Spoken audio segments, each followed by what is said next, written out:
Chapter 822. Kid, I'm still your elder. Is this how you treat your elders? On Cloud Mountain, the bearded man was in a sorry state as he struggled to deal with Li Zixuan's attacks. His aura was no longer as strong as before. On the other hand, Li Zixuan was panting, but his mental state was still very good. This made the bearded man a little confused.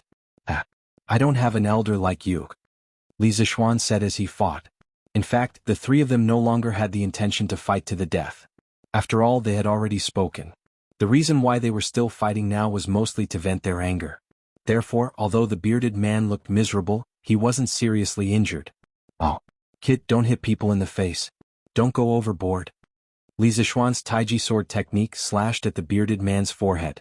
He flipped the blade and used the body of the sword to slap the bearded man's forehead. The latter's forehead immediately swelled up, looking as if it had grown a horn. The bearded man couldn't take it anymore. You went overboard first.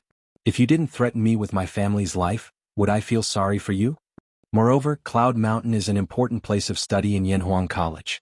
No one is allowed to cause trouble here, not even you. Li Zixuan replied coldly. The bearded man was flustered and exasperated. I just wanted to teach you martial arts. You really don't know how to appreciate my good intentions. If I really wanted to make things difficult for your family, would they have had the chance to leave just now? I was just joking with you earlier. You can't even joke. Take this. Li Zixuan snorted and threw out another sword move. Mo Huai sighed and stopped his actions. Firstly, this battle had been going on for almost an hour, and his inner force had long been exhausted. Secondly, he didn't need his help now. Li Zixuan alone could suppress the bearded man. As expected, the student has surpassed the master. Mo Huai stood at the side and lamented. While they were fighting fiercely, the academy guards, instructors, and students around them were also watching with great interest. Gui, so Marquis is actually so powerful. He can even fight with a martial arts expert who is half a step away from martial grandmaster. He's too powerful. Pang Feiji lamented. The two brothers, Mo Zhong and Mo Yun, looked at Li Zixuan with solemn expressions. At the same time, there was a trace of relief in the depths of their eyes. They recalled that when they had just arrived at the academy, they had even fought with Li Zixuan. Now that they thought about it, they were lucky, or else. Qingqiao, this bearded man doesn't look very powerful. He's being beaten by Yamacho alone. Sun Zifan looked at the situation on the field and said. Li Tai pursed his lips and said crossly, What the hell do you know? Didn't you hear what the bearded man said? He was Zhang Zhongjian, one of the Fengqin heroes. The one can be counted to 10 to be beaten once beat. You actually said that he's not very powerful. Sun Zifan opened his mouth and said in surprise, Fengqin 3 heroes Qingqiao, you're saying that that Yamacho is too powerful? He can actually beat. Li Tai nodded and said, Yamacho is indeed powerful, but this will be troublesome. Zhang Zhongjian has a good relationship with Duke Wei and Auntie Hong Fu. Seeing this, they will definitely find trouble with Yamacho. Sun Zifan suddenly understood. Oh, that's true. The three of them are the Fengqin 3 heroes. Stop. Coincidentally, right at this moment, a tender voice came from outside the arena. Immediately after, the crowd felt a gust of wind blowing over their heads. Then they saw a red shadow rushing towards Li Zixuan and the bearded man who were fighting in the arena. Just as Li Zixuan's sword was about to strike the bearded man's body, it suddenly slowed down. It was actually entangled by a section of the whip. Then he felt someone come to his side. He turned his head and saw that it was a familiar person. After he married Han Yushi, he went to Duke Wei's mansion and saw her, Hong Funu. Any Hong Funu? Li Zixuan saw the anger in Hong Funu's eyes and couldn't help but turn his neck and greet her. Only now did he remember the relationship between Hong Funu and the bearded man. He sighed bitterly in his heart. This was really one trouble after another. What auntie? Call her grandmother. Brat, you have no respect for your elders. Hong Funu looked like a young girl in front of Li Jing, but once she came out, she was no different from an ordinary person. At this moment, she glared at Li Zixuan with a hint of anger in her voice. Han Tianhu's father was Li Jing's cousin, and Li Zixuan married Han Tianhu's daughter, Han Yushi. Logically speaking, he should call Hong Funu grandmother. Li Zixuan was dumbfounded at first. He didn't know why he suddenly had a grandmother. However, when he saw Hong Funu's serious face and didn't look like she was joking, he thought about it seriously. Finally, he thought about it seriously and remembered the relationship with Han Yushi. He instantly felt a little awkward because this Hong Funu in front of him looked like a 27-year-old girl. He really couldn't call her grandmother. Renting mother, After hesitating for a long time, Li Zixuan stammered. Umph. Hong Funu snorted and ignored Li Zixuan. She hurriedly looked at the bearded man beside her.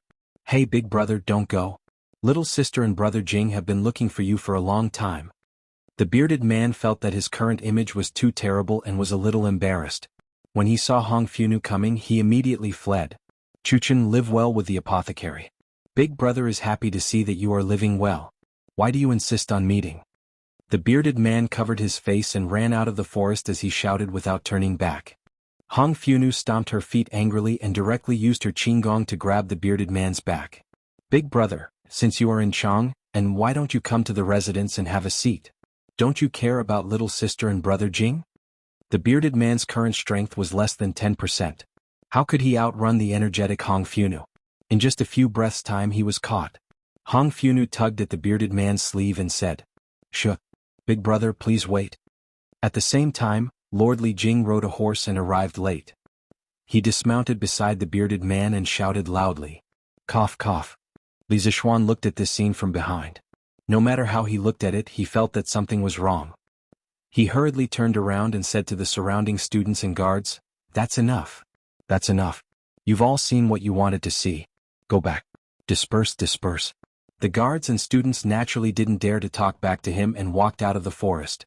Li Tai smiled sinisterly at Sun Zifen in the crowd and said, "Hee, I was right, right? Yamacho is in trouble now. If Duke Wei came alone it would be fine. But now that Aunt Hong Funu is here, tsk. Chapter 823. Li Zixuan, what kind of grudge do you have with my big brother? You actually beat him up like this? A fight that had no reason to start had already ended. Now, the main parties involved were all in the principal's office of Yanhuang College. The reason why they weren't in the courtyard was mainly because Li Zixuan felt that their house was too small. If Hong Funu were to cause a ruckus later, his house would probably be torn down. At this moment, Hong Funu sat beside the bruised and swollen bearded guest and said angrily to Li Zixuan. In the end, she even touched the big bump on the bearded guest's forehead with a pained expression. Li Zixuan was still worrying about how to deal with this troublesome lady, but when he saw this scene, his heart burned with the flames of gossip for no reason. He couldn't help but glance at Li Jing beside him and vaguely felt that the latter's head was a little green. Eddie? Grandmother, this is, cough cough Chuchen, this isn't the Duke of Yong'an's fault. It's all a misunderstanding. Forget it, forget it. Let's go, don't disturb the Duke of Yong'an's work. Li Zixuan was about to explain when the bearded guest hurriedly said unnaturally. This was because he felt that it was a little embarrassing. This scene was just like when he fought with other kids when his parents went to their house to ask for an explanation. I can't just let it go like this.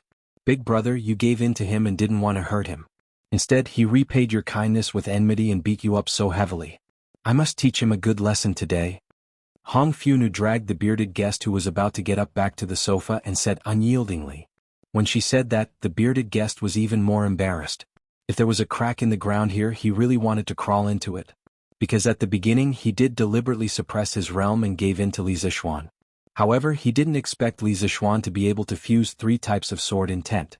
If he hadn't forcefully broken through his acupoints, he would have been seriously injured by Li Zixuan. After that, he didn't dare to give in anymore. In the end, he still didn't win. This was too embarrassing.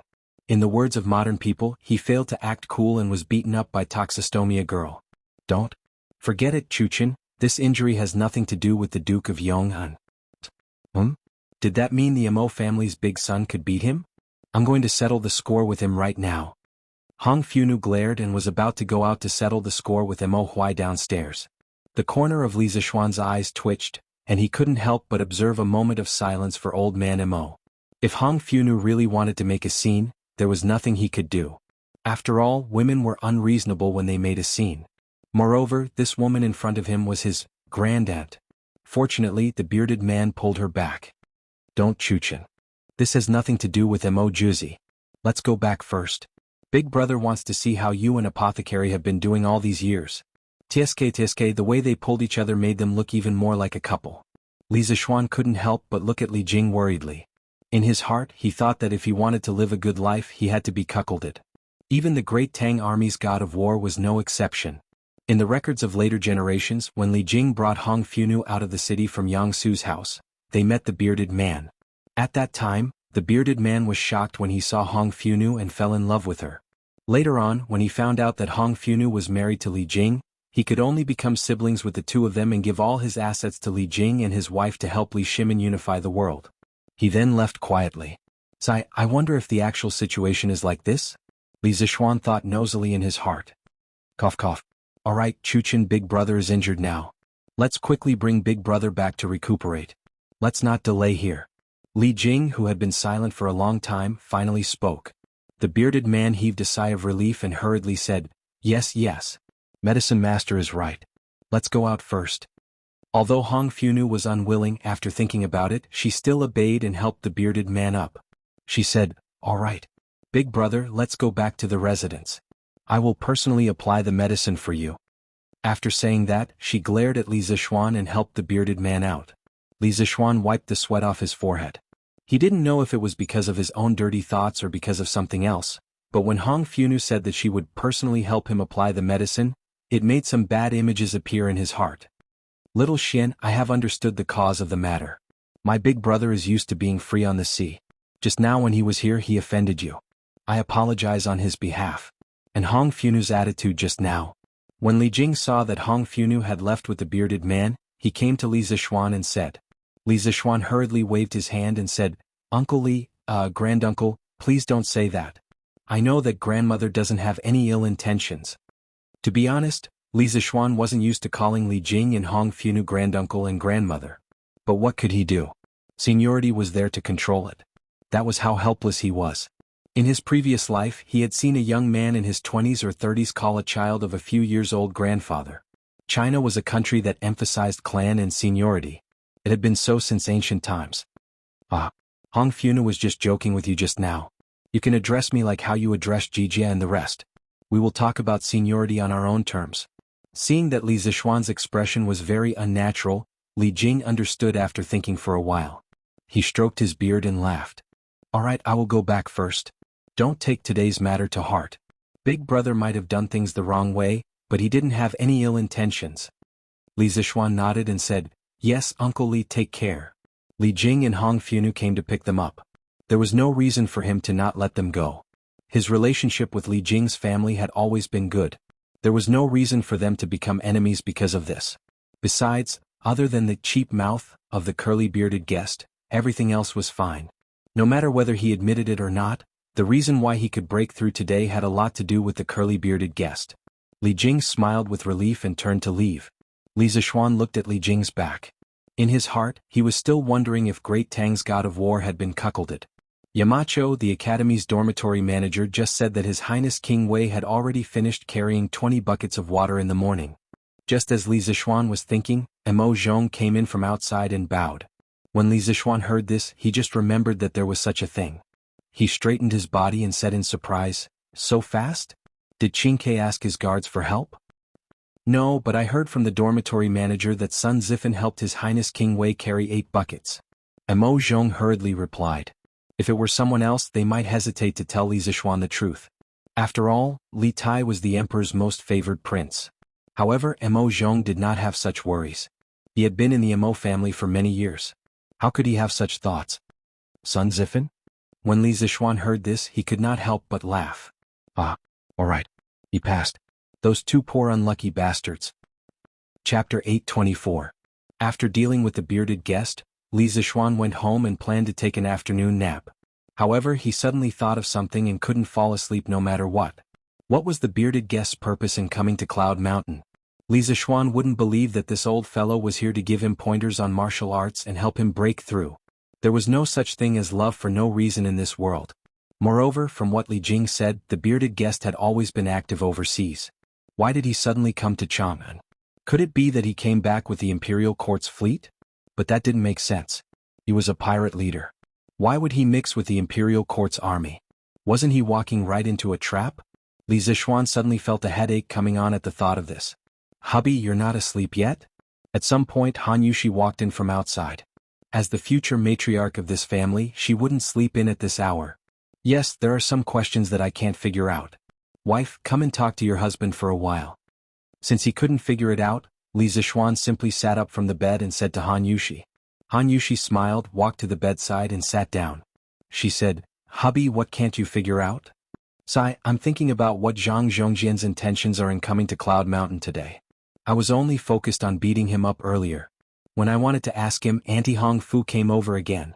Li Zishuan hugged his wife's slender waist and said regretfully. Han Yushi couldn't help but cover her mouth and laugh. She said, I met Auntie Hong Fu at the entrance of the academy earlier. She looked very angry and said a lot of bad things about hubby to me. Li Zishuan touched his nose embarrassedly and said speechlessly, you can't blame me for this. If you want to blame someone, blame the bearded guest for being too barbaric. Can't he just talk nicely? Han Yushi calmed herself down before getting to the point. I've heard of that senior.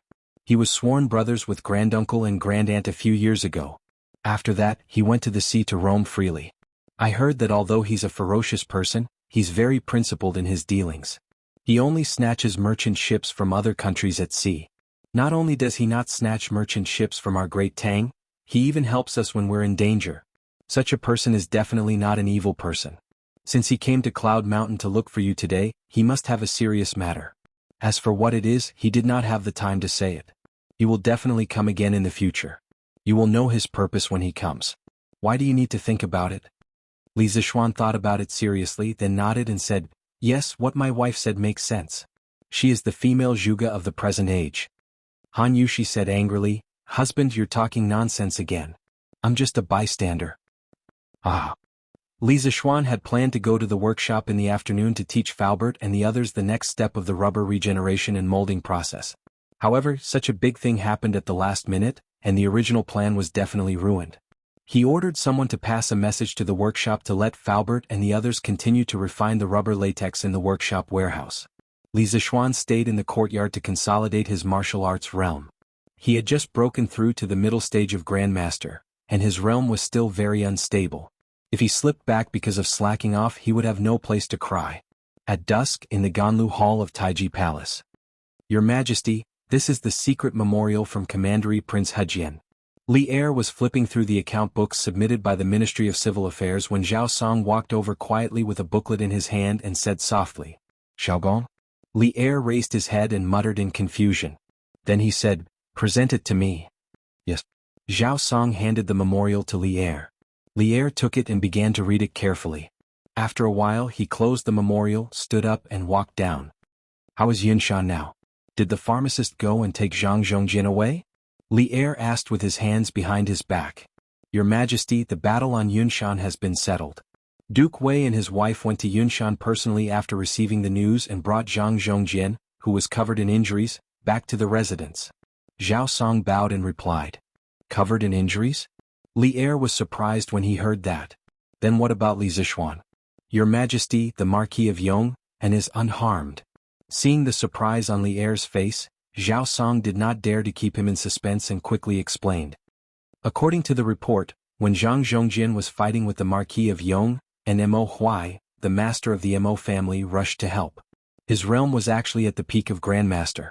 The Marquis of Yong broke through and entered the middle stage of Grandmaster. He joined forces with the master of the Mo family to fight against Zhang Zhongjin.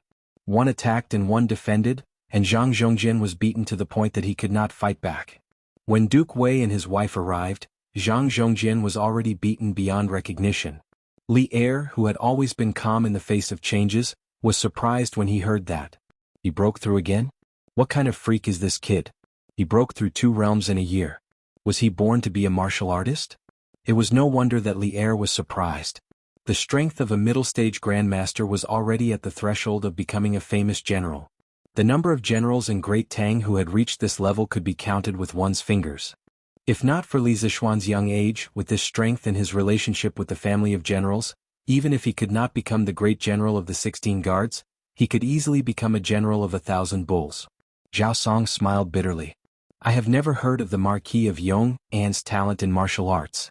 His achievements in martial arts have already caught up with the martial arts seniors of the older generation. I'm afraid that I won't be able to catch up to him in this lifetime. Li Er pinched his chin and said happily, I wonder why Mount Longhu did not force this kid to stay. This way the imperial court will have another young talent. Congratulations, Your Majesty, for finding such a talent. Zhao Song smiled knowingly. Li Er waved his hand. He thought for a moment and said, Do you know why Xiao Gong sent the secret memorial? I don't know. Plead for leniency. Li Er's face was expressionless as he slowly said, Xiao Gong is pleading on Zhang Zhongjian's behalf. According to him, Zhang Zhongjian helped the imperial court when they were ambushed on the sea route back to the imperial court. Furthermore, Zhang Zhongjian protected him when they were in Fanio capital. He hopes that I will not blame Zhang Zhongjian for trespassing on Cloud Mountain on account of these two matters. Zhao Song's fingers trembled slightly, but he did not say anything. Li Er continued, Fine. Seeing that this fellow did not cause any major trouble, and that he has received the punishment he deserves, I will not pursue the matter. Your Majesty is wise. Li Er smiled. He had been having a good time recently. The imperial court now had money and food. Today, Li Zishuan's breakthrough made him sigh in admiration. Remember to bring that kid to the imperial court the day after tomorrow. For some reason, Li Er suddenly ordered. Yes, Your Majesty. Chapter 825. The Battle of the Pinnacle on Cloud Mountain only caused a stir in a small area, and not many people knew about it. For the ordinary people, martial arts were too far away from them. What they cared about on a daily basis was clothing, food, shelter, and transportation. Zuaishin restaurant was the food vein of the entire Chang'an city. As soon as the century eggs were launched, its special taste immediately conquered a large number of diners and caused a very enthusiastic response in a small circle. The next day, as expected, there was an advertisement about century eggs on Datong Daily. The words fresh taste, refreshing feeling, and fragrant but not greasy, refreshing the mind, made many people curious about this new food. Coupled with the word of mouth of those who ate century eggs at Zuaishin restaurant yesterday, the sales volume of century eggs exploded directly on the second day of the market. At noon, the small window of Zuaishin restaurant, which specialized in century eggs and soaring prosperity, had already sold more than 2,000 century eggs. It was only a little more than 2 hours after the opening of the Western market. Not to mention that Zuaishin restaurant also sold a lot of century eggs, such as century egg tofu, century egg and lean meat porridge. It seems that the consumption power of the people is indeed huge. Now, you don't have to worry that we can't sell those century eggs that we saved a while ago, right? In the courtyard, Li Zishuan couldn't help but laugh after hearing Han Yushi talk about the sales volume of century eggs. Now Han Yushi had begun to learn to take over the business in the mansion. There was no phenomenon of evil servants bullying their masters. After all, Han Yushi was not stupid and knew a lot of new arithmetic. Besides, Li Zishuan was now marquis and had a great reputation. Which blind servant would deceive his wife? Han Yushi rolled her pretty eyes. She was already used to the strange words that often came out of her husband's mouth. Husband, I'm not worried that we can't sell the century eggs in the stock. Now, I'm worried that our stock is not enough to sell. According to the speed in the morning, we'll sell at least 5,000 century eggs today. Besides, the flaming yellow chamber of commerce that you set up last time, except for the East Palace and the Wang family, all the other families are asking if they can distribute century eggs. Li Zishuan rubbed his chin and thought for a while. This is a good thing. This was the only way to quickly solve the problem of the farmers not being able to sell their eggs. Since the supply could not meet the demand, then expand the scope of the purchase of eggs. Now that your husband has many more fiefs, he can purchase all the eggs in the fiefs and transport them to the mansion in Chang'an City, so that all the servants in the mansion can participate in the production. Make sure they strictly divide the work. Each person can only do one process to avoid leaking the secret.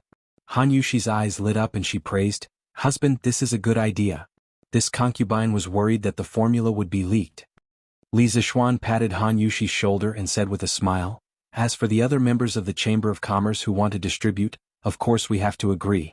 This is a benefit they deserve. We can even sell all the century eggs to them. Wife, you can just hand it over to Uncle Wang to make the arrangements. Give them the corresponding number of century eggs at 80% of the market price according to the proportion of shares they subscribed. Yes, I understand. Han Yushi replied sweetly. Young master, the eldest son of the Cheng family is here. At this moment, Xiao He came over and said, Didn't this guy return to Chang'an City yesterday? Why is he here now? Li Zishuan muttered softly. Although he said so, he still went downstairs. Ah, Xiaoxian, you're good. I heard that you beat up that person yesterday and even had a breakthrough. What kind of medicine did you take? Why are you so fierce? As soon as Li Zishuan came to the living room on the first floor, Cheng Chumo came up to him, grabbed his arm and said excitedly. Li Zishuan was not used to this kind of intimacy between the same sex. He quickly shook off someone's hand and said angrily, I took an aphrodisiac. Why, do you want to take it too, Chonyo? Ching Chumo was stunned. An aphrodisiac has such an effect? Why didn't I know about it? This idiot. Li Zishuan was really speechless. Tell me, why didn't you stay in Chang'an City? Why did you come back to Yinshan? Cheng Chumo hesitated for a moment, scratched his head and said, Hee, because you caused too much of a commotion here yesterday. My father was worried and asked me to come over and take a look. Sigh, it's a pity that I wasn't here yesterday. That's it? What? You've learned how to hide things now? Li Zishuan glanced at Cheng Chumo and said meaningfully. He could tell at a glance that Cheng Chumo was hiding something, which was why he said so.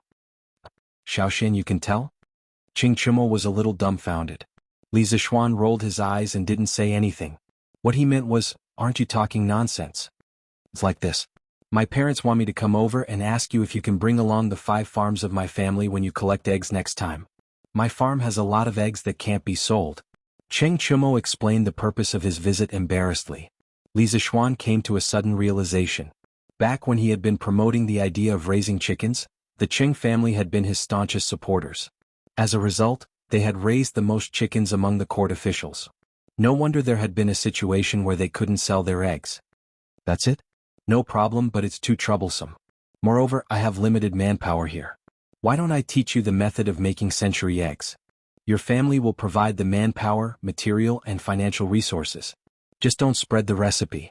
Li Zishuan thought about it and decided to rope the Cheng family in. The Cheng family had always been his staunchest ally. This could be considered as a form of repayment. Secondly, he did have limited manpower. The 2 farms under him had more than 100,000 chickens. There were also other farms in the new fief. It was even more difficult to get all the chickens. Therefore, he might as well rope in the Cheng family who had a large business as well. No. My father said that we can't take advantage of you. Because of this, my father scolded my mother. Cheng Chumo was shocked at first. Then he shook his head repeatedly. Li Zishuan didn't want to ask about his family matters. He said directly, if I say it's okay, it's okay. It won't make much money. Moreover, I really don't have enough manpower here. Later you can ask the housekeeper of the Cheng family to come to my house to learn what assembly line work is. This can prevent the recipe from being learned by others. Seeing that Li Zishuan was determined, Cheng Chumo could only agree gratefully. Although this brother of his liked to trick him sometimes, he was still very loyal at critical times. Alright, Xiaoxian, when will you help me to improve my realm? If I don't break through soon, my father will kill me. Chapter 826. Do you think that raising your cultivation base is as easy as growing cabbages, cabbage? In the Yunshan villa, Li Zishuan rolled his eyes and said angrily after hearing Cheng Chumo's unreasonable request. Cheng Chumo grinned and said matter-of-factly, Hey, it's not the same for others, but for you, isn't it as easy as growing cabbages? You were at the peak of qi refining at the beginning of the year, and now you're at the middle stage of Grand Master. Even cabbages aren't as fast as you. Li Zishuan was speechless. The reason why he was able to break through 2 realms in a year, other than the constant life and death crises, was because of his special experiences and unique understanding of martial arts. This was also the reason why his martial arts improved so quickly. In other words, his fast breakthrough speed could not be replicated by others, because there could not be a second time traveler in the world, and everyone's martial arts were different. Chumo, you've been in military training for so long, and Uncle Cheng has organized so many special training for you. Don't you have any premonition that you're about to break through? Nonsense. Every day I feel nothing except that my body is hollowed out. Cheng Chumo fell hard on the sofa and said with annoyance. Hey Xiaoxian, didn't you break through last time because of a set of swordsmanship? It's called Taiji sword, right? Oh, and Uncle Qin also broke through because of your Taiji fist. Why don't you teach me the fist and swordsmanship? Cheng Chumo suddenly thought of something, quickly stood up and said excitedly. Li Zishuan asked curiously, Uncle Cheng, don't you know how to do it?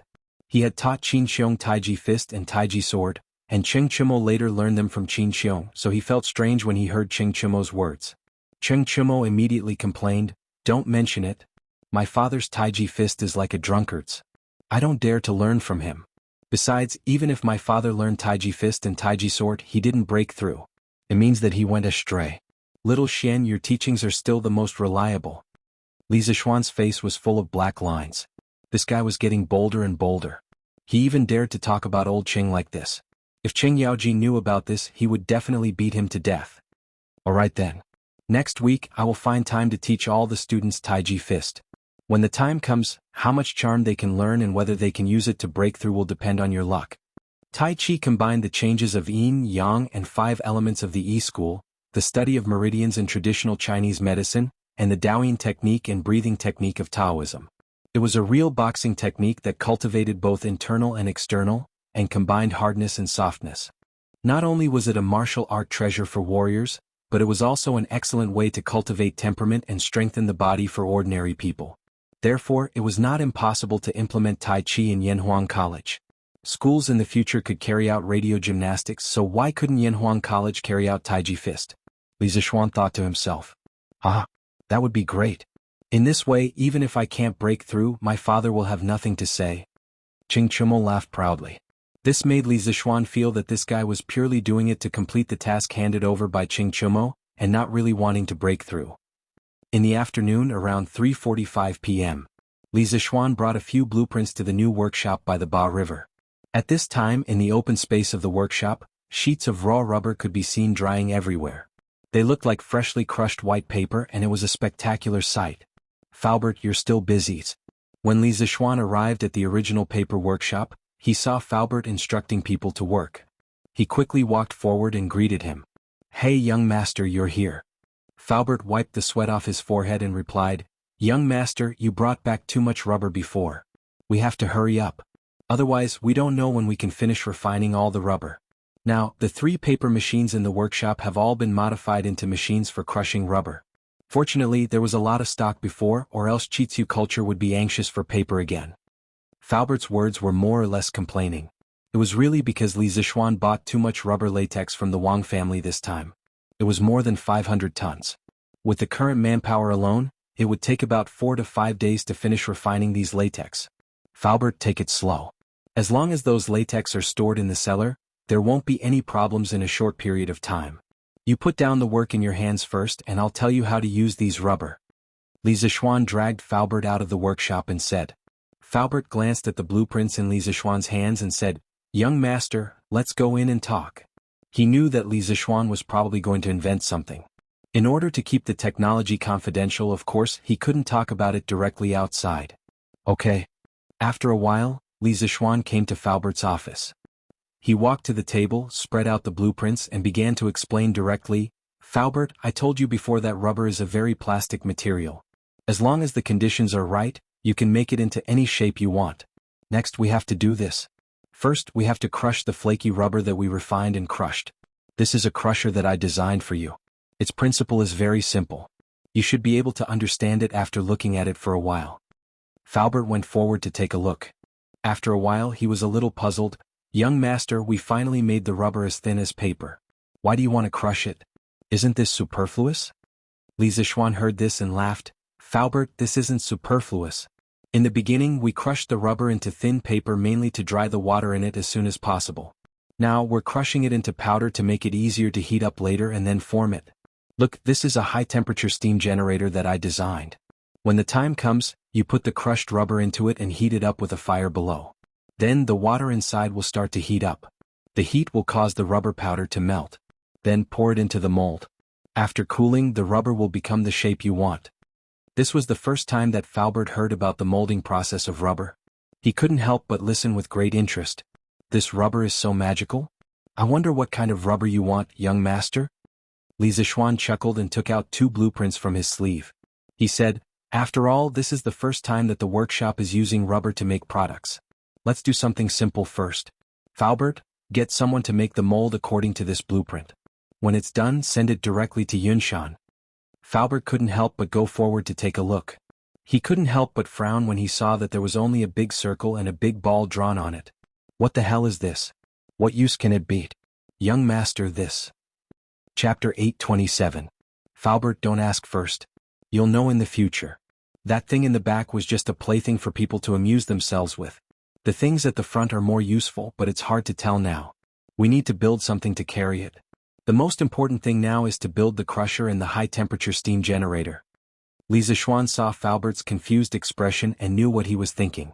He quickly explained. Okay. This old man will arrange it now. These 2 machines aren't complicated. I'm sure they can be completed within 3 days. Faubert nodded and didn't continue asking. All right. Faubert. Li Zishuan patted his head and suddenly shouted, when you melt the rubber in the high-temperature steam generator, you can add a certain proportion of sulfur. As for how much to add, Faubert, you have to send someone to do an experiment. As far as I know, adding a different proportion of sulfur into the rubber will affect the hardness and wear resistance of the final rubber. The two things I want to make require a certain degree of hardness and wear resistance. Faubert, if you can't make up your mind, you can show me all the vulcanized rubber obtained from the experiment. I'll choose the most suitable one. The rubber extracted from raw rubber latex was called raw rubber. Raw rubber was a kind of linear polymer that was relatively soft and easily melted under heat. After adding sulfur, the rubber could be vulcanized under high temperature. A portion of the carbon-carbon double bonds in the raw rubber would open and form a disulfide bond with the sulfur. This caused the originally linear rubber to transform into a reticulated polymer structure. The vulcanized rubber would also have better physical properties. Raw rubber would crack under heat.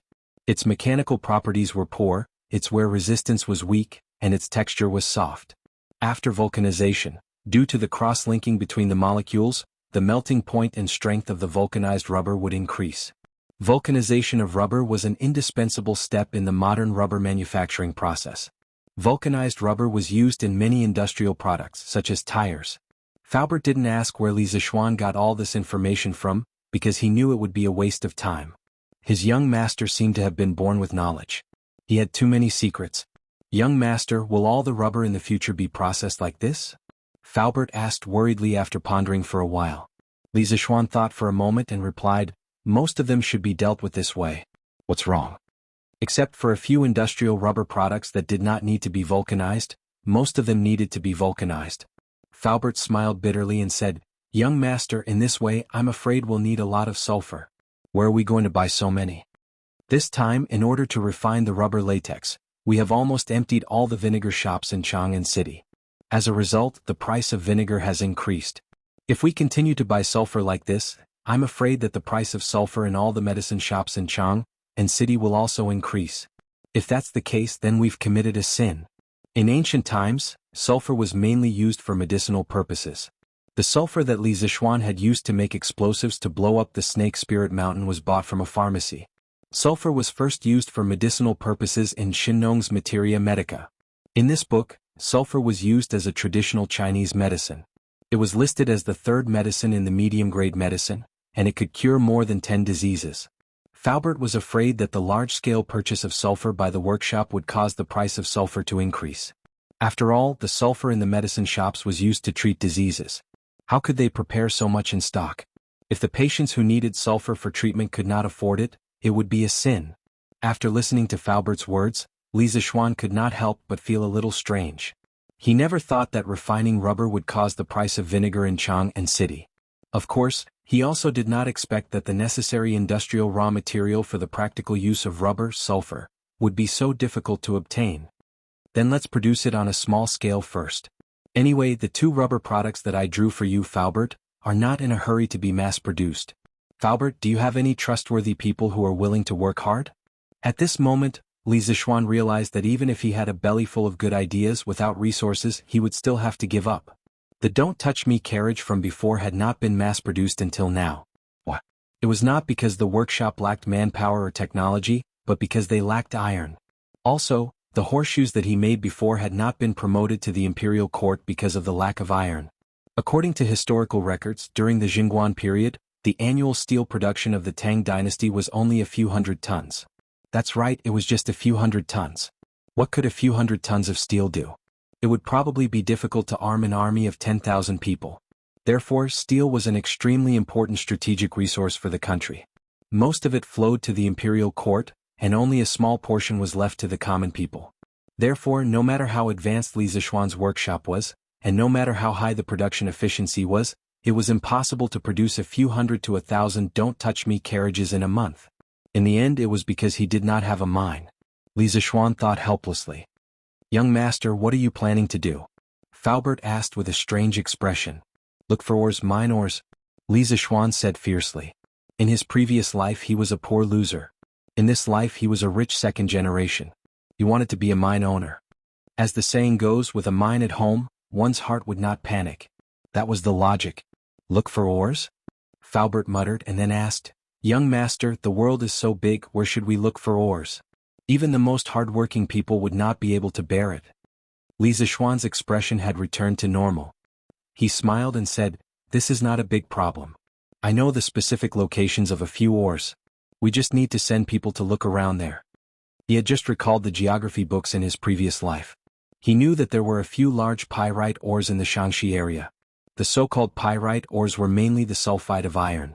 When the time came, he would find a way to refine it. Not only would he be able to obtain iron, but he would also be able to obtain sulfur. Wouldn't that be killing two birds with one stone? Falbert's heart shook again. He thought that his young master really knew everything. He seriously thought about it, and his face revealed a rare embarrassed expression. He said, "Young master wants to find someone to help find ores. This old man would like to recommend someone." Falbert, quickly say it. Falbert coughed twice and said, "Cough, cough. Young master, this old man has a nephew called Fubin. His parents passed away early and this old man raised him. This child, although he is usually a little playful, as long as it is a serious matter, he will definitely treat it seriously. Young master, if... that's fine. Tomorrow afternoon, Falbert, bring that kid to Yunshan to find me. I will also tell him the general location of these ores." Without waiting for Falbert to finish, Li Zishuan directly interrupted with a smile. Falbert said in surprise, "Young master, you this? No need to say more. Falbert, I still trust the person recommended by you." "Oh right, Falbert, if you have a way to directly buy the sulfur ores in other people's hands, as long as the price is not too outrageous, just tell me. I will buy it." Chapter 828. After confirming the candidates for the mine exploration, Li Zishuan suddenly thought of two new things. Thus, he walked to the side of the table, picked up a brush and quickly drew a simple blueprint. He said, "Uncle Fu, I have two more things here. When the time comes, please help me get them out. The first one is to use latex as a pillow. Make a mold like this first, then directly inject latex into it, then heat it up in a high-temperature steam generator, pull it out and wash it." And this guy wants to make a latex pillow. After all, the reason he came to this world was to improve his living conditions. Now that he has the materials and technology, how can he not make something good for himself to enjoy? The pillows of the ancient people at the beginning were made with stones and bundles of grass. Bamboo pillows and rattan pillows appeared in the spring and autumn period, and in the Qin and Han dynasties, people started to use soft pillows like silk pillows. The Tang dynasty was a bit more ruthless. Porcelain pillows were popular in this era. That's right, made with porcelain, it was really hard. Although there were many different types of porcelain pillows, child-shaped, tiger-shaped, dragon-shaped, etc. And they looked good, they were obviously not Li Zishuan's cup of tea. The pillows on his bed had already been replaced with cotton pillows. But cotton pillows were definitely not as comfortable as natural latex pillows. Pillows? When Falbert heard this, he couldn't help but frown. He knew that the rubber in the workshop was brought back from Nanyang by the Wang family. It was very precious. But Li Zishuan used his position to abuse his position for personal gain. This made him want to criticize him. But he just recommended his nephew to Li Zishuan. How could he have the nerve to speak now? So he could only reply, "Okay. Young master, how many do you want to make?" Li Zishuan thought for a while and said, 5. "Oh no, make 8 first. One of them is slightly smaller, it's for Lan Air." Counting the number of people, his father, mother, wife, sister, Xiaohe, Xiaoxi, and his father-in-law, wouldn't there be 8 of them in total? As for his brother-in-law, this brat had thick skin and flesh, and most of the time he lived in the dormitory. Iron Egg fainted from crying in the toilet. "All right, I'll remember that. What is the other thing that young master mentioned?" Falbert made a mental note and asked. "There's one more thing. Its structure is relatively simple, so I won't draw a blueprint for you. Do you still remember the thin tube I used for Uncle Chin's blood transfusion? This time, I want to use rubber to make a batch of these thin tubes in case of emergency." There were many uses for rubber. In Li Zishuan's future industrial empire, rubber was absolutely indispensable. Things like latex tubes were also easy to make. Most importantly, it could save lives during critical moments. Li Zishuan didn't mind making a batch of them. What if they came in handy in the future? Falbert's eyes lit up when he heard that. "Young master, if this rubber is really as soft and elastic as you said, then it's very suitable to be used as a blood transfusion tube." Of course, these were all experiences from his previous life. When he returned home from the workshop, he was informed by his parents that someone from the palace had sent a message for him to attend the court meeting the next day. Li Zishuan couldn't help but feel depressed. What court meeting? What did it have to do with him? What could he do if he went? Well, he definitely couldn't stay in Yunshan tonight. Under the urging of his parents, Li Zixuan and Han Yushi simply packed up and went back to Chang and in the horse carriage. The little cutie, was used to living in the modern-style house in Yunshan. Of course, she was unwilling to go back to Chang'an. His parents had no choice but to stay behind to take care of the little girl. Of course, to be honest, the living environment in Yunshan was really better than in Chang'an City. In the evening, Li Zixuan and Han Yushi finally made it back to Chang'an City before the sky turned dark. "Young master, you're back. Sanbao missed you so much." After not seeing Li Zixuan for so many days, Sanbao and Afu, who were standing at the porch, were about to cry when they saw him. The entire Li family moved to Yunshan. Other than Xiao He and Xiao Shi, they didn't bring any other servants. The main reason was that when the Yunshan residence was initially designed, it was only designed as a mini manor. Sanbao and the rest wouldn't have a place to stay even if they went there. They couldn't possibly stay with the owner like Xiao He and Xiao Shi, right? Speaking of which, Pang Feiji and the rest were still living in the academy. It seemed like he had to get the academy's construction team to expand the Yunshan residence. He could even soak in the hot spring there during winter. "Go away. You're not a young lady. Why are you thinking of me?" Li Zixuan stopped Sanbao, who was about to pounce on him, and said angrily, "Oh." However, it was this somewhat inappropriate words that provoked the beautiful lady beside him. "Husband, what nonsense are you talking about?" "Ah, nothing. Sanbao, ask the kitchen to boil some hot water. I'll take a bath first and ask Aunt Zhao to start cooking while I'm at it." Li Zixuan laughed and then led his wife into the residence. I'll go now. Young master, young mistress, please wait for a moment." Sanbao answered with a grin and then ran off into the distance. Let's go, my wife. Let's go back to the room and take a bath together later."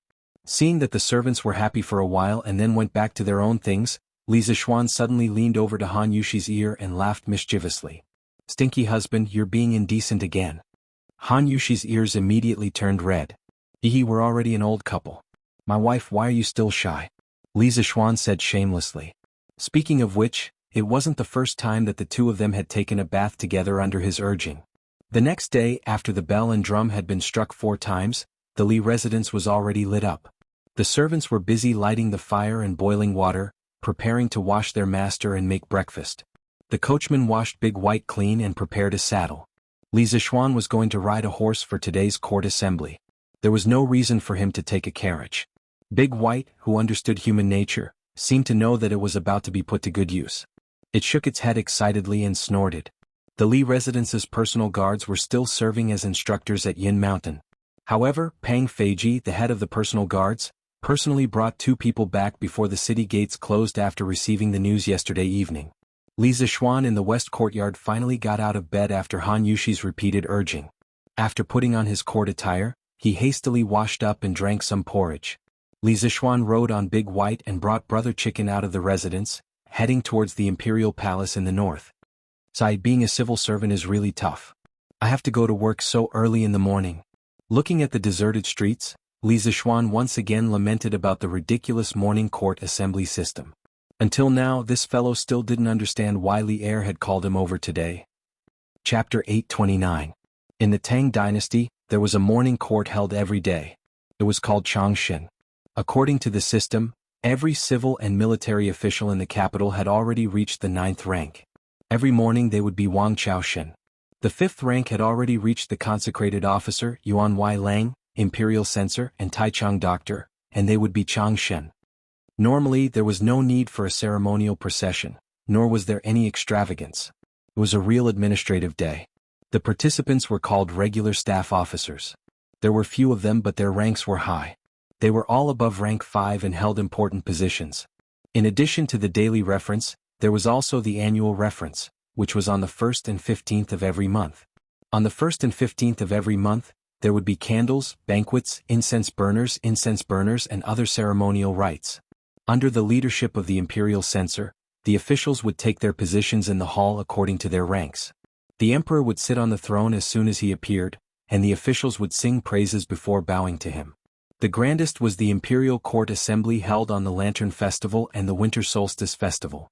It required a grand display, a display of the palace and the drums, and a display of carriages and imperial carriages. At that time, the emperor would wear a ceremonial crown, the winter solstice dress reaching heaven crown and crimson gauze robe, the imperial carriage would be set out, the imperial bodyguards would be as usual. He would receive the congratulations of the officials and guests attending the imperial court assembly. What Li Zixuan was going to attend today, strictly speaking, was not called the imperial court meeting. It was called the Lunar Palace meeting because today was not the Lantern Festival, nor was it the winter solstice. Today happened to be the 15th of October. Entering the imperial city, he saw that there was already a crowd at the bottom of the stairs of the Taiji Palace. Officials dressed in court attire of various colors were chatting in groups of 3 to 5. They were talking and laughing, looking very amiable. However, it was hard to say whether or not there was a knife hidden in his smile. In addition to the courtiers that Li Zixuan often saw in the past, he also saw a group of unexpected people today. A group of brown-skinned people. Aren't they the emissaries from the Southeast Asian countries who came back with Li Xiaogong last time? Hey, you're finally here? Out of everyone in the imperial court, you're probably the one who hates attending the imperial court the most. While Li Zixuan was still in a daze, Li Xiaogong walked over from the side and pointed at Li Zixuan with a smile. Your Highness. Li Zixuan came back to his senses and said awkwardly, "What are you talking about? I have always been very willing to participate in the morning court. It's just that the academy is usually too busy." "Hey you brat," Li Xiaogong said with a faint smile, "do you think this king doesn't know you? Before you say that, you better wipe the boogers off the corners of your eyes before you speak." When Li Zixuan heard this, he subconsciously rubbed the corners of his eyes, but, sigh. "Your Highness, you also have boogers at the corners of your eyes." Li Zixuan pointed at Li Xiaogong's face and shouted in all seriousness. He really didn't expect that he, a transmigrator, would be tricked by Li Xiaogong, a person from ancient times. Li Xiaogong did not fall for it at all. He laughed loudly and said, "Ha! Interesting. You're really interesting.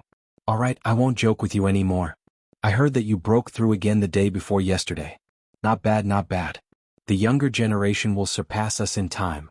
Right now, your martial prowess is catching up to the old generals of our generation. I reckon that even this king is no match for you now." Li Zixuan smiled and said, "Your Highness has been through hundreds of battles. I am no match for you." Li Xiaogong smiled but didn't deny it. "Your Highness, today's court session should be mainly for the envoys from the various countries, right?" Li Zixuan glanced at the Southeast Asian envoys in front of him and asked Li Xiaogong. It should be. Since the founding of the Great Tang, it's rare to see so many envoys from so many countries. Logically speaking, today's court session should be mainly for these envoys to present their tributes. Li Xiaogong stroked his beard and smiled. "Oh, that's good then." Li Zixuan sighed in relief. As long as they weren't looking for trouble with him, it was fine. The time has come. All civil and military officials, enter the court for an audience. As the two spoke, a eunuch walked out of Taiji Palace and shouted in a shrill voice. The officials immediately fell silent. They stood in line, lowered their heads, and walked up the stairs into Taiji Palace. After the courteous formalities, the court session finally began. "Your Majesty, the fleet has not only brought back abundant resources for the imperial court, but also the friendship of the Southeast Asian countries toward our Great Tang. These envoys have brought various gifts to your Majesty, and they hope that they can present them to your Majesty today to continue the friendship between their countries and the Great Tang." Cui Shanfu had been in the imperial court for so many years, and for the first time he was the first to speak at the court session. Li Er was elated to hear this. "Ah, good. The various envoys have traveled thousands of li to the Great Tang. Not only are they tired from the journey, they have also brought gifts for us. We are gratified. Beloved official Cui, make a record and return the gifts one by one." Cui Shanfu bowed and said, "This subject obeys the decree." The Chamberlain of Dependencies naturally provided a translator to translate Li Er's words into the languages of the various countries. An envoy stepped forward and excitedly said, after the translation, "Envoy Piatu of Jinla pays respects to His Majesty the Emperor of the Great Tang. On behalf of my country, Piatu presents 20 pairs of top-grade ivory, 2 leopards, 4 top-grade jade, and 5 kilograms of top-grade spices to Your Majesty the Emperor of the Great Tang. I wish Your Majesty the Emperor of the Great Tang good health and longevity." Li Er was pleased with himself, but he smiled calmly and said, "I appreciate the kindness of the King of Jinla. Piata, how have you been in Chang in these days?" After the Jinla envoy heard the translation, he immediately smiled and replied, "Your Majesty, Piata has been living very well in Chang, and these days. The prosperity and vastness of Chang, and are something that Priyata has never seen before. 10 Jinla capitals are not comparable to it. Priyata hopes that the Great Tang can maintain friendly relations with Jinla. In this era, as the largest city in the world, no one could resist the charm of Chang'an. Li Er smiled and said, "As long as the countries are friendly to the Great Tang, I will be friendly with them." Priyata rest assured. "Thank you, Your Majesty." Priyata smiled and tactfully retreated. The second envoy came forward and bowed humbly saying, "The envoy of Funan Kingdom Baiyin Che pays his respects to Your Majesty.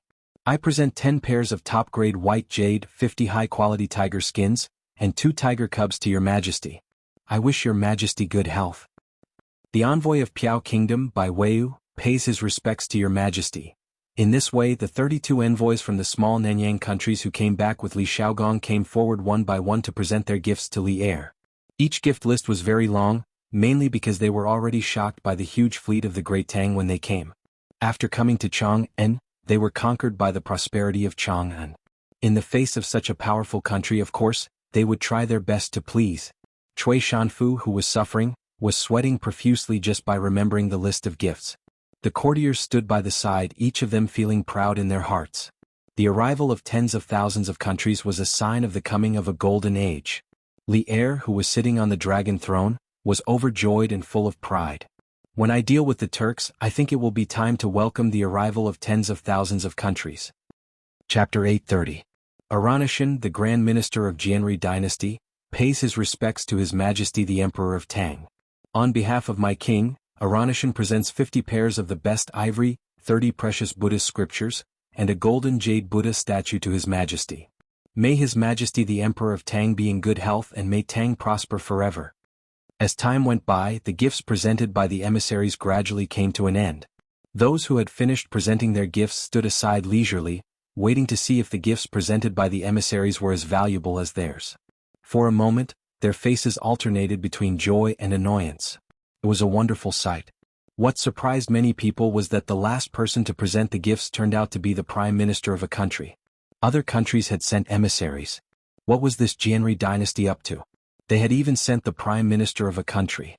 Sitting above, Li Er could not help but feel shocked. He straightened up and looked at the middle-aged man who wore a white turban and was as black as a charcoal ball.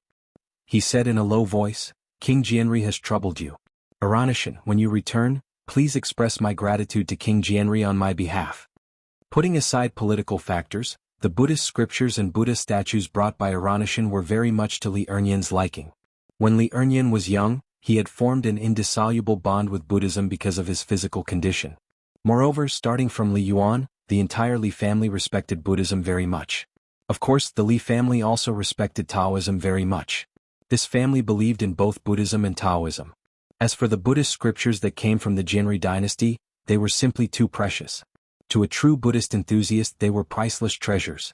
This was not an exaggeration at all because Jianri dynasty had a great background. In terms of land area, it was currently the largest country in Southeast Asia. In terms of geographical location, it was the later northern India, and India was the birthplace of Buddhism. Oh, speaking of Jianri dynasty, there was one person who had to be mentioned, Qin Xuanzang. Counting the days, it would be next year. This guy would start to go to the west to seek scriptures. This was not journey to the west, but a real trip to the sacred land of Buddhism to seek the true scriptures. In fact, this year Xuanzang had written to Li Er that he wanted to travel west to seek Dharma. However, Li Er did not approve of it. However, Xuanzang had already made up his mind. In the second year of Jingguan, Xuanzang, who was 29 years old, started his journey west to seek Dharma. In the 5th year of Jingguan, an eminent monk with a dusty face came to India. He traveled to the states of India and preached the teachings of Mahayana Buddhism. He became famous and attracted the attention of King Jianri. He was Qin Xuanzang from the Tang of the East. King Jianri specially held an open meeting for Xuanzang in Kun City, the capital. More than 20 princes and more than 5,000 senior scholars of Mahayana Buddhism and Brahmanism attended the meeting. Xuanzang preached the doctrine of Mahayana Buddhism, and no one could refute him. Therefore, he was given the title of Mahayana Heaven. After the meeting, King Jianri invited Xuanzang to ride an elephant around the world and preach. For a time, the China fever in India started. In fact, it was also an opportunity to unify the doctrines of Buddhism and eliminate disputes. "Thank you, Your Majesty. Aluo will definitely convey His Majesty's goodwill to my king." In addition, my king has entrusted you with a task, and I hope your majesty can agree to it. Aluo Nashun bowed to Li Er and said with a smile.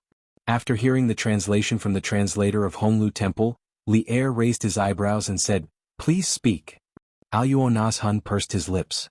Under the gaze of everyone in the hall, he slowly explained the purpose of his visit. Your Majesty, my king admires the culture of the Tang Empire very much and is willing to build a good relationship with the Tang Empire for 100 years. I heard that your Majesty has a virtuous princess, so my king sent me to propose a marriage to your Majesty to build a friendship between the two countries. Silence.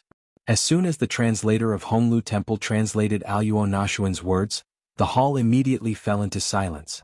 The officials and envoys in the hall were all shocked. It was clear that they had not expected this. Li Qingqian, who was standing in front of the officials, was stunned for a moment and suddenly became anxious. No. There was one person who was faster than Li Qingqian, and that was Li Zixuan. This fellow was originally taking advantage of the time when the envoys were paying tribute and was secretly sleeping with his eyes closed.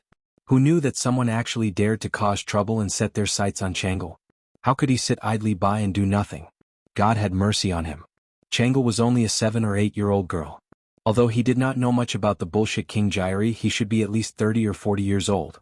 Bah, even if they were close in age, Li Zixuan did not want the princess of the Tang Empire to marry a foreigner. Marquillon, and don't be rude. In front of the envoys, don't be impulsive and ruin the friendship between the Tang Empire and the other countries. Cui Shanfu rolled his eyes and immediately jumped out and said in a sarcastic tone, "Impulsive your mother. Get out of this marquis's way." For some reason, Li Zixuan, who had never lost his composure in court, felt a ball of fire burning in his heart at this moment. When he saw that Cui Shanfu still didn't forget to dig a hole for him to jump into, Li Zixuan was instantly enraged. He slapped Cui Shanfu to the side, and before that old thing could complain, he fiercely looked at the translator of the Chamberlain of Dependencies standing to the side and said, "You are not allowed to translate what this marquis is about to say, or else you will be betraying the great Tang. Do you understand?" Li Zixuan had been made a marquis at a young age and was skilled in both the pen and the sword. He was extremely famous in Chang'an. When the interpreter saw that Li Zixuan looked like he was about to eat someone, he did not dare to refuse and nodded his head like a chicken pecking at rice. In truth, when the foreign envoys had come to the Great Tang, they had brought interpreters with them. But today was a court session, and on such an important occasion, their interpreters naturally did not have the right to enter. They could only use the official interpreter from the Chamberlain of Dependencies.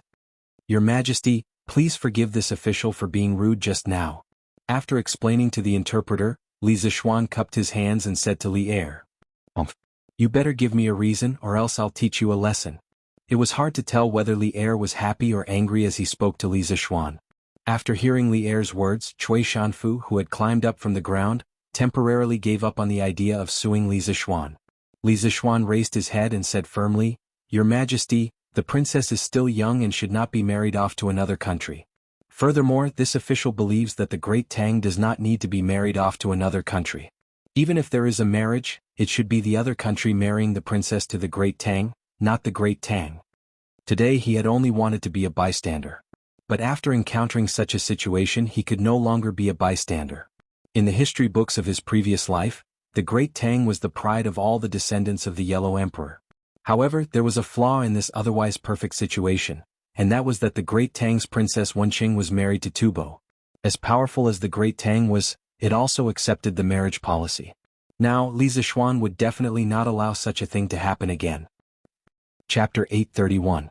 According to the history books, King Jiari only began to send envoys to visit the Tang dynasty in the 15th year of Jingguan, and he had never asked for the Tang princess's hand in marriage.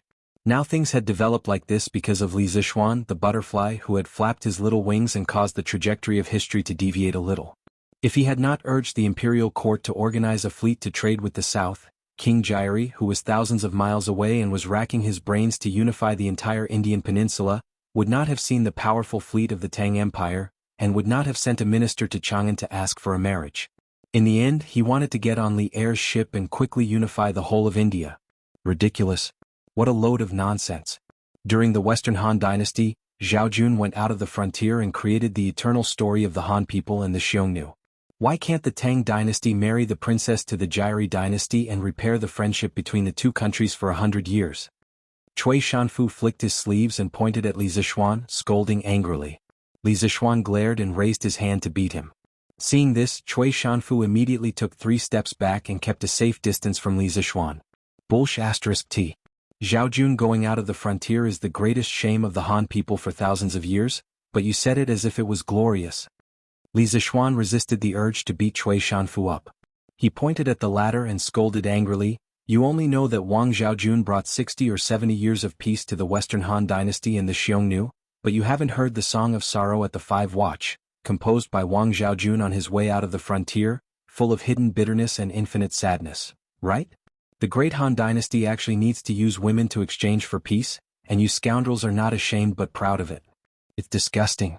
You don't deserve to be in the imperial court." Preposterous. Preposterous. You've actually turned this beautiful story into a great humiliation. Marquis Yong'an, you're talking nonsense. Cui Shanfu's old face was red with anger, and he pointed at Li Zixuan and trembled. Eternal story? T. You shameless scholars are just using it to cover up the cowardice in your hearts. When the Zhaojun left the fortress, the Xiongnu people had experienced the internal strife of the 5 Chanyu, and their national strength had long been declining day by day. Emperor Yuan of the Han dynasty was enjoying the fruits of the Zhaojun's resurgence. 3 years after the establishment of the Zhaojun, he had destroyed the Chanyu of Jiji in the western region. The Western Han dynasty could be said to be like the sun in the sky. Hu Hangxi only came with the mentality of joy and fear. Why would there be a need for a political marriage? It was because some cowards were insatiably greedy and satisfied with the status quo. They wanted the so-called eternal peace, and then ruined the life of a good girl for no reason. A Xiongnu leader who had been beaten into submission had come to the suzerain kingdom to pay a court visit. Not only did he enjoy good food and drinks, he even brought home a beauty. Don't you think this is laughable? That was fine. What was even worse was that after Hu Hangxi passed away, Lady Zhao went to court and became the emperor. She requested to return home but was rejected. She could only remarry Hu Hangxi's eldest son. In the end, she lost all will to live and died by poison. The swords of the Han people are not used against foreign enemies, but they are used against the women of their own country.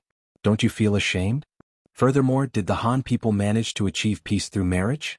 During the rebellion of the 8 princes of the Western Jin dynasty, the Xiongnu, Xianbei, Jia, Chang, and Di tribes took advantage of the chaos to rebel against the Jin dynasty. The Han people were almost wiped out by the foreign tribes. Reality proved that a wolf will always be a wolf and will never become a loyal dog. It is because there are many people like you that there is such a so-called eternal story to deceive the people and fool the world. Li Zixuan's eyes were red and he was crying tears of blood as he complained to Cui Shanfu angrily. The eternal story that had been glossed over for hundreds of years was exposed by Li Zixuan, revealing the bloody scars of history. All the officials in the hall were silent. Even the righteous defender, Wei Zheng, who always liked to nitpick, did not say anything. Instead, he had a thoughtful look on his face. Unlike the end of the Ming dynasty and the Manchurian Qing dynasty, most of the officials in this era had strong ethnic feelings. It could only be said that everyone's ethnic backbone was still there. Cui Shanfu wanted to say something, but when he saw that none of the officials stood up for him, he immediately felt a little scared. This was because the Qing Yaojin next to him was glaring at him like a tiger watching its prey. If he continued to speak, he would probably be beaten up again. Because the translator of the Chamberlain of Dependencies was stuck, at this time, the envoys of the various countries could only see an extremely young official arguing fiercely with the official of the Chamberlain of Dependencies who had brought them here. But the sad thing was they could not understand what the two were arguing about. They could only give the translator of the Honglu Temple a look, especially Alone Nazhan of the Jeri dynasty. At this moment he was like an ant on a hot pan, extremely anxious. If Cui Shanfu had not warned them not to speak carelessly in the court, Alone Nazhan would have jumped out to criticize the translator for not doing his job. But after receiving Li Zixuan's warning, even if the translator of the Honglu Temple was criticized by Alone Nazhan, he would definitely not dare to translate for the envoys. As the saying goes, spoilers may feel good for a while but the whole family will feel bad. In order to preserve his life, he did not dare to spoil Alone Nazhan and the others. Good. Well said. I, Old Qing, have not read many books and do not understand many principles. But I, Old Qing, only know that those who use women to exchange for peace are definitely cowards without balls. Our great Tang does not need to use women to exchange for peace. The princess cannot marry. Little Xian is right. If anyone is to marry, it should be the princess of the Jiari dynasty who marries into the great Tang. Seeing that Cui Shanfu did not continue to jump out to criticize him, Qing Yaojin nodded in satisfaction. Then he stood out to support Li Zixuan. This old official agrees. Although the Marquis of Yong'an's words contain a lot of personal feelings, the current Great Tang does not need a political marriage. Besides, Her Highness is still young and her body is delicate. It is not suitable for her to marry outside. From the civil officials' camp, a slightly hunched old man walked out. He was the decisive Du Ruhui. If nothing went wrong, Du Ruhui would replace Li Jing as the Minister of War next year. For a civil official to be able to become the Minister of War, it was enough to show that old Du was a very courageous man. This old official agrees as well. Not to mention that the Jiari dynasty has no enmity with our Great Tang. Rejecting the political marriage will not cause the two countries to fall out. Even if they fall out, our Great Tang is not afraid. If they want to fight, then let's fight. The men of Great Tang are never afraid of war. Furthermore, Her Highness is of noble birth. How can she marry into a barren land? The commander-in-chief of this South Sea operation, Li Xiaogong, also stood out to express his opinion. This old official agrees. Yuqi Jingda, Niu Jinda, Li Jing, and the rest of the military officials unanimously expressed their support for Li Zixuan. This old official agrees as well. It is not suitable for the princess to marry far away. After hesitating for a moment, Fang Xianling also expressed his opinion along with Zhang Sun Wuji. At this point, the civil and military officials had basically reached a consensus. That is, no political marriage, no marriage to the princess. Chapter 832. Your Highness, bad news. Bad news. In Chang'e Palace, a little palace maid hurriedly rushed into the palace and went up to the small attic where Chang'e lived. She said in a panic as she ran. Chang'e, who was sitting by the window and reading a newspaper, couldn't help but turn around when she heard the commotion. She frowned and asked, what happened to make you so flustered? Li didn't even have time to catch her breath and hurriedly said, Your Highness, bad news. The Prime Minister of the Jiari dynasty proposed to His Majesty in the court. Their king wants to marry Your Highness as his consort. Clap. As soon as the little palace maid finished speaking, the newspaper in Chang'e's hand fell to the ground with a clap. Her little face instantly turned pale and her pair of lively eyes lost their luster. Political marriage. These two words subconsciously appeared in Chang'e's mind. Although she knew from a young age that she was born in a royal family and could never decide her own marriage, she had never thought that something like a political marriage would fall on her head. She couldn't help but feel a trace of sadness in her heart. Who was King Jiari? How old was he? What did he look like? Which country was he the king of? She didn't know any of the information, but she had to accept her father's arrangement and marry a person she had never met before. How sad. What did my father say? After a long time, Chang'e, whose heart was in a mess, raised her head and asked with tears in her eyes. Your Highness, I don't know. I heard from Xiao Luanzi outside Taiji Palace that King Jiari wanted to marry Your Highness, so I immediately rushed over. When I came back, the Marquis of Yong'an was arguing with the Chancellor of the Honglu Temple. Hearing Chang'e's question, Li frowned and said with a bitter expression. Marquis of Yong'an? Li you're saying that Brother Xiao Xian also went to court today? Chang'e, who had just felt that the sky was falling and the earth was collapsing, heard the words Marquis of Yong'an from Li and immediately seemed to have found a faint light in the darkness. Her tone was not as desperate as before and seemed to have a trace of vitality. Yes, Your Highness. It is said that His Majesty personally issued a decree for the Duke of Yong'an to attend today's court conference. Li wanted to say that even if Empress Zhang Sun came, she might not be able to help in such a big matter as the political marriage. Li Zixuan, the Marquis of Yong'an, had even less hope. However, when she saw Chang'e's expectant expression, she buried these words in her heart. A glimmer of hope rose in Chang'e's heart. She hurriedly said, Then, Li quickly go and find out what my father has decided. I don't believe. Father would be so heartless. I don't believe that big brother little Xian would watch with folded arms and remain indifferent. Of course, the last sentence was only said to herself in her heart. Yes, Your Highness, please wait here. This servant will go right away. Li responded and immediately ran down the pavilion. Chang'e walked to the window. A pair of magpies happened to fly over from the branches outside the window. They were playing with each other on the branches, chirping noisily. Seeing this, Chang'e thought with some sadness. Bird, if only I could be like you and find the one I like and live with him freely all my life. Taiji Palace. All the civil and military officials in the court had basically expressed their opinions. Now that things had developed to this point, they only needed to wait for Li Er's judgment. Great Minister Aluo Nazhun, my beloved daughter is still young and sickly. It is not suitable for her to marry far away. I have already felt the desire of King Jiari and the Tang Empire to build a harmonious relationship for 100 years. However, the political marriage still needs to be discussed at length. Li Er looked at Aluo Nazhun, who was as anxious as an ant on a hot pan, and the other envoys who were watching the fun and didn't mind blowing things up. Hearing Li Er speak in person, the bitter official translator of Honglu Temple knew that he could finally return to normal work. He quickly translated Li Er's words to Aluo Nazhun and the other envoys. Boom. After the Southeast Asian envoys understood Li Er's decision, they couldn't help but whisper to each other. Some were surprised, some were angry, and some were gloating. Of course, most of them were gloating, especially the envoys from the neighboring countries of Gouda, Mud, and Wallaby. None of the envoys sent to the Tang Empire were fools. Anyone with a little common sense could guess the reason why King Jiari wanted to marry the princess of the Tang Empire. If King Jiari really got his way, then the small countries around the Jiari dynasty would be in danger of being wiped out at any time. Therefore, when they heard that Li Er had rejected Aluo Nazhun's request, they heaved a sigh of relief and couldn't help but feel happy. Your Majesty, if Princess Chengle's body is inconvenient, the other princesses can do it. My king is very sincere in building a harmonious relationship with the Tang Empire. Aluo Nazhun's face was red. He paused for a moment and still spoke unwillingly. This old bastard, is there no end to it? At the side, Li Zishuan couldn't help but frown. If it weren't for the fact that this was not the right place, he really wanted to beat this guy up and then throw him out. We have said that the matter of the marriage alliance will be discussed at a later time. Aluo Nazhun, if there is nothing else, please take your leave. Li Er frowned. To be honest, he was also a little irritated at the moment. Yes, thank you, Your Majesty. Aluo Nazhun was the prime minister of a country.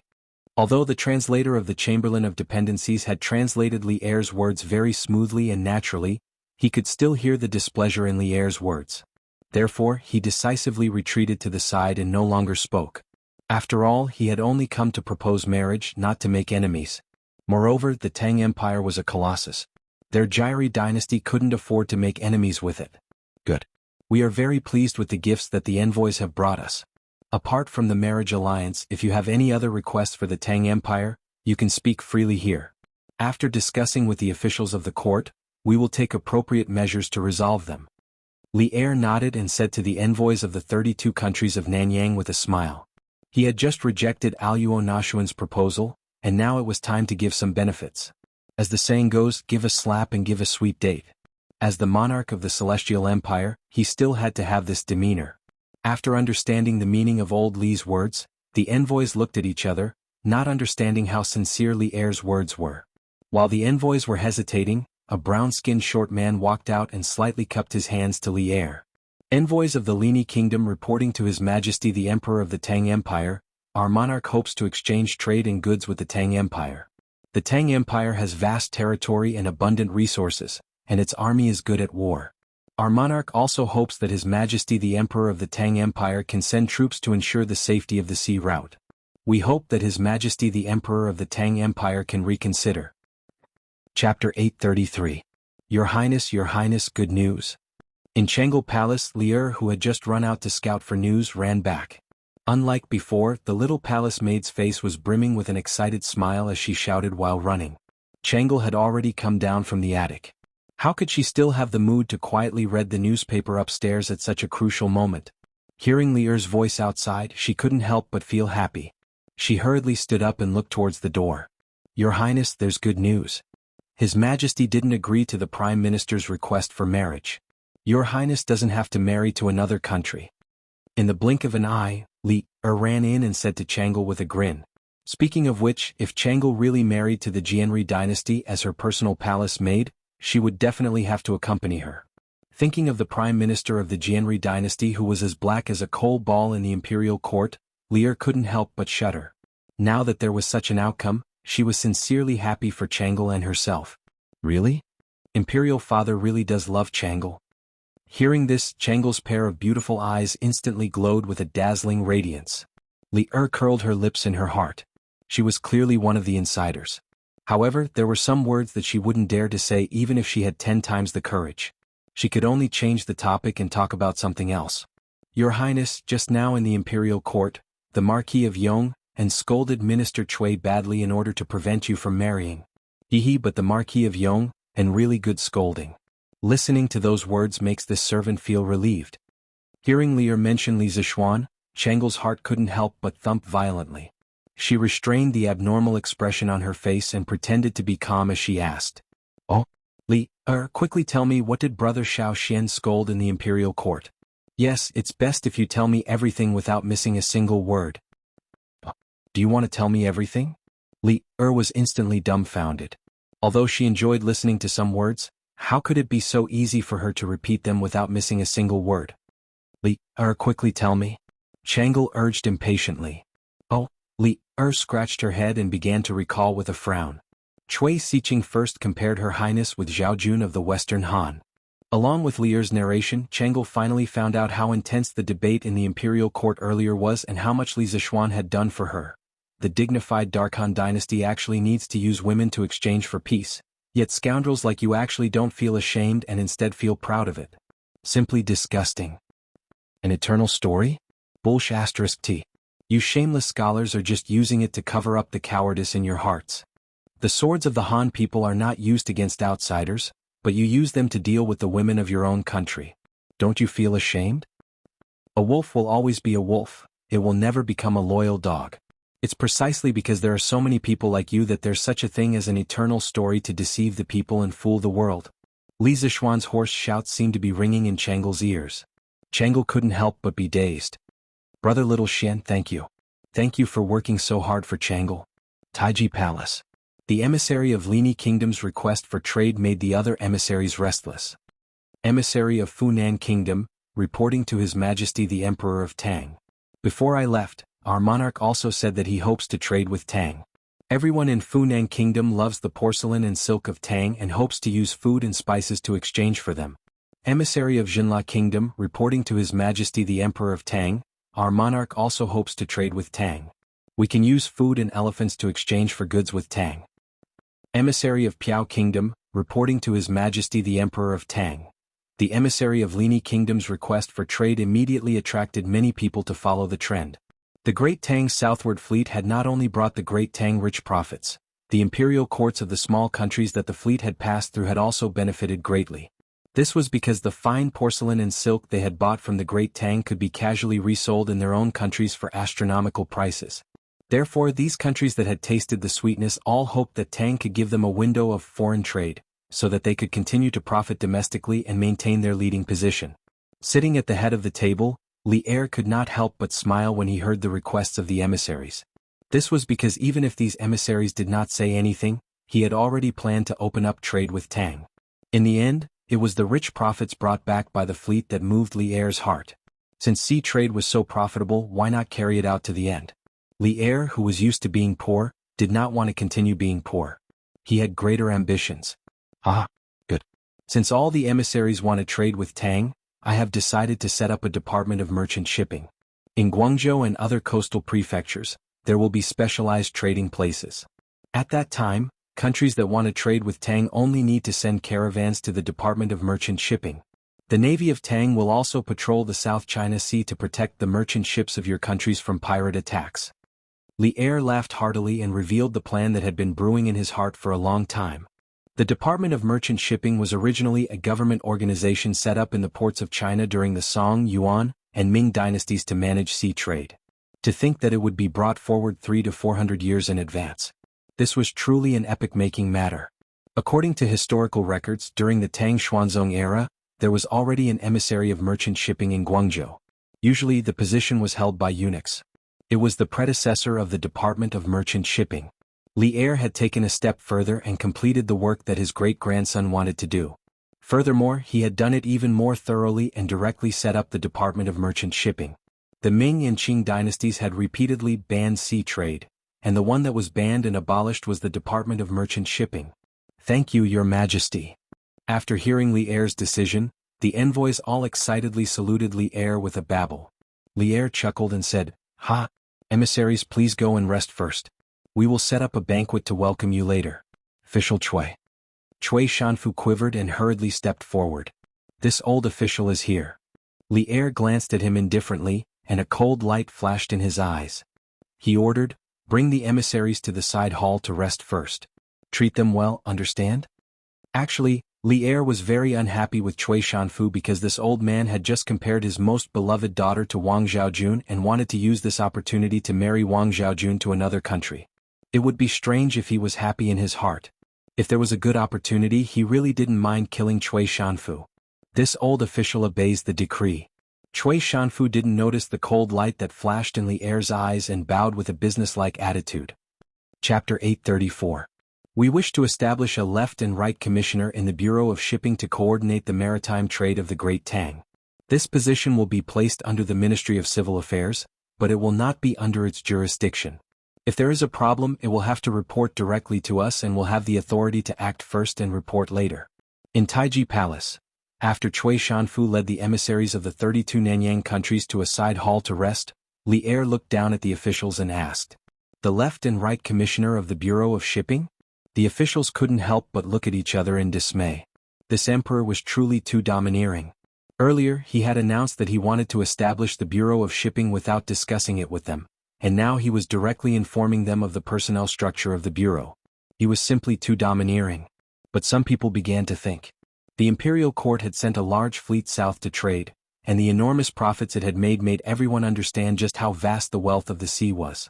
If it was as Li Er said, the commissioner of the Bureau of Shipping would have far too much authority, and at the same time, the profits from this position would be astonishing. It was clear that this was a lucrative job. "Your Majesty, the commissioner of the Bureau of Shipping is of great importance, and tens of thousands of dollars will be handled every day. Forgive this old subject for speaking bluntly, but this position is extremely prone to corruption. If your Majesty really does decide to establish the Bureau of Shipping, this old subject hopes that your Majesty will be extremely cautious in choosing the commissioner. It would be best if your Majesty could choose someone with both ability and integrity. This will ensure that the Bureau of Shipping operates normally and also increase the revenue of the Great Tang's treasury." Fang Xianling glanced at the buzzing officials behind him, then stepped forward and clasped his hands to Li Er. To be able to say these words was proof that old Fang was truly devoted to the country and had no selfish motives. For the sake of the country, he was even willing to offend despicable people. Li Zishuan couldn't help but nod when he heard old Fang's words. The Bureau of Shipping was in charge of the entire country's maritime trade, and it was similar to modern customs. Just the taxes alone could bring in thousands of strings of silver every day. This was not an exaggeration at all, especially in this era when maritime trade had just begun. The imperial court had a monopoly on all maritime trade, and the Bureau of Shipping was even more profitable than a bank. And for Li Er to give the commissioner of the Bureau of Shipping so much power was simply a hotbed for corruption. Throughout the two dynasties of the Ming and Qing dynasties, the collusion with the local tyrants, corruption were simply too numerous to enumerate. Who knew how many coastal tycoons were created, and some of them were so rich that they could rival a country. These people were all parasites of the country because they earned money that originally belonged to the country. Minister Fang is right. We will carefully consider the candidates for the Ministry of Shipping. I wonder if Minister Fang has any suitable candidates in mind?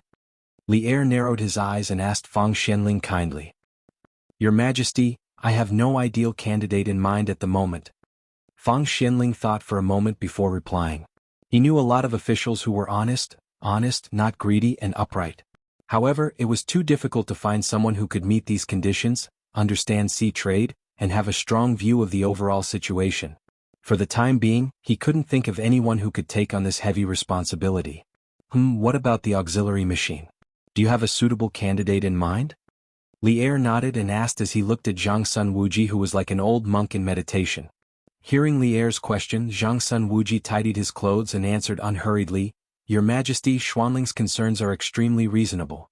Therefore, I think that there should be a place for Prince Hejian in the Ministry of Shipping. Prince Hejian is an upright person and will not disregard the interests of the imperial court for mere money. Furthermore, Prince Hejian led a fleet to the south not long ago to trade. He is the most knowledgeable about sea trade. Therefore, I think Prince Hejian is the most suitable candidate." Surprise.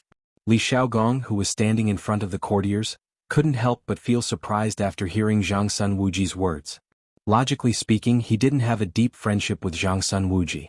Why would Zhang Sun Wuji praise him like this? More importantly, he didn't want to be the minister. Because he was a member of the imperial family of Li Tang, he had to avoid suspicion. He felt that his current position was enough. If he went any further, it would be a bottomless abyss. He understood that he couldn't participate too much in the imperial court to avoid being disliked or arousing Li Er's suspicion. Your Majesty, I also think that Prince Hejian is the most suitable candidate for the Ministry of Shipping. Hearing Zhang Sun Wuji's suggestion, Fang Xuanling's eyes lit up as he agreed. He didn't think of Li Xiaogong previously. Now that Zhang Sun Wuji said this, he instantly felt that Li Xiaogong was the most suitable candidate. Yes, that's right. Xiaogong is indeed suitable. Li Er's gaze turned and looked at Li Xiaogong. Just as he was about to speak, Li Xiaogong quickly stepped forward and cupped his hands. Your Majesty, the Ministry of Shipping is very important. I don't have much experience in sea trade and have only traveled a few more miles. It is really difficult for me to take up this heavy responsibility. I hope that Your Majesty can choose someone else. To others, this position was a delicious fat piece of meat, but to Li Xiaogong, this position was a hot potato. With his current status and reputation, there was really no need for him to do such things. Not to mention that it would easily cause him trouble, it was also very tiring to be busy every day. Moreover, he had just returned from the sea and didn't want to go to a coastal city for a business trip so soon. How good would it be to stay in Chang'an? Xiaogong, why are you so humble? I know your ability the best. Don't worry, I won't let you go to Guangzhou so soon. You have just returned from the sea, so you should rest well for a few days. It just so happens that the Ministry of Shipping has just been established and needs to be staffed with many officials. I appoint you, Xiaogong, as the left Minister of Shipping and give you 3 months' time to organize the members and court officials below the 3rd rank. After the Ministry of Shipping is established, you will head to Guangzhou to be in charge of the nation's shipping matters. Li Er smiled and without any explanation, he transferred Li Xiaogong to the newly established yamen of the city shipping department. Li Xiaogong was completely speechless. Li Er was simply acting like a hooligan, who would force the position onto someone who wasn't willing to take it. He was too unreasonable. Your Majesty, Your Majesty. Li Xiaogong knew that he couldn't reform someone who was purposely acting like a hooligan, so he could only accept this appointment. As for the right Minister of Shipping, I have decided to appoint Li Zixuan as the left Minister of Shipping. What do my beloved subjects think? Li Er smiled with satisfaction and then used the same trick again. He extended his fangs towards Li Zixuan, who was leaning against the wall and half asleep. *CK. Old Li, don't trick me. Your Majesty, I don't think so. I'm only 15 this year, I just celebrated my 15th birthday last month. My ability is limited and I'm afraid it will be difficult to convince the masses. Moreover, I've been prone to seasickness since I was young. If I go to Guangzhou, I might lose my life. Furthermore, I still have to teach and educate people in Yunshan and nurture talents for the Tang Empire. I really can't leave.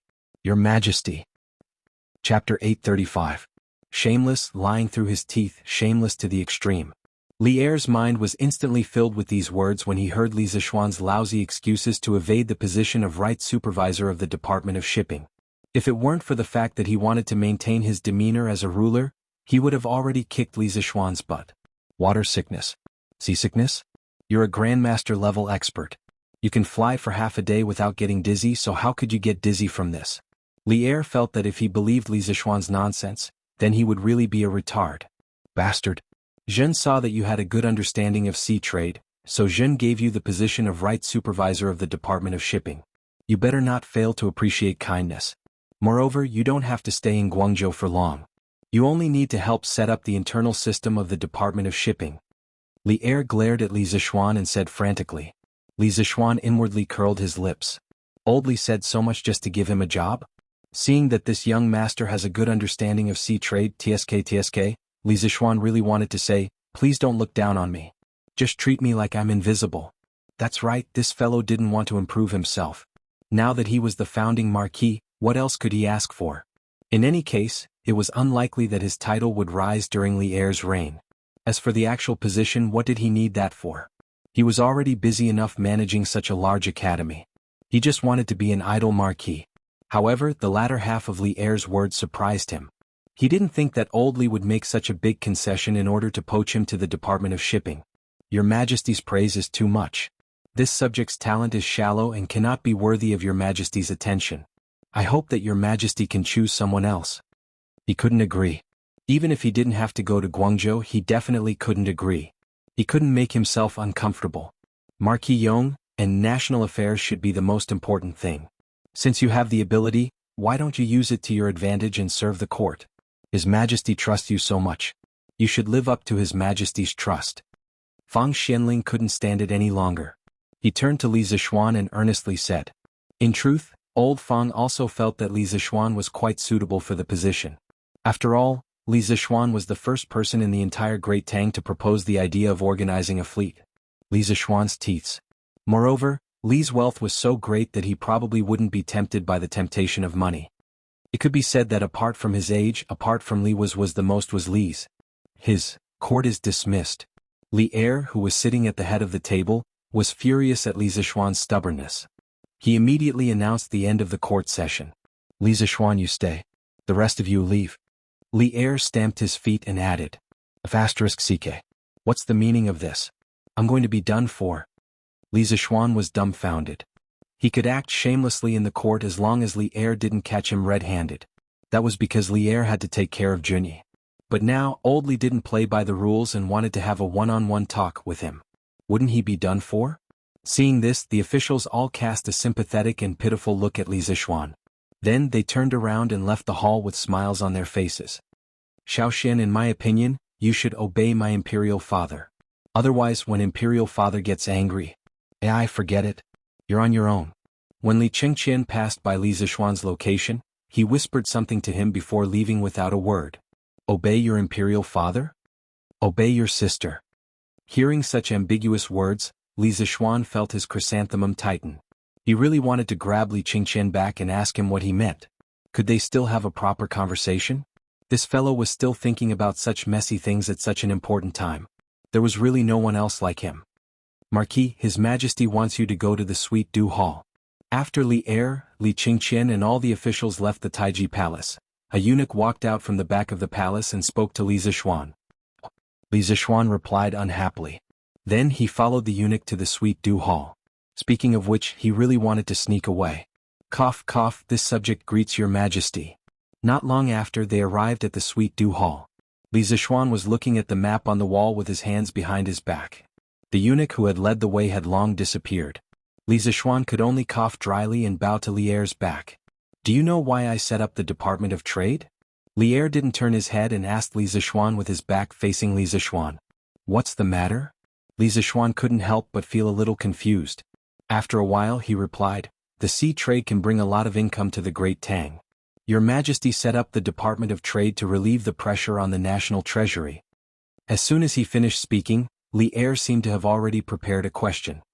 He immediately asked, then do you know why I'm in such a hurry to fill the treasury? Why else? Isn't it because you want money? Li Zixuan cursed in his heart, but he replied, this subject doesn't know. Indeed, other than the reason in his heart, he really didn't know why Li Er suddenly liked small amounts of money so much. 3 months ago, Shuayantua, Hueha, Baegu, and other tribes that had submitted to the Turks rebelled. Shili Khan sent Tuli Khan to suppress them but failed to win. The rebel army flourished and Tuli Khan's light cavalry fled. Shili Khan was furious and imprisoned him. Tuli Khan was resentful because of this. Just half a month ago, Tuli gathered his 30,000 troops and wanted to rebel against the Turks and return to the Great Tang. Shili naturally didn't allow it. He personally led the remaining troops to encircle and suppress Tuli. At this time, Shili was facing enemies from all sides. The Turks' civil war was raging. I wanted to take this opportunity to let the imperial court recover from last year's huge loss at the Wei River Alliance as soon as possible and accumulate the capital for a counterattack. When the Turk civil war was at its worst, I would send troops to the Turks to avenge the enemy that year. The Department of Trade can quickly fill up the treasury of the Great Tang. That's why I value it so much. Do you understand? Li Er looked at the map on the wall and slowly explained some military information that Li Zixuan didn't know. Then he turned around and looked at Li Zixuan with a burning gaze. The atmosphere in the room suddenly became heavy. Li Zixuan didn't expect that a small Department of Trade would involve the Turks. Was old Li trying to trick him, or was he trying to trick him? Chapter 836. Your Majesty, since the Bureau of Imports is of such great importance, we must be even more cautious in selecting candidates. This lowly subject is still young and lacks experience. It is difficult for this lowly subject to take on such an important post. Within Du Hall, Li Zixuan was silent for a long time before refusing. This wasn't because he didn't love his country, but because he felt that there was no need for him to personally take on this matter. With Li Xiaogong presiding over the Bureau of Imports, he could basically guarantee that no major corruption cases would occur. Other than helping to perfect the Great Tang's customs system, he really couldn't think of anything else he could do. In addition, he felt like old Li was trying to trick him. The Great Tang's border situation had not yet reached the point where war could break out at any moment. Based on the normal course of history, Li Er would only send Li Jing and the others to attack the Turks in the 8th month of the 3rd year of Xingguan. It was still too early. After all, the Great Tang still had to deal with the locust plague next year. Li Er's gaze abruptly darkened, and his face instantly lost its composure. Logically speaking, as the emperor, he was already giving a great deal of face to his subjects by personally advising them. However, Li Zixuan was still as stubborn as a dead pig that wasn't afraid of boiling water. He couldn't help but feel annoyed. Still young?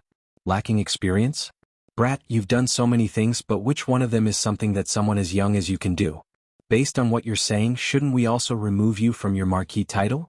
Since ancient times, has there ever been a 15-year-old marquis?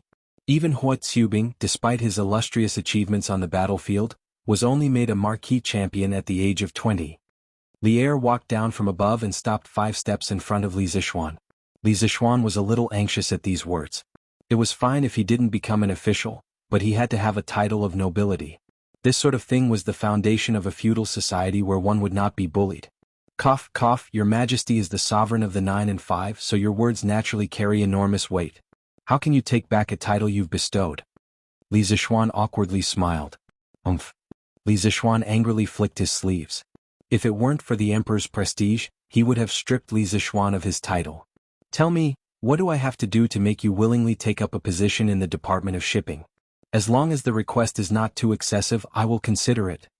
Since ancient times, there was no lack of officials begging the emperor to become an official. But now he, the emperor, actually had to beg his officials to become an official. This made Li Er gnash his teeth in anger. However, in his opinion, if he wanted to build the Department of Maritime Trade from scratch, quickly establish it from scratch and quickly display its proper functions, he must find someone with a long-term vision, a free mind, and a true understanding of maritime trade to manage it. Although Li Zixuan had personally gone to sea before, in terms of ideas, he was far inferior to Li Zixuan.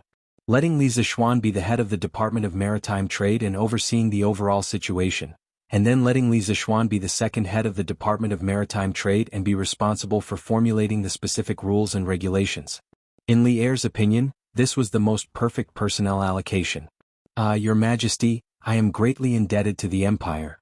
As long as the Imperial Court needs it, I will do my part even if I have to go through water and tread on fire. This kind of thing where I haven't even done anything yet is definitely not something I can do, Li Zixuan said with awe-inspiring righteousness. Li Er snorted and said, You brat, don't take it for granted. If you continue to dawdle, don't blame me for being impolite. Your Majesty, I want a few mines. As soon as Li Zixuan finished speaking, Li Zixuan hurriedly called out. Mines? You brat, you want iron ore? Li Er's face suddenly became serious. For a feudal emperor, iron ore was a very sensitive thing. During the spring and autumn period, Guanzhong of the state of Qi proposed the salt and iron monopoly policy in his Guanshanhai theory. It allowed the state of Qi to quickly become rich and become the first hegemon of the spring and autumn period. However, although Guanzhong was highly respected by later generations in the hundreds of years after his death, other than Xiangyang, who was determined to reform, there were very few people who followed his policy of strengthening the country. It wasn't until the time of Emperor Wu of the Han Dynasty that the imperial court, due to years of expeditions against the Xiongnu, that the central government's finances were gradually emptied. The rich people of China, smelting and boiling salt could make a fortune of tens of thousands of gold, but it wasn't for the urgent needs of the government. Only then did Emperor Wu of the Han Dynasty realize the importance of smelting and boiling salt to the country's tax collection. Thus, it gave birth to the salt and iron monopoly policy that was implemented intermittently in the history of China for more than 2,000 years. The so-called salt and iron monopoly meant that the right to smelt iron and boil salt was all taken over by the central government. However, it was important to note that the salt and iron monopoly was not the salt and iron official monopoly. In terms of smelting iron, it was implemented between the state and the private. The state generally implemented a monopoly policy on all mining resources. As long as the private found a mine, it would immediately be protected and sealed by the state. The ruler controlled the pricing power of the ironware and bought and sold all the ironware that was produced. Under these conditions, the imperial court opened up the smelting workshop industry and allowed the private merchants to operate it. The added value would be 70% for the merchants and 30% for the ruler, which was equivalent to a 30% income tax. However, due to the unavoidable problems of the bureaucratic system, the salt and iron official monopoly also had some serious problems. In order to complete their tasks, the official ironware only focused on production. Most of the ironware produced were large farming tools that were not suitable for farmers to use. Not only that, the official ironware also had problems such as high cost, low quality, not being able to choose, not being able to buy, and forcing farmers to work. More importantly, the price of the official salt and iron was expensive, and many poor people could not afford it. During the Eastern Han Dynasty, the ruler removed the salt and iron monopoly policy and implemented a tax system. The three kingdoms and two Jin focused on purchasing, and the tax system was implemented during the northern and southern dynasties. From the Sui to the early Tang dynasty, the salt and iron taxes were removed, and they were taxed like other goods. After the Tang-Ungshi rebellion, due to financial difficulties, the salt and iron monopoly was implemented once more. Since then, the successive dynasties strengthened the salt monopoly and implemented a tax system on iron, no longer treating it the same as salt. The salt and iron monopoly allowed the feudal country to gain considerable benefits, especially salt. It had always been the most important monopoly product that the feudal government firmly controlled, and the income from it was an important source of income for the successive governments. Your subject not only wants the iron but also a few sulfur mines. Your Majesty, please grant me this. Seeing Li Er's suddenly serious expression, Li Zishuan suddenly had a bad premonition, but he still braced himself and said. Previously, when he was in the workshop, he took it for granted that as long as he found the iron or based on the memory in his mind, he would be able to own it. Later, when he went back and told his father, he found out that he was wrong. Today he had such a rare opportunity to negotiate with Li Er. If he did not do so, he would be letting himself down. Chapter 837. Li Zishuan had taken the ownership of the iron ore in this era for granted, and he hadn't thought about the extraction of pyrite when he was in the workshop. The composition of pyrite was mainly ferrous sulfide. At that time he wanted to extract sulfur and iron from it through a series of chemical processes. However, after he went home and calculated carefully, he found that it was easier to extract sulfur from pyrite, but it was too difficult to extract iron. It wasn't that it couldn't be extracted, but with the current conditions, it was very difficult to do so. Even if it could be done, the cost was too high. It wasn't worth it. Therefore, if he wanted to get a large amount of iron, he would need some magnetite, which was mainly made up of iron tetroxide. However, other than extracting sulfur from pyrite, there was also an extremely important industrial material. You would talk about this later. What do you need iron for? Li Er didn't care much about sulfur. Besides, the imperial court didn't have much control over sulfur, but iron was different. During the early Tang dynasty, although the imperial court had abolished the special taxes on salt and iron, basically all iron mines that had been discovered belonged to the imperial court. In principle, private individuals weren't allowed to own iron mines. Your Majesty, my workshop is lacking iron. I've already bought all the iron that can be bought near Chang'an City, but it's still not enough. Addressing and using words was a very deep knowledge. Li Zishuan referred to himself as little brat here and not minister, or little minister, to show that he was speaking to Li Er as a junior and not as a minister. Because the topic he was talking about was, after all, a business matter, it was very inappropriate to use the identity of a minister. Useless. Do you really think that your workshop is a treasure? I won't give you the iron ore because not only do you lack iron, but the imperial court also lacks iron. Do you think your workshop is more important, or my imperial treasury and northern capital military weapons supervisor? The Tang dynasty implemented the system of 3 provinces and 6 departments. The military weapons workshops were under the management of the Ministry of Works and the Ministry of War. They were called the Imperial Treasury and Northern Capital Military Weapons Supervisor respectively. After hearing this, Li Er flicked his sleeves and said in a bad mood. During the early Tang dynasty, the Tang dynasty adopted the prefectural military system. There were 574 to 800 prefectural prefectures throughout the country, and 627 of them were famous. This number was constantly changing, which meant that the lowest number was 574, and the highest number was 800. The House of Subjugation was split into 3 grades, with 1,200 men, 1,000 men and 800 men respectively. Therefore, in the early Tang dynasty, there were around 800,000 soldiers, of which 260,000 were from the Guanyi circuit. They were the main force, the 16 guards of the Great Tang. The weapons and equipment for these 260,000 soldiers were made by the Imperial Treasury and the Northern Capital Military Weapons Bureau. The equipment for the soldiers of the other prefectures were made by the local prefectures, but the metal they used was still provided by the central government. With such a huge consumption of ironware, the imperial court's demand for iron ore was also very high. Your Majesty, you misunderstood. This little one doesn't want the Great Tang's existing iron mines. What this little one means is that this little one will find an iron mine myself. After I find one, can this little one send someone to mine the iron mine? Li Zishuan explained carefully. Li Er raised his eyebrows in surprise and said with some surprise, "Oh? You also know geomancy and gold mining?"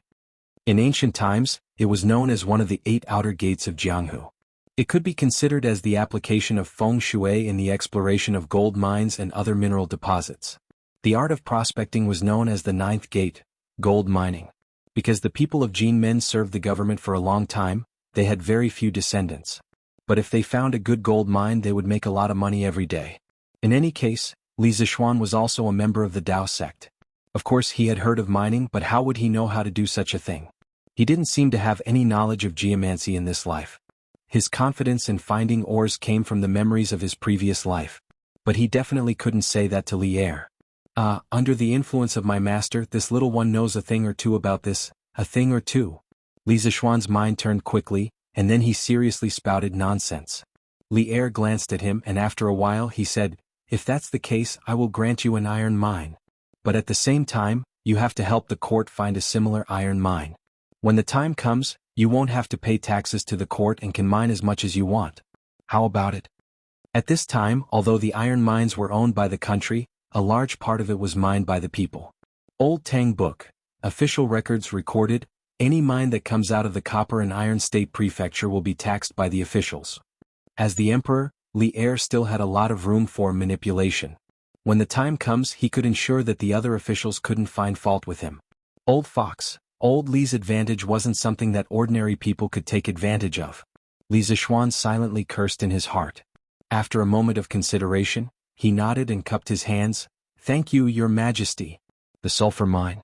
Li Er smiled proudly and then said, "You can have the sulfur mine. As long as you can find it, it's yours. I won't ask about it." Although he didn't know what Li Zishuan wanted the sulfur mine for, he was too lazy to ask. This thing wasn't an important strategic resource of the country.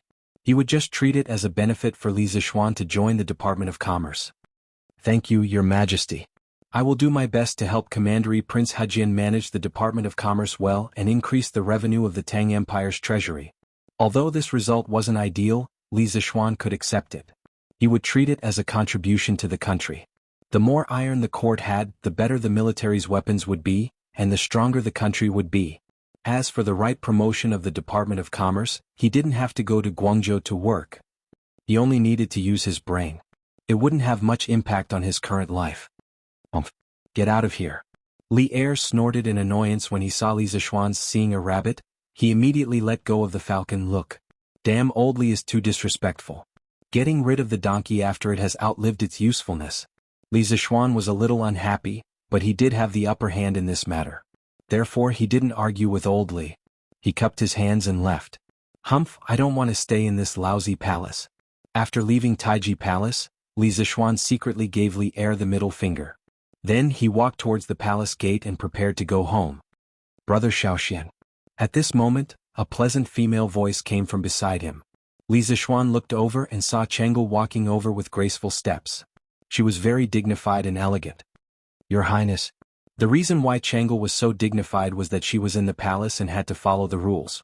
Similarly, Li Zishuan had to follow the rules. Therefore he cupped his hands and bowed. "Brother Xiaoxian, don't be so polite. Chengel is here to thank Brother Xiaoxian. Thank you for speaking up for Chengel in the court just now." Chengel asked her servants to leave and hurried over. The little girl's eyes seemed to be made of water, which made her look very gentle. Chapter 838. On the stone arch bridge outside the Taiji Palace.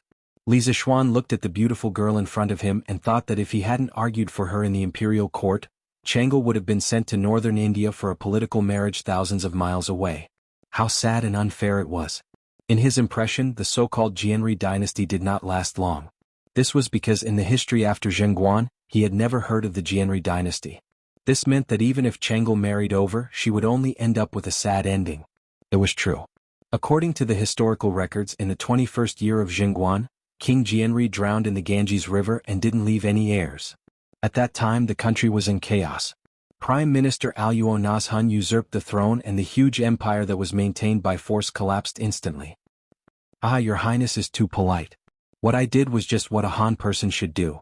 Li Zixuan smiled kindly. What he said was both right and wrong. In his previous life, Li Zixuan was a bit angry. After traveling to ancient times, he certainly didn't want his country to trade women for peace. If what happened today happened to any princess, Li Zixuan would speak up for her. However, if it weren't for Chang'e, he might not have been so nervous and worked so hard today. The reason was that he didn't like Chang'e. He did like her, but it was definitely not the kind of love between a man and a woman. After all, Chang'e was only a 7 or 8-year-old girl. If he, a modern man, really had feelings for Chang'e, it would be too abnormal. It was undeniable that Chang'e, like her name, was born beautiful and charming. At such a young age, it could be seen that she would grow up to be a beauty. However, on the one hand, Li Zixuan only treated Chang'e as his younger sister. Lan was lively and lovely, while Chang'e was gentle and well-behaved. Li Zixuan felt that it would be perfect if he could have two sisters like her at the same time.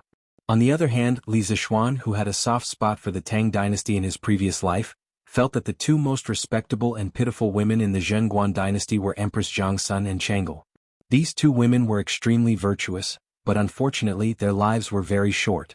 Compared to Empress Jiangsun, Chang'e had completely inherited her virtuousness, but not her scheming and means as an empress.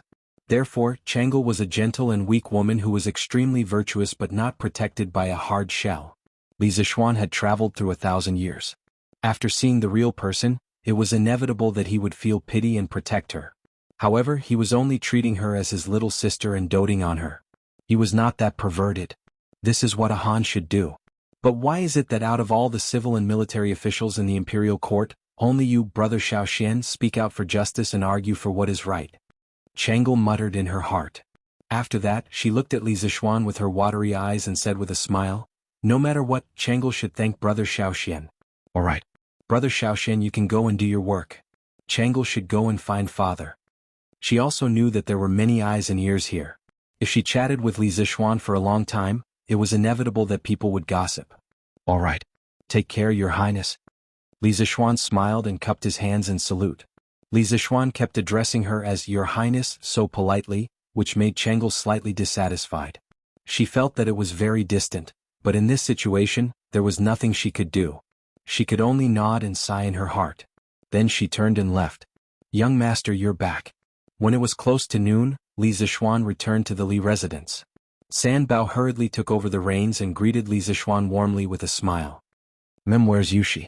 Li Zixuan clapped his hands and asked casually. "Young mistress is in the kitchen right now. Young master, you can go and wash your hands first. The food will be ready soon." San Bao held Big White's hand and bowed. Li Zixuan nodded and walked into the residence. He thought to himself that his wife was really too good to him. Ever since they got married, Han Yushi had been making delicious food for him every day. She was simply raising him like a pig. If he didn't have martial arts in this life, he would definitely become a fat otaku again if Han Yushi continued to raise him like this. After a sumptuous lunch, the couple returned to the bedroom.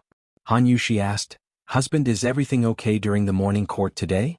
Han Yushi had never asked or cared about the matters of the imperial court. However, she saw that Li Zixuan was not in high spirits after returning today. She hesitated and asked. Li Zixuan thought for a while and replied, "Today the main thing is that the small Nanyang kingdom is presenting tributes to His Majesty. It wasn't a big deal, but later the Prime Minister of the Jedi dynasty proposed to His Majesty. Their king wants to marry Chang'e." Han Yushi was shocked and covered her mouth. How could this be? Husband, did His Majesty agree? She had always had a good impression of Chang'e. When she heard that Chang'e might be married to another country, she couldn't help but worry. Li Zixuan shook his head and sighed. No, His Majesty is not muddle-headed. It's just that I have another task now. Hearing that Li Zixuan didn't agree to this marriage, Han Yushi couldn't help but breathe a sigh of relief. When she heard the second half of the sentence, she couldn't help but raise her head and ask, "Husband, did His Majesty arrange another task for you?" Li Zixuan nodded and roughly told Han Yushi about the matter of the shipbuilding department and the iron mine. After Han Yushi heard this, she whispered with a complicated mood, "Yes. Husband, the greater the ability, the greater the responsibility. His Majesty thinks so highly of you and has given you so many important tasks. Whether it's for the country or the people, you should treat them seriously. With me at home, husband, you don't have to worry."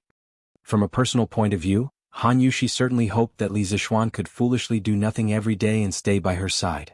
However, she knew that this was impossible. Her husband was so capable that he was destined to not be an ordinary person. Since the moment Yanhuang College was built, Li Zixuan spent less and less time at home. At that time, Han Yushi truly tasted what it meant to regret teaching your husband to seek the title of Marquis. "Thank you for your understanding, wife." Li Zixuan smiled. Han Yushi shook her head and asked again, "Husband, are we going back to Yunshan in the afternoon?" We'll go back to Yunshan after resting for a while. In the afternoon, Faubert still has something to do with me. According to yesterday's agreement, Faubert would bring his nephew for an interview this afternoon. He had to tell him the location of several magnetite and pyrite mines. At around 1 o'clock in the afternoon, Li Zixuan took his wife out of the mansion in a carriage and went to Yunshan. Naturally, Sanbao and Fu were extremely resentful. They didn't expect their young master and young madam to leave after only staying in the mansion for a day. Such a master was extremely rare in Chang'an. Chapter 839. Young master, this is my nephew Fu Bin. When they returned to Yunshan, Faubert was already waiting outside the courtyard with a young man. Li Zixuan directly brought them to the study on the first floor. Faubert smiled and introduced the young man beside him to Li Zixuan. Li Zixuan nodded and then began to size up the young man. This young man was about 25 or 26 years old. He had a delicate face, a high nose bridge, and a pair of eyes that were 70% clever and 30% timid. It was said that one's appearance was born from one's heart. Just by looking at his face, this young man was somewhat clever and somewhat timid. Fortunately, Li Zixuan didn't need someone who wasn't afraid of anything. He felt that a person should have a heart of reverence so that they wouldn't overstep the rules when doing things. "Brat, why aren't you greeting young master?" Faubert slapped the back of the young man's head and scolded. The young man staggered 2 steps forward and hurriedly bowed to Li Zixuan and said, "Fu Bin greets young master." Li Zixuan smiled and said, No need to be so polite. I treat Faubert like an elder. Since you're Faubert's nephew, then your family." Fu Bin lowered his head and said, "Young master is too kind. I don't dare." Li Zixuan didn't force him and asked, "You know martial arts?" He saw that Fu Bin's lower body was very stable, so he asked this question. Fu Bin scratched his head and said embarrassedly, "I don't know martial arts, but I know some boxing." Faubert couldn't help but interrupt at this moment. This kid didn't like to study since he was young. He didn't learn how to dance but learned a lot of fancy boxing. If it weren't for young master's favor, he wouldn't have made a name for himself. Li Zixuan waved his hand and said, "Hee. Faubert, you can't say that. There are 360 professions, and each profession has its own master. Studying is not the only way out of a person's life. As long as Fu Bin is down to earth, he will definitely have his own future." Hearing this, Fu Bin's eyes flashed. He couldn't help but have a good impression of Li Zixuan. Speaking up to this point, Li Zixuan took out a map from the bookshelf and beckoned to Fu Bin. When the latter came over, he said, "Let's go. Fu Bin, as long as you can accomplish this task, I will arrange you to work in the workshop. If you do well, you might even take over the position of Faubert in the workshop. By then you will have a bright future." Fu Bin's expression lit up and he hurriedly said, "Many thanks for young master's promotion. Young master, if you need anything, just tell me. Even if I have to go through water and tread on fire, I will definitely complete the task given by young master." Li Zixuan smiled and said, "I don't need you to go through water and tread on fire. I have marked 4 locations on this map, corresponding to the 4 mines. They are not far from here and they are all in Hedong Road. You can take some people there and look for the mines near the locations I marked. If the local government obstructs you, you can just show them my warrant." In the 2nd month of the 1st year of Jingguan, Li Er divided the country into 10 roads, namely Guanyi Road, Hunan Road, Hedong Road, Hebei Road, Shannon Road, Longyu Road, Huainan Road, Jiangnan Road, Jianan Road, and Lingnan Road. The counties were abolished and replaced with provinces. The 4 mines marked by Li Zixuan on the map were all located in Shaanxi Province, which was Hedong Road in the Tang Dynasty. Among the 4 mines there were 2 magnetite mines and 2 pyrite mines. The magnetite reserve should be at least 30 million tons, which was enough for Li Zixuan's workshop to squander for decades. At the same time, it could also alleviate the extreme shortage of iron in the Tang Dynasty. Fu Bin took the map and suddenly had a bitter expression. "Young master, this map." Li Zixuan raised his eyebrows and said, "What's wrong? You don't know how to read a map?" Fu Bin had a long face and nodded. Faubert was furious and slapped the back of Fu Bin's head again. "Ignorant and incompetent. I usually told you to read more books but you didn't listen. Now you have lost your face here. What a bastard." Li Zixuan smiled. As the saying goes, when one is concerned, one must be responsible. From this, it could be seen that Faubert was very concerned about his nephew. "Ah, Faubert, this map of mine is marked with a new method. It is normal that Xiao Bing does not understand it. You just need to teach him these 2 days. Don't worry, the mining is not urgent." Faubert knew that Li Zixuan was purposely giving him face. He said gratefully, "Thank you, young master." "Young master, don't worry. Even if this kid does not eat or sleep these 2 days, he will learn to read the map. He will not delay young master's work." "Alright, it's not that serious. By the way, Uncle Fu, I have a few drawings here and I've marked the detailed size requirements on them. They'll be used together with the thing I drew for you in the workshop last time. Can you make them for me recently?" Li Zixuan waved his hand and turned around to take out a few drawings from the bookshelf. He passed them to Faubert. Faubert took the drawings and glanced at them. "Young master, this is not a problem. Don't worry." "Then Faubert, you guys can go back to your work." Seeing that there was nothing else to say, Li Zixuan sent him off with a cup of tea. It was not that he did not want to give face, but that he and Faubert had been very busy recently. "Then this old man will take his leave." Faubert cupped his hands and left with Fu Bin. Li Zixuan meditated for a while in the study before leaving for the academy. He had to check on the students' recent military training before teaching them Taiji Fist. After all, he had promised Cheng Chumo a few days ago. "It's you?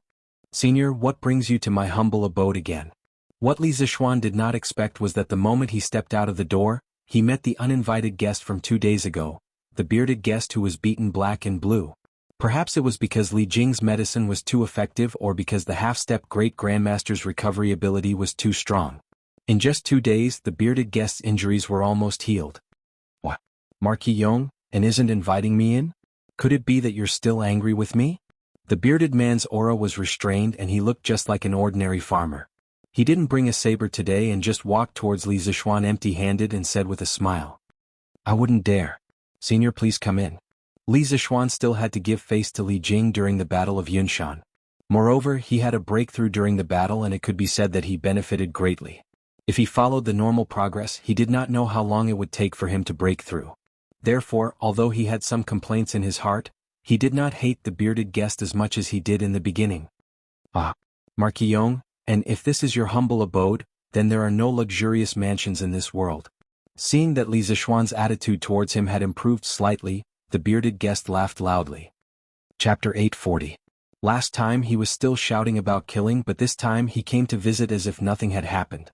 It had to be said that the bearded guest's skin was really thick.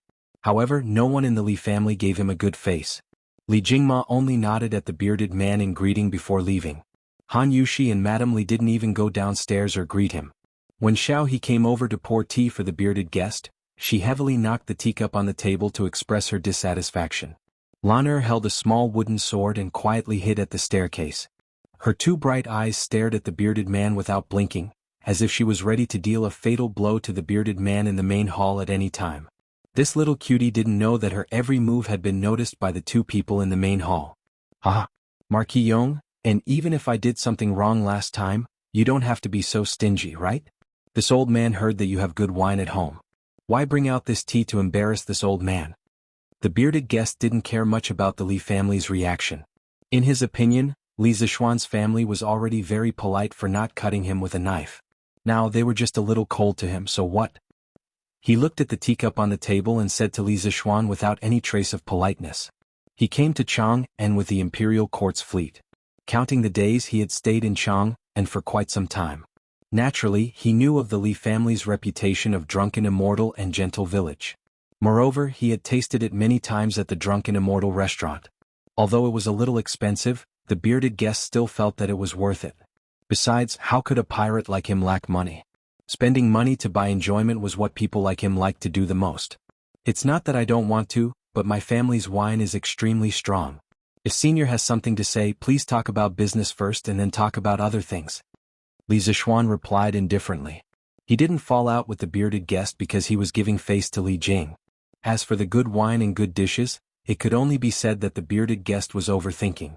Hearing the coldness in Li Zixuan's words, a hint of embarrassment appeared on the bearded man's face, but it disappeared in a flash. Ahem, I don't like to beat around the bush with people, so I'll be frank with you. I want your complete sea chart. If you have any conditions, feel free to state them. If I can do it, I won't say a word. Li Zixuan was shocked. Only now did he understand that the dragon-bearded guest deliberately came to Cloud Mountain to cause trouble 2 days ago. He went through so much trouble just for his sea map. However, how did this old man know that he had the sea map in his hands? That's impossible. Senior, please don't mention it again. Li Zixuan didn't think too much about it and directly refused. The curly-bearded guest immediately asked anxiously, "Why is that? There should always be room for negotiation. Marquion, and why are you so heartless?" Feelings? Li Zixuan sneered and said sarcastically, 2 days ago, someone wanted to annihilate my entire family. Why should I care about feelings with such a person? I'm already giving face to Duke Wei by not sweeping him out of the door. When the curly-bearded guest heard this, his face turned green and white. The fight 2 days ago was a misunderstanding. I've already explained it to Marquis Yong, and although my words were inappropriate, I didn't have any ill intentions. Marquis Yong, and why do you have to take it to heart? Some people don't mean much to you, but to me their lives are more important than my own. You'll never understand this. Li Zixuan stared at the curly-bearded guest and said word by word. The curly-bearded guest was speechless, and the hall fell into silence. After a while, Li Zixuan asked, "Senior, how did you know that I have a detailed sea map?" The curly-bearded guest suddenly thought of something and his eyes lit up. He was about to explain when he saw the servant girl who served him tea earlier walk over and said to Li Zixuan, "Young master, there's a person called Meng Yuliang outside who wants to see you." Meng Yuliang? Li Zixuan muttered to himself. Only then did he remember that Meng Yuliang was Meng Wenhao's father. He just didn't know why he came over at this time. "Let him in." "Yes, young master." Xiao He responded and then turned around to go out. The curly-bearded guest who was about to speak saw that Li Zixuan summoned Meng Yuliang without hesitation. He rolled his eyes and actually shut his mouth. Meng Yuliang pays his respects to Marquis. After a while Meng Yuliang walked in. He saw the curly-bearded guest sitting in the main hall and a trace of joy flashed across his eyes. He then turned around and bowed solemnly to Li Zixuan. "Uncle Meng, you don't have to be so courteous. Now that you're an official, you don't have to be so courteous." Li Zixuan helped him up and said with a pleasant smile, "Don't worry. Marquis, you're too courteous. You've done a great favor for my Wenhao, and you deserve to be courteous." Meng Yuliang said with a sincere face. Li Zixuan smiled and didn't insist. He pointed to the sofa beside him and said, "What's there to be courteous about? Uncle Meng, take a seat first." Meng Yuliang paused and didn't sit down immediately. Instead, he turned around and faced the curly-bearded guest. He knelt on the ground and kowtowed. Today, Meng Yuliang knew that Benefactor was here and specially came to thank Benefactor. "Once again, I thank Benefactor for saving my life." Get up, get up. How can a man kneel just because he wants to? It's just a small matter for you in our hometown. You don't have to worry about it for so long." The curly-bearded guest quickly stood up and helped Meng Yuliang up. "Benefactor?" Li Zixuan saw this scene and was a little confused. How could these two people who didn't have anything to do with each other have an intersection? What kind of drama is this? "Uncle Meng, you know each other?" Li Zixuan frowned and asked aloud. Meng Yuliang turned around and replied, "Marquis, the fleet was attacked by pirates at sea. I was seriously injured and almost died at sea. Fortunately, Benefactor came to my rescue and saved my life." Hearing Meng Yuliang's words, Li Zixuan suddenly thought of something. After a moment of frowning, he looked at the curly-bearded guest and said in surprise, "Previously, Commander Prince Hajin told me that when the army landed in Japan, there was a mysterious master protecting him. I didn't expect that person to be you." "Ah, it's just a coincidence. It's not worth mentioning." Although the curly-bearded guest was proud, he still had an indifferent expression on his face. This old guy is really good at acting tough. Li Zishuan pinched his chin and fell into deep thought. He was now curious about how Meng Yuliang knew that the curly-bearded guest was with him. The curly-bearded guest had been staying at Li Zishuan's house recently. Ordinary people naturally wouldn't know his whereabouts. How did Meng Yuliang, who had no foundation in Chang'an, know? Chapter 841. Old Master, do you think Li Zishuan has agreed to Big Brother's request? Duke Wei Residence Study Room. Hong Funu held her hair with one hand and swayed in front of Lord Li Jing as she spoke, wittily. Lord Li Jing held his forehead and sighed helplessly. Chuchen, I think you shouldn't have done that. Little Shen is also our junior. How could you scheme against him? When Hong Funu heard that, her eyes widened and she said loudly, Scheme? How did I scheme against him? I was only telling him the truth. Could it be that Big Brother didn't save that person called Meng Yuliang at sea? From the beginning to the end, did I make up any lies? So how can this be called scheming? Lord Li Jing was instantly speechless. He thought to himself that he really couldn't reason with a woman at any time. Forget it. Just take it as this old man owes that child a favor. Lord Li Jing sighed in his heart and thought to himself. Marquis Benefactor, you two go ahead. If there's a chance in the future, Meng Yuliang will visit again. Cloud Mountain Residence. Meng Yuliang only sat for a while before he stood up and bid farewell. He also understood that Li Zishuan and the dragon-bearded guest must have something important to discuss. It wasn't convenient for him to continue disturbing them. Speaking of which, if it wasn't for the fact that the dragon-bearded guest was constantly drifting about and came and went without a trace, he wouldn't have rushed over immediately upon hearing news of the dragon-bearded guest. All right, Uncle Meng, take care. Li Zishuan stood up and smiled. Although he had many questions about how Meng Yuliang knew that the dragon-bearded guest was here, the dragon-bearded guest had saved Meng Wenhao's father. This was an irrefutable fact that couldn't be changed no matter what. Everything else didn't seem too important.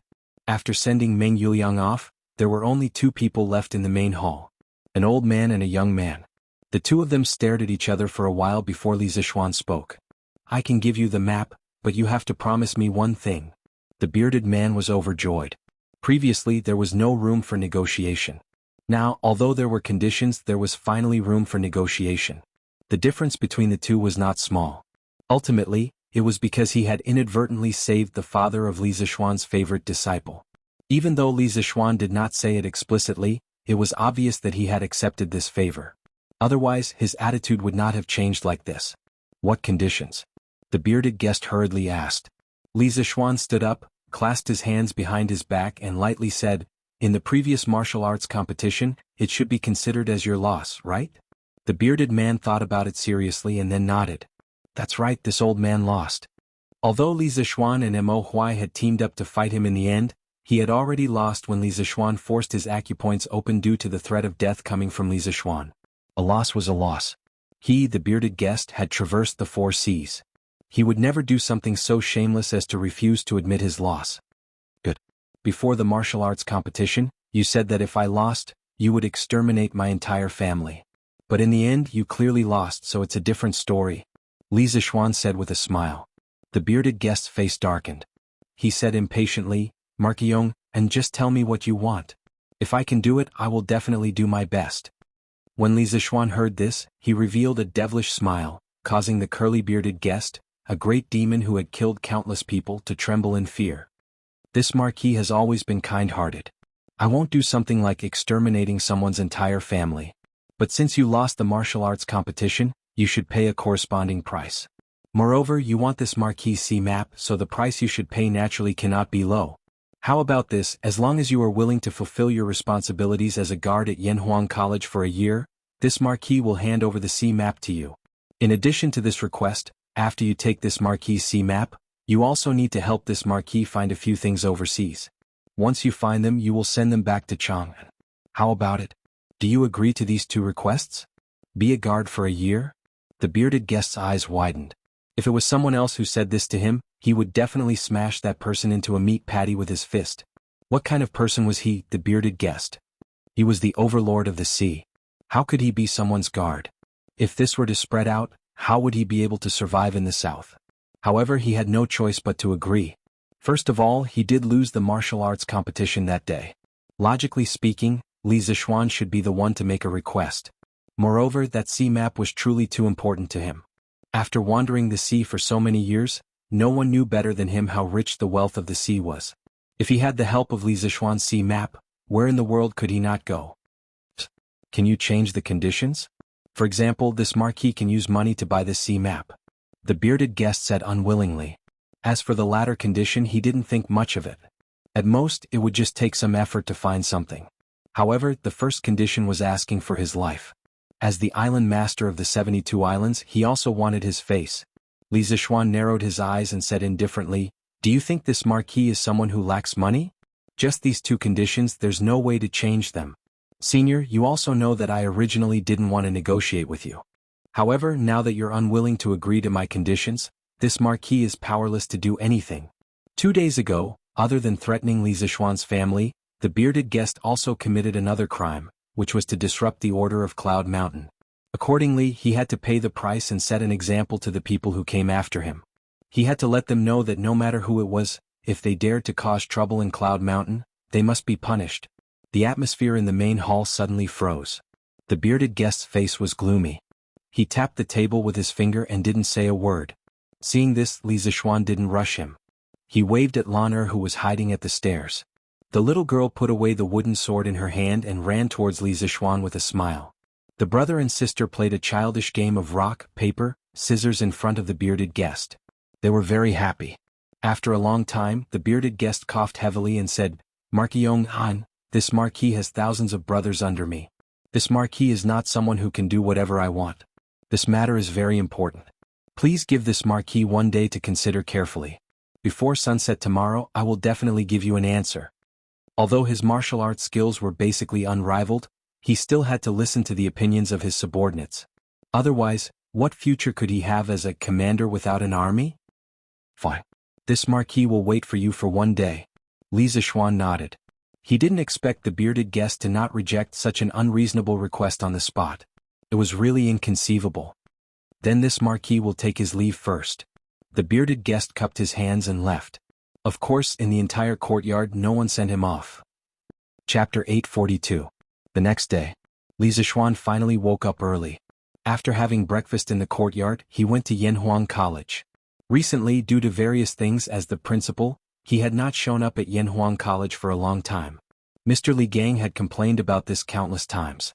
If this guy did not show up, Li Gang would probably come personally to catch him. Good morning, Mr. Li. Have you had breakfast yet?" Coincidentally, Li Zixuan, the principal who often liked to slack off, happened to meet the vice principal, who had always been conscientious. Seeing Li Gang looking at him expressionlessly, Li Zixuan could only bite the bullet and go forward to greet him. "Yes." Li Gang nodded and then walked forward with Li Zixuan while saying in a muffled voice, "Seeing that the military training is about to end, Yamacho, you have to arrange the teaching work of the academy as soon as possible. There are so many teachers in the academy, they are all waiting for you to say something." Li Zixuan replied, "Sir, you are right. I will arrange the teaching work as soon as possible." In fact, he was groaning in his heart because he had just received another job from Li Er yesterday, and now the academy was about to get on track. With two things happening at the same time, it was estimated that he would be as busy as a dog in the next month. "Oh, Mr. Yin and Mr. Wang came to me yesterday. They asked me to remind you not to forget about their bet last month." Seeing that Li Zixuan agreed, Li Gang felt a little relieved. Suddenly, he remembered something and suddenly said with some amusement. Li Zixuan was startled. Only then did he remember that Wang Ji and Yen Silu had a quarrel that eventually evolved into a bet. If Li Gang had not mentioned it to him today, he would have really forgotten about it. "Sir, don't worry. I have always remembered this matter in my heart. I will never forget it." Li Zixuan lied through his teeth. Li Gang was old and shrewd. How could he not see that Li Zixuan was lying? However, he didn't expose her. He just smiled and left alone. Beep beep beep. Tension. Look to the right. Look forward. At ease. At 7 in the morning, the students of Yanhuang College who had just finished their breakfast began to gather on the sports field. Unlike in the past, they didn't start training immediately after they gathered today. The instructors of each class didn't give any more orders after they were in formation. The students were all secretly puzzled. After a while, they saw Li Zixuan on the rostrum of the sports field. Today, Li Zixuan didn't wear a scholarly robe like before. Instead, he wore a loose white silk undershirt which was a bit similar to the modern training clothes. He looked very elegant and unrestrained. Li Zixuan stood on the rostrum and looked at the neat rows of students below. Each of them had their heads held high and their chests puffed out. They were like sharp swords that pierced the sky. He couldn't help but sigh in his heart. In less than a month, this group of motley crew had been trained by him to look like a decent person. You've become darker and thinner. He was looking at the students and the students were also looking at him. Just like this, you look at me, I look at you. After about the time it takes to brew a cup of tea, Li Zixuan suddenly opened his mouth and said these 4 words. The students were instantly amused. However, what he said was also true. In this era where there were no skincare products or sunscreen, anyone who was exposed to the sun for a month would become darker. Li Tai's change could be said to be the biggest among them. The white and fat little fatty in the past had now become a young man with dark skin and a medium build. Those who hadn't seen him in the past month would probably not be able to recognize him when they suddenly saw him like this. After a while, the laughter gradually died down. Li Zixuan continued. I know that you've all worked hard in the past month, but the improvement that all of you have received from this military training is obvious. A month of military training has taught you to be strong, and it has also taught you to be united and patient. Alright, let's stop with the small talk. Today is not the day to summarize your military training. Your military training is not over yet. The first half of his words made the students sigh with emotion, but the last half of his half-joking words made many of them smile. Most of them had never seen Li Zixuan speak in such a chatty tone. Now that they heard it, they felt that it was particularly amiable. It was much better than the old-fashioned old men they had met before. Well, since you all welcome me so much, I'll tell you all a piece of good news. Li Zixuan smiled mysteriously. He looked at the students below and said, in the next few days, you won't have to stand in line every day to train. You'll be much more relaxed because I'm going to teach you a set of fist techniques. Whether you know martial arts or not, you can learn it together with me. This set of fist techniques is called Tai Chi. I hope you can learn it well because it's not just a set of fist techniques. It contains the Tao of heaven and earth. Fist techniques? Yamacha wants to teach us fist techniques? As soon as Li Zixuan finished speaking, the students exclaimed one after another. They didn't understand why Li Zixuan suddenly made such a decision. Of course, Ching Chumo was an exception. This guy had known the news for a long time. It's good to learn fist techniques. It's better than standing in line every day. Yes. This is really good news. The students were extremely happy when they thought that Xin didn't have to train hard for the next 2 days. Okay, quiet down. After a quarter of an hour, Li Zixuan shouted in a deep voice. Then he began to explain, before I teach you fist techniques, I want to tell you what Tai Chi is. The so-called Tai Chi is the process of the universe from the infinite to the Tai Chi, and the process of all things. The Tai Chi is the state before heaven and earth were created and before yin and yang were separated. The Book of Changes once said, when Tai Chi existed, yin and yang were born. Tai Chi means that before heaven and earth were separated, primordial Chi was mixed into one. This Tai Chi contains the truth of heaven and earth. You must understand it well. Next, I'll show you once. You can remember as much as you can. Don't force it. After that, Li Zixuan began to close his eyes and calm his mind. After a while, when his essence, Qi and spirit reached the best state, he opened his eyes. He drew a circle with his toes and his hands formed a circle. The robe on his body also slowly danced with the agitation of his body's Qi. He looked quite like an expert. Tai Chi Yin and Yang Shen Li Ming, thousands of changes do not leave the principle. Defend and neutralize without bias. Only when you understand the loosening and tightening skills will you succeed. Li Zixuan recited the incantation to the students while he formed a circle with his hands. His body and movements gradually stretched out. Now his strength had reached the middle stage of Grand Master. In addition, after so many life and death struggles, his understanding of Tai Chi was far from what it was before. The most intuitive manifestation was that his every move now contained a trace of Tao. Ordinary people and people at low levels naturally couldn't see the difference, but Qin Qiong and Mo Huai, who were on the side of the field, saw the clues. This, every move is Tao. Taoism has existed for thousands of years. I'm afraid such a person is extremely rare, isn't it? Qin Qiong looked at Li Zixuan, who was dancing on the rostrum. He was so shocked that he almost pulled his beard off. He muttered to himself in a low voice. Mo Huai was also shocked. He felt that this scene in front of him was even more shocking than when he saw Li Zixuan break through to the middle stage of Grandmaster the day before yesterday.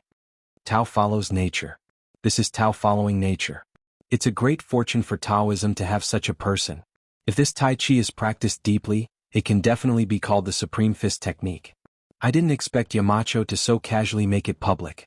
What a pity. Qin Xiong had come to his senses at this time.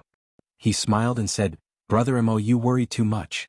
To reach Xiao Xian's level of mastery in Taiji Fist, without the guidance of a master, it would be harder than ascending to the heavens. Others might only be able to grasp the form but not the essence. Take this old man for example. After practicing for so long, I can't even reach 30% of Xiao Xian's mastery in Taiji Fist. It can be seen that Tai Chi is not as easy to practice as it seems on the surface. Qin Xiong's words could be said to have revealed the secret. Tai Chi paid the most attention to the fist intent and one's own understanding. Among 100 people, there were 100 different understandings of Tai Chi, but only one or two of them could go a little further on the road of Tai Chi. General Qin's words are reasonable. I've learned a lot. When Mo Huai heard this, he felt relieved and cupped his hands with a smile. As the saying goes, the layman enjoys the show, while the expert appreciates the skill. The two of them saw the skill clearly, but the students on the sports field were watching the show. However, this show was not ordinary. In their eyes, Li Zixuan's every move was full of poetry and painting, as if it had a natural feeling. Just looking at it made people feel very comfortable. Simply put, it was pleasing to the eye. At this moment, all the students were deeply intoxicated by the Tai Chi concept that Li Zixuan had drawn. They couldn't help but hold their breaths. Their minds moved with Li Zixuan's moving fists, as if they were in another world. Every move was Tao. Qin Xiong was right. This was Li Zixuan's current Tai Chi realm. Not only could he immerse his mind into the realm of forgetfulness, but he could also guide the minds of the people around him with lower martial arts realms into his Tai Chi realm to comprehend the great Tao of heaven and earth contained in the Tai Chi realm. However, Li Zixuan himself didn't know all of this. At this moment, he had entered the realm of forgetfulness and couldn't hear or see what was happening around him. He only subconsciously performed the Tai Chi in his mind. Li Zixuan was Tai Chi and Tai Chi was Li Zixuan. After practicing Tai Chi for Qin Xiong at the Qin family, he finally merged with Tai Chi again to form a complete ball. Tai Chi had already fused into his body, accompanying the beating of his heart and even accompanying his breathing. There was fog around Li Zixuan. His body emitted heat and the heat and fog condensed together. At this moment, a flock of birds flew over from the forest on the west side of the Cloud Mountain. They stopped in the air above the rostrum, and actually started to dance with Li Zixuan's movements. Not a single bird made a sound during the process. Tao followed nature. Li Zixuan had really merged himself with nature. He penetrated his mind into every moment of his movements. He was light but not floating, soft but not soft. He was relaxed and heavy at the same time. It was as if he was floating in the water, floating in the Yangtze River. His waist was like a wheel and his mind surged as he swam continuously. After a short 15 minutes, his entire body was drenched in sweat. His clothes were already soaked. However, his face was even redder and his skin was even fairer. He appeared to be in a sparkling and translucent state. Arm support, knee support, mind support. If you don't support yourself, support yourself, support yourself, support yourself, support yourself. As the last fist technique was performed, Li Zixuan drew a circle in front of him with the tip of his foot. His body slowly retracted. He stood at attention and gently exhaled a mouthful of turbid air. This set of Taiji fist made him feel extremely satisfied. At this moment, the birds in the sky seemed to have just woken up from their sleep. They scattered and flew in all directions. The students below the stage were all still in a state of intoxication. When Li Zixuan came back to his senses and saw this, he just smiled and didn't say anything to disturb them. He hoped that the students would be able to realize something from his high-level demonstration. Taiji. Light but not floating, soft but not soft. It is relaxed and heavy at the same time. What a magical fist technique. This little kid is full of secrets. Why have I never heard of such a profound fist technique in the Jianghu before? Under a big tree outside the sports field, a bearded man looked at Li Zixuan on the rostrum of the sports field and whispered to himself. That's right, this guy was the bearded man. He was the person who almost became the head of security of Yanhuang College. Needless to say, he must have snuck in while hiding from the college's guards. If Pang Feiji and Mo Zhong knew about this, they would definitely be pissed to death. Of course, no one would have thought that this famous pirate in the Jianghu would actually come to Yanhuang College to secretly learn. Wow. This Taiji fist looks really good. No, I have to learn it well. No, I think it's mainly because Yamacho is good at it. If it was someone else, they definitely wouldn't be able to do it to this extent. Taiji is the birth of yin and yang. I seem to have thought of something unusual from this Taiji fist. After half a quarter of an hour, the students on the field began to come back to their senses. Suddenly there was an endless wave of exclamations. Qing Chumo scratched his head. His mind had just been brought into the Taiji realm by Li Zixuan. Then he wandered around the Taiji realm and came back. He had some enlightenment in his heart, but he couldn't tell what it was. His realm was a little loose, but it was not enough for him to break through. He was in the temporary boundary between breaking through and not breaking through. To put it in layman's terms, it was like wanting to take a dump but couldn't do it after squatting for a long time. However, Qing Chumo wasn't too discouraged. This was because he had learned so much just by watching Li Zixuan practice Taiji fist once. If he completely learned Li Zixuan's Taiji fist later on, with so much enlightenment, wouldn't it be easy to break through? Chapter 843. How about it? Do you want to learn Tai Chi? Looking at the stupefied students below, Yi Zichen said. Li Zixuan put his hands behind his back and smiled. Yes. The students were silent for a moment, then suddenly burst into a tsunami of cheers. Li Zixuan looked so cool when he was practicing Tai Chi just now. Young people were all hot-blooded and they all worshipped heroes. Although many people did not see the battle between Li Zixuan and the bearded man on Yunshan 2 days ago because they were on holiday, they more or less heard about it when school started yesterday. Today they saw Li Zixuan's super high-level and magic fist technique demonstration with their own eyes. In their hearts, they had already regarded Li Zixuan as a hero who excelled in both the pen and the sword. Since you all want to learn, then do your best. All the instructors of the academy will follow suit and learn. In the future, you will be in charge of teaching the students of each class. This was not because Li Zixuan was lazy, but because he still had a lot of things to do. He could not teach Tai Chi every day here, so he said this. Yes, Yamacho. In the academy, usually no one would call Li Zixuan Marquis. When Pang Feiji and the other instructors heard this, they were all extremely excited. In fact, even if Li Zixuan didn't say it, they had already made up their minds to secretly learn it. Now that they could learn it openly, it couldn't be better. Okay, now we will start teaching Tai Chi. All of you, pay attention. After loudly reminding, Li Zixuan moved his left foot out, held his hands in a circle and slowly recited the formula, Tai Chi Yin Yang Xian Li Ming, thousands of changes, thousands of transformations, but does not leave the sect.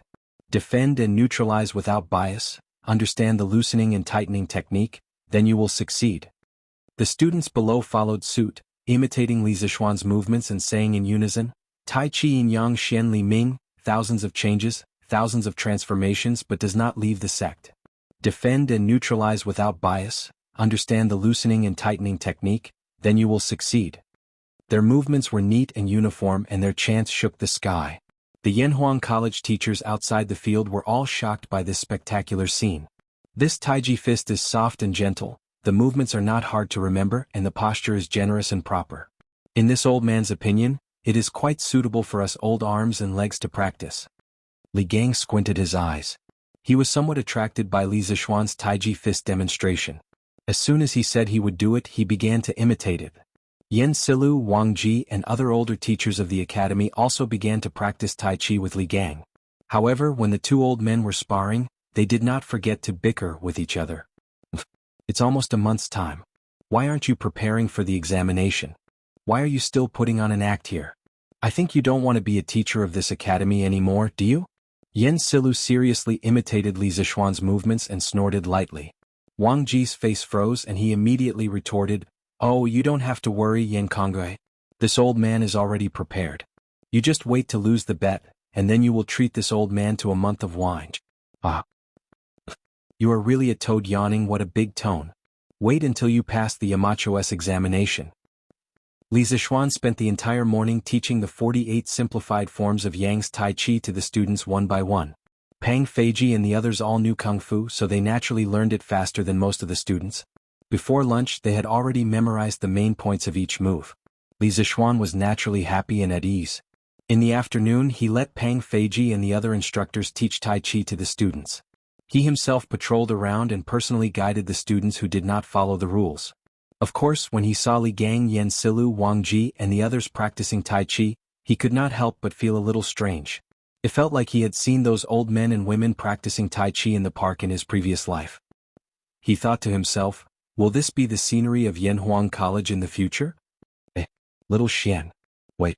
During the break, Li Zixuan was about to leave the field and go to his office when he heard Qing Chimo's voice behind him. He turned around and waited for Qing Chimo to run over. He asked, "What's wrong? Ugly bull?" Nothing big. I just wanted to ask little Xian, are you busy? If you are not busy, can you teach me Tai Chi personally? Qing Chimo scratched his head and asked embarrassedly. What? Isn't Uncle Qin teaching class 1? Why don't you learn from anyone? Li Zixuan said unhappily. What he meant was, don't be unreasonable and don't bother me. I'm very busy. Qing Chimo, of course he did not understand Li Zixuan's meaning. He straightened his neck and said, No, I feel like I am about to break through, but Pang Feiji and Uncle Qin's Tai Chi is not as good as yours. Little Xian, please help me. If I don't break through soon, my dad will definitely not let me off easily. Li Zixuan looked at Qing Chimo suspiciously. He did not expect Qing Chimo to show signs of breaking through after watching Tai Chi for an entire morning. He thought to himself, when did this blockhead become enlightened? Come with me, I will give you a few pointers. Whether you can break through or not will depend on your luck. Martial arts is not something that can be forced. When the time comes, even if you don't break through, Uncle Qing will definitely not do anything to you. Since Qing Chimo said so, how could Li Zixuan not help him? After all, this guy was his first brother in Tang Dynasty. I knew you were a good friend, little Xian. When I break through, I will invite you to Drunken Immortal Restaurant for a drink. Qing Chimo laughed proudly. Li Zixuan looked at this shameless guy in annoyance. Invite me to Drunken Immortal Restaurant for a meal? Do I need you to treat me to a meal at Drunken Immortal Restaurant? He was so King shameless. Master, can I go with you? Since the place where the two of them were talking was not far from Class 1's resting area, Iron Egg had already noticed the two of them whispering and followed them. When he heard that Li Zixuan was going to give Qing Chimo special treatment, he quickly asked. Not only did Qing Chimo want to break through, he also wanted to. One is teaching, two is still teaching. Come with me. Li Zixuan smiled and turned to walk out of the sports field. Qing Chimo and Iron Egg naturally followed. After a while, they followed Li Zixuan to the open space in front of Guanghua Building, the main building of Yanhuang College. Li Zixuan turned around and looked at Qing Chimo, saying, You attack me. Qing Chimo was stunned, and then he quickly shook his head and said, Damn it. Little Xian, do you think I'm stupid? You are now at the Grand Master middle stage. You want me to attack you? Isn't that asking me to die? No way. He had heard that Li Zixuan had beaten the half-step great Grandmaster bearded man until his face was swollen. He would not be so stupid as to teach Li Zixuan a lesson. Chapter 844. In front of the main building of Yanhuang College. Hearing Qing Chimo's words, Li Zixuan rolled his eyes helplessly and said, Just attack when I tell you to. Do you still want to break through? Qing Chimo still straightened his neck and refused. Although I want to break through, I don't want to get beaten up for no reason. Li Zixuan was furious. Useless. Don't worry, I'll use my body refinement realm true chi to take your attack. Stop wasting time and attack. Remember to watch my movements carefully. Qing Chimo was overjoyed when he heard this. Normally, he would not have the chance to fight Li Zixuan on equal footing. This will do. Little Xian, take this. Qing Chimo clenched his fists and concentrated his true chi in his dantian. After a roar, his whole body pounced on Li Zixuan and his fist flew directly towards Li Zixuan's chest. Beat, strength, angle. The three were all present and combined into one. Speaking of which, although Qing Chimo's true chi was slightly lower, he was still one of the best in terms of strength among people of the same level. Whoosh, the fist was swift and fierce with a trace of strong wind, and rushed directly towards Li Zixuan's chest. Iron Egg held his breath and stared at Li Zixuan without blinking. He wanted to see how his master would deal with this aggressive punch. Of course, he was not worried that his master would be hurt at all. In his eyes, his master was invincible no matter who came. When Qing Chimo's fist was 3 inches away from Li Zixuan's chest, Li Zixuan stretched out his hand, and then stretched out his palm and gently flicked it. Li Zixuan did not even use his true chi, but Qing Chimo seemed to be out of control. After a circle, his attack missed. What's going on? I didn't feel you use your true chi, little Xian. How could you take my attack? After Qing Chimo stabilized his body, he scratched his head and muttered with a puzzled face. What?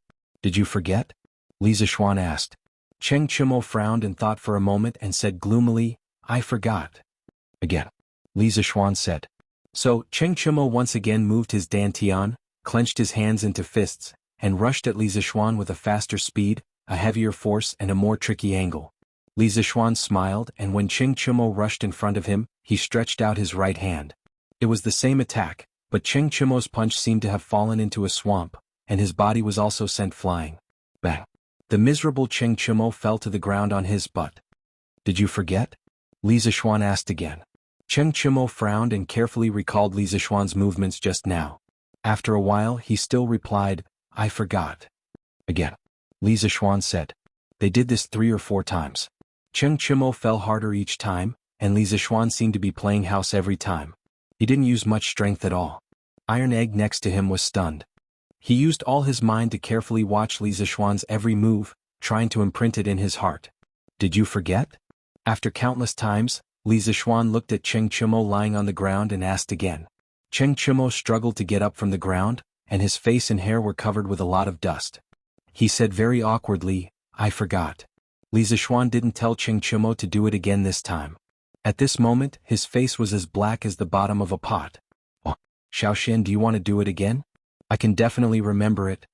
Seeing Li Zixuan's ugly face, Qing Chimo felt a little guilty and asked weakly. Do it again, your sister. Do you think you're Zhang Wuji? Li Zixuan couldn't hold it in any longer and cursed loudly. In his previous life he read Heaven Sword and Dragon Saber. When Zhang Sanfeng was teaching Zhang Wuji the Taiji sword art, Zhang Sanfeng finished one sword art and asked, Child, did you see it clearly? Zhang Wuji said, I saw it clearly. Zhang Sanfeng said, Do you remember it all? Zhang Wuji said, I forgot about half of it. Zhang Sanfeng said, Okay, it's hard for you. Think about it yourself. Zhang Yuanji lowered his head and thought. After a while Zhang Sanfeng asked, How is it now? Zhang Wuji said, I forgot about half of it. Later Zhang Sanfeng demonstrated it again. Zhang Wuji said, There are still 3 moves that I didn't forget. Zhang Sanfeng didn't get angry. After a while Zhang Wuji said, Now I've forgotten all of it. I've forgotten everything. When everyone heard this they were worried sick. They thought to themselves, Is there something wrong with this child's brain? How can you forget all the martial arts that great master taught you?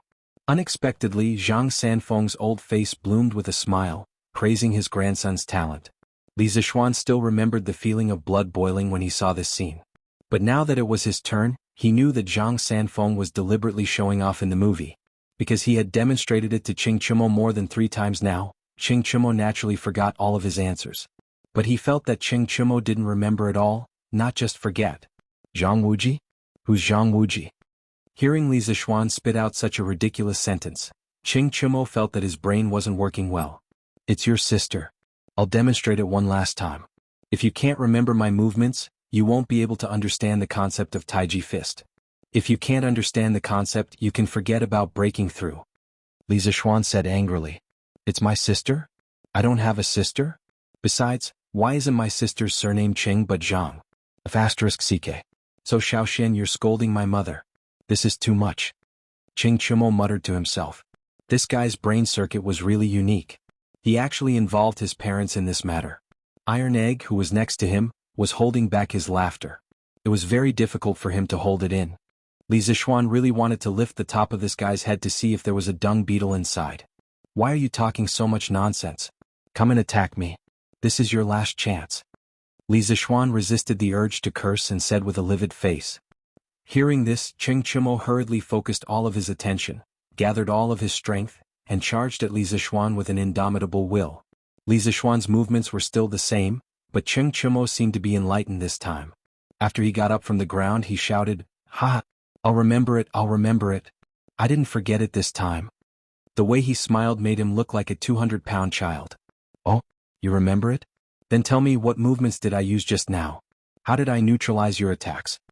Li Zixuan glanced at the idiot and asked in annoyance. Chapter 845. The dusty Qing Chimo seemed to have felt Li Zixuan's anger.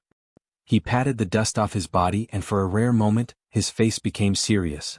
Then he seriously thought for a long time and said, I attacked a total of 5 times, but Xiaoxian, you used the same moves and even the same strength to dissolve my attacks. Li Zixuan nodded and said, Yes, that's right. I used the same moves and the same strength. After getting the affirmation, Qing Chimo gained a little more confidence and continued to say, But Xiaoxian, you used the same moves, but the results were different every time.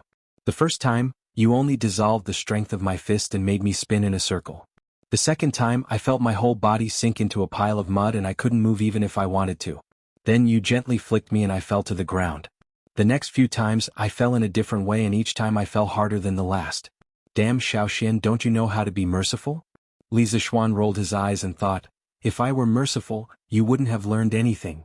However, he was quite satisfied with Cheng Chimo's conclusion. Even a blockhead could be enlightened. Then did you learn anything from our few exchanges? Li Zishuan pursed his lips and asked faintly. Learn? Cheng Chimo's eyes first showed a trace of confusion, then he fell into deep thought and stood still on the ground. Li Zishuan saw this and didn't disturb him. He and Iron Egg stood quietly by the side and waited. After about 15 minutes, Cheng Chimo finally returned to normal. His eyes were blazing. At least Li Zishuan and Iron Egg had known him for so long, but they had never seen him with such eyes. Cheng Chimo walked quickly to Li Zishuan and asked excitedly, I understood. Xiaoxian, you were teaching me how to use my strength? Am I right? This kid is worth teaching. Li Zishuan heard this and couldn't help but laugh. Ha! You guessed right. I didn't expect you to be enlightened. In fact, if you only talk about strength, there are very few people who can beat you in the same realm. But although you are full of strength, there is no strength in your body. It's like writing. You have to use ink evenly, the thickness is appropriate and the density is fine. Only then can you become a master. If you don't know how to use strength, even if you have the best ink and paper, the words you write will only be like a dog's scratch. Ugly bull, do you understand? The number of times Cheng Chimo was serious today was more than in the previous month. Maybe it was because Qing Yaojin had pushed him too far. After listening to Li Zishuan's philosophical words, he pondered for a moment. After a while he nodded and said, Xiaoxian, I understand. In fact, you borrowed my strength to hit me. I was wondering why you didn't use any Jinqi at all. Li Zishuan praised, yes. Chimo, your eyesight has improved a lot today. Tai Chi emphasizes using softness to overcome hardness, borrowing strength to fight strength, and Taoism emphasizes the balance of yin and yang. Chimo, your brute strength is the yang of Tai Chi, what you lack now is the yin of Tai Chi. In other words, what you lack is the knack of using your strength. After you understand this, go and learn Tai Chi. I believe you will definitely gain a lot. Cheng Chimo had been with Li Zishuan for so long, but he had never received such praise before. He couldn't help but grin. I also think that my brain is working very well today. Since you said so, Xiaoxian, I will go back and learn Tai Chi from Uncle Qin now. Yes.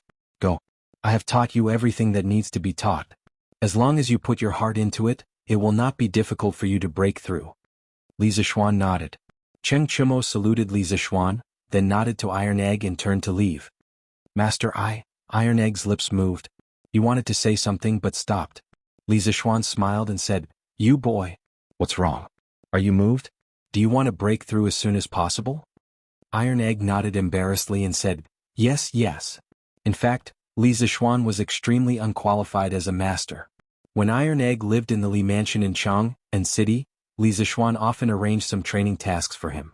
Although it was very tiring, at least there was someone to guide him. However, after Yanhuang College opened, Iron Egg began to live on campus. Li Zishuan's guidance for him became less and less. He could only continue to train as before. Therefore, until now he was still at the peak of the Qi channeling realm and had not entered the body refining realm. As Li Zishuan's disciple, he felt ashamed of himself. You brat, I did not rush you like Lu Guogong did. Why are you in such a hurry? Li Zishuan laughed and scolded. To be honest, he wasn't worried about Tai Danner's cultivation base at all. He felt that it was best to let nature take its course. This was the same for him. He had never deliberately tried to raise his cultivation base from the beginning to the end. Master, Iron Egg did not want to embarrass you.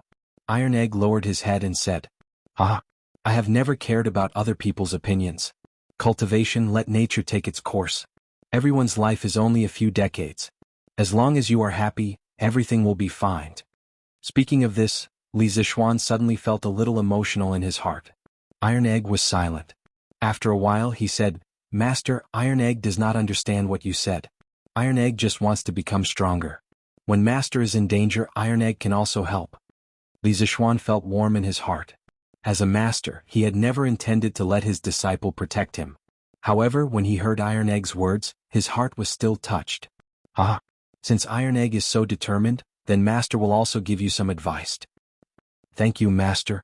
Iron Egg immediately thanked him happily. Li Zishuan thought for a while and said, Iron Egg, you are different from Cheng Chumo. Chumo has a good family background and has been practicing martial arts since he was a child. Not only did he take medicinal baths, but he was also personally trained and polished by Lu Guogong. His foundation is naturally deeper than yours. Tai Chi is yin and yang. Cheng Chumo only lacks yin and not yang. However, you lack both yin and yang. If you want to break through and practice Tai Chi as soon as possible, in addition to continuing to strengthen your training, you have to follow the methods I just told Cheng Chumo and learn to use strength. Only in this way can you go further on the path of Tai Chi. Iron Egg nodded seriously and said, Thank you, Master, for your teachings. Iron Egg will remember them. Li Zishuan smiled and said, Okay. Go back and continue to learn Tai Chi. Yes, Master. Iron Egg responded and turned to leave. Chapter 846. Come out. You've been peeping for so long. Haven't you seen enough? After Iron Egg left, Li Zishuan didn't leave immediately. He put his hands behind his back and said calmly to the air. Silence, complete silence. It seemed like Li Zishuan heard wrongly. After 3 breaths, Li Zishuan still didn't leave and stood rooted to the ground. Ah, the Marquis of Yong, and is so alert. I've only been here for a short while and you've already noticed me. Admirable. Admirable. A person suddenly jumped down from the tree behind Li Zishuan. Who else could it be but the bearded man? Ah. Senior, are you also like this when you're a guest at Duke Wei's house? Li Zishuan turned around and sneered at the bearded man. Ah, the bearded man was speechless.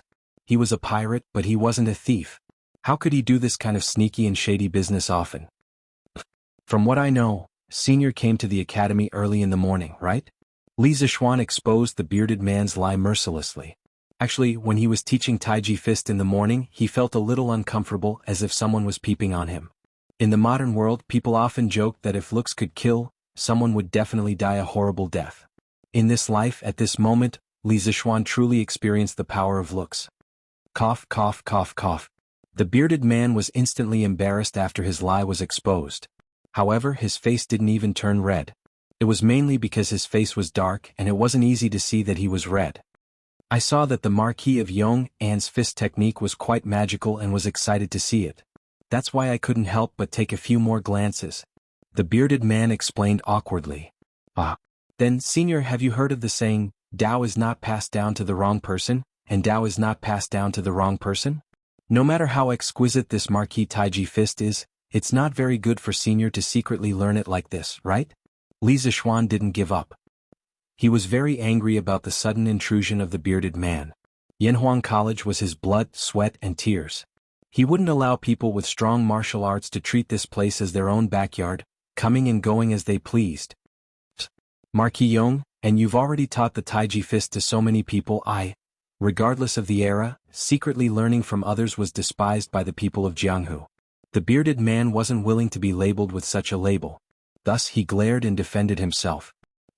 This Marquis only imparted it to people from Yanhuang College. Have I ever said that I would impart it to outsiders? Li Zishuan sneered. The bearded man's expression froze and he was instantly speechless. Taking without permission was stealing and he was learning without permission. It was no different from stealing. You can't say it like that. I'm here today to tell you that I've decided to become a guard of Yanhuang College. In that case, I can't be considered an outsider, right? Suddenly, the bearded man's eyes lit up and he said with a smile. Li Zishuan's expression didn't change, but he was shocked in his heart. He never thought that the curly-bearded guest would actually sacrifice a year of his freedom for a mere sea map. Was it really worth it? Senior, have you really thought it through? Li Zishuan stared at the bearded man and asked in a deep voice. Of course, I always mean what I say. The bearded man replied with a look of certainty. In fact, Li Zishuan was mistaken. The reason why the bearded man agreed to such a harsh request, other than the sea map, was that he saw hope for a breakthrough from Yanhuang College, Taiji Fist, and Li Zishuan. He had been stuck in the half-step Grandmaster realm for several years. To some extent, the bearded man's situation was very similar to Cheng Chumo's. They were both people who had strength but couldn't use it in the right place. The theory of Taiji Yin and Yang that Li Zishuan had just told Cheng Chumo made the bearded man, who didn't have any hope of breaking through, suddenly see a tiny bit of hope. Therefore he agreed to join Yanhuang College with Li Zishuan. Although becoming a guard didn't sound good, in order to break through, it was all worth it. It wasn't an exaggeration because ordinary people would never be able to understand the desire of a top master to break through, especially now that there was only one grandmaster left in the martial arts world of the Central Plains. The bearded man was eager to find a sense of existence. Senior, don't you think that being a guard in the college is a bit of an insult to your identity? Li Zishuan asked faintly. Insult? That's not necessarily true, right? If it was in the past, the bearded man would definitely feel that being a guard in Yanhuang College would weaken his prestige. However, after a few days of contact, he realized that Yanhuang College was really a place of crouching tigers and hidden dragons. Ordinary people wouldn't think that a small mountain like Yunshan would have a Grandmaster Peak, a Grandmaster Middle Stage, whose combat strength was close to that of a Grandmaster Peak, and 30 to 40 experts in the Qi transformation realm. This strength could be regarded as the strength of a superior sect in the martial arts world. But don't forget that Yunshan wasn't a sect in the martial arts world. It was a place for academics which was the most deceptive. 2 days ago, when the bearded man was beaten to the ground, he had cursed in his heart, "Say, why are you hiding so many experts in a place for teaching?" It made him fail to show off, and instead he was attacked, calling Li Zishuan a fraud. Rest assured, Marquis Yong, since I've agreed to be a guard in Yanhuang College, I'll definitely do my best. In the future, if anyone dares to cause trouble in Yunshan, I'll teach them a lesson. The bearded man was a little worried that Li Zishuan wouldn't agree, so he quickly expressed his stance solemnly. In the eyes of many people, it was embarrassing for him to be a guard in Yanhuang College. However, the bearded man was thinking that if he, a half-step grandmaster, wanted to be a guard in Yanhuang College and was rejected, wouldn't that be even more embarrassing? Alright. Since Senior insists, then I welcome you on behalf of Yanhuang College. Senior, you can call me Yamacho like everyone else in the future. Li Zishuan thought about it seriously and realized that this matter was beneficial to him, so he smiled and said to the bearded man, Then Yamacho, you can just call me Zhang-san in the future. In terms of strength, you and I should be on the same level. Zhang Zhongjian's surname was Zhang Xingsan, and his red beard was like a dragon. Hence, he was known as the bearded man. Zhang-san was a name that very few people would call him. In the martial arts world, strength had always been important, not age. Li Zishuan was already a middle-stage grandmaster at a young age, so he was completely worthy of being on the same level as the bearded man. No, I'll call you Mr. Zhang-san. In the future, other than being a guard in the college, I hope you can also be a martial arts instructor in the college. If there are any martial arts enthusiasts in the college who want to learn from you, I hope you can teach them. Chapter 847. With a different standpoint, one's attitude towards things would be different. When the bearded man barged into the Yunshan courtyard and wanted to kill Li Zishuan's entire family, Li Zishuan felt that this bearded man deserved to die. At that time he had indeed intended to do so. Even if he didn't kill the bearded man, he would at least cripple him. In the end, Li Jing and Hong Funu came, so he had no choice but to stop. However, he still hated the bearded man. Yesterday the bearded man came to Li Zishuan and asked for the sea map. He changed his arrogant and despotic attitude, causing Li Zishuan's attitude towards him to change slightly. Today the bearded man took the initiative to ask to be the Academy's guard. From now on, the Academy had a half-step great grandmaster expert. This made Li Zishuan's mood very good, and he felt that this guy wasn't that annoying. Good. Yamacho, don't worry, I'm not that kind of petty person. Seeing that Li Zishuan's attitude towards him had started to become better, the bearded man was in a good mood and said with a smile. Li Zishuan nodded and then brought the bearded man to Guanghua building while chatting. They mainly talked about the bearded man's experiences on the sea. In his previous life, Li Zishuan had a lot of yearning for life on the sea after watching One Piece's anime. Now that he could listen to China's earliest pirate talk about life on the sea, it felt pretty good. The addition of a powerful bearded guard on Cloud Mountain caused quite a stir among the students. This was because many people had seen this bearded man before. He was the one who had been beaten up by Li Zishuan a few days ago and had come to Cloud Mountain to cause trouble. It was said that this bearded man had now become a guard of Cloud Mountain and was also a martial arts instructor. Thus, many students came to watch out of admiration. The next day, Mr. Zhang-san, are you really the Fengqin Three Heroes? And of course it's the real deal. Mr. Zhang-san, how is your relationship with Duke Wei? Medicine Master and I are sworn brothers, what do you think? Mr. Zhang-san, are your martial arts very powerful? It's alright. Then what's your ranking in Jianghu? Well, no matter what, he should be in the top 5, right? Wow, that's amazing. But why were you beaten up by Yamacho that day? Mr. Zhang-san, did you enjoy being beaten up by the Yamacho that day? The bearded guest originally felt that it was quite interesting to chat with these young students. However, he didn't know which brat had to mention which pot didn't boil and purposely dug a hole for him to jump into, causing him to fall into an incomparably awkward situation. Are you still feeling good? F*** King awesome. He really wanted to grab that naughty student and beat him up while asking, "Can't you F*** King have a good chat?" I forget it. I'm a great man who doesn't mind petty people. I won't argue with a brat like you. It's time to go to the cafeteria. Speaking of which, the food at Yanhuang College was really good. In comparison, what he had eaten at Apothecary's house 2 days ago was simply like eating chaff. Hey third brother, wait. Let's gather around the table for lunch. Let's have a good gathering.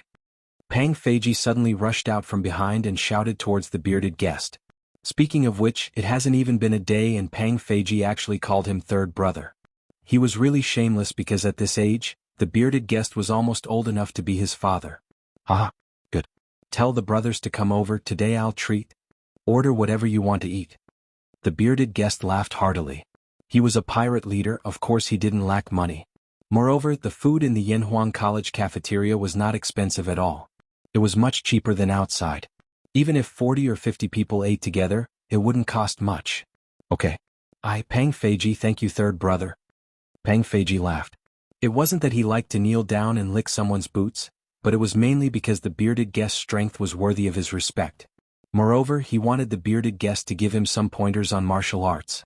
After all, he, Pang Feiji, had never seen a half-step grandmaster in his life. Now, not only did he see one, he even had the chance to work with him. If he didn't seize the opportunity to build a good relationship with the bearded guest, wouldn't there be something wrong with his brain? Compared to Pang Feiji and the bearded guest's leisure, Li Zixuan was extremely busy these 2 days. Currently, his main task was to conduct a teaching test for all the teachers in Yanhuang College. Of course, the first one to be tested was Wang Ji. Because of this old man had made a bet with Yen Silu, saying that if he could pass Li Zixuan's test with full marks within a month, Yen Silu would treat him to wine for a month.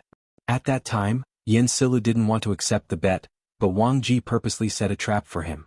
Yen Silu made up his mind and accepted the bet. Not only Yen Silu, but Li Zixuan was also dragged down by Wang Ji. According to the bet, if Wang Ji passed the test with full marks, Li Zixuan would give Wang Ji a bucket of drunken immortal and 5 strings of cash every month as his monthly salary. Hey, I don't know how this old fellow's studies are going. Forget it. In order to maintain fairness and prevent old fellow Yen from gossiping, I have to do things by the book. I can't be sentimental. Yanhuang College, Principal's Office. Li Zixuan held a pencil and thought to himself. If you look closely, there was a small yellow thing at the tip of his pencil. If it wasn't an eraser, what else could it be? The workshop was doing rubber vulcanization experiments. Because of the ratio problem, the first experiment failed.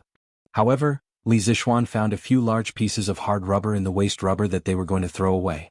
It felt similar to the erasers used in his previous life, so he picked it up and used it as an eraser. According to historical records, in 1768, the French Mecca used rubber to make medical supplies and hoses.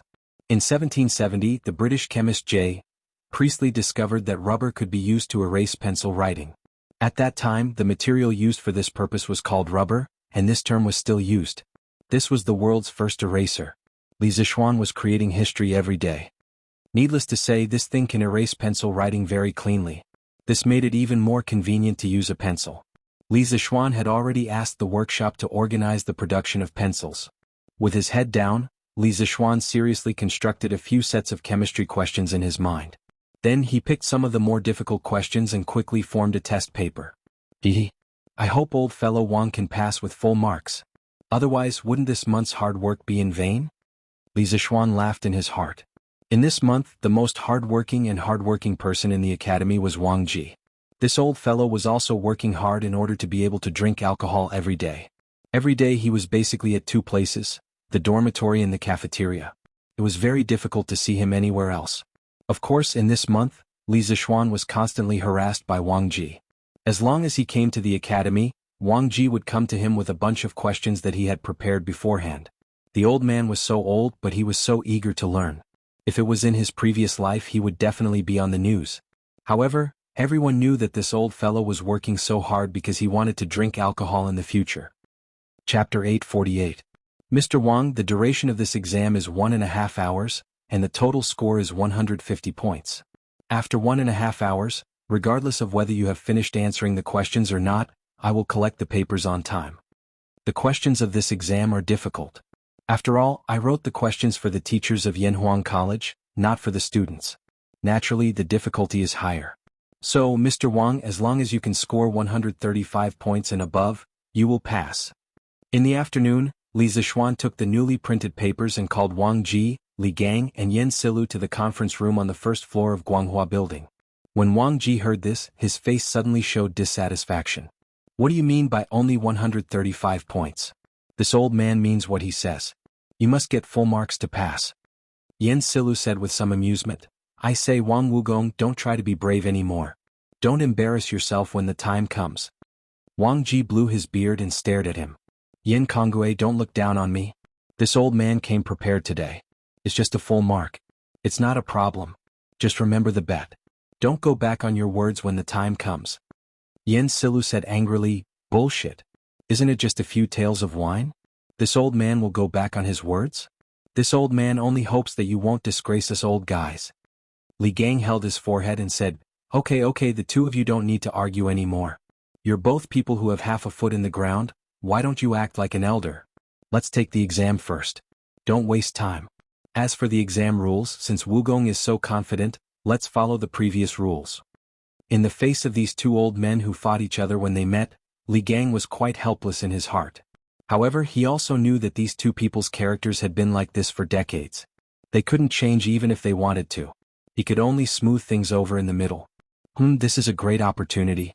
If I win, I must win fair and square.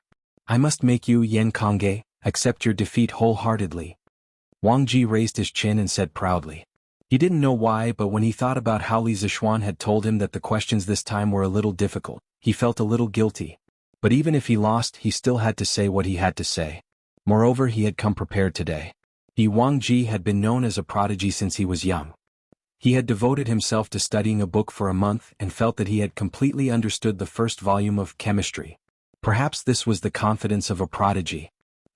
The Yamacho has good intentions, but you want to keep up appearances and suffer. You don't know how to appreciate the kindness of others.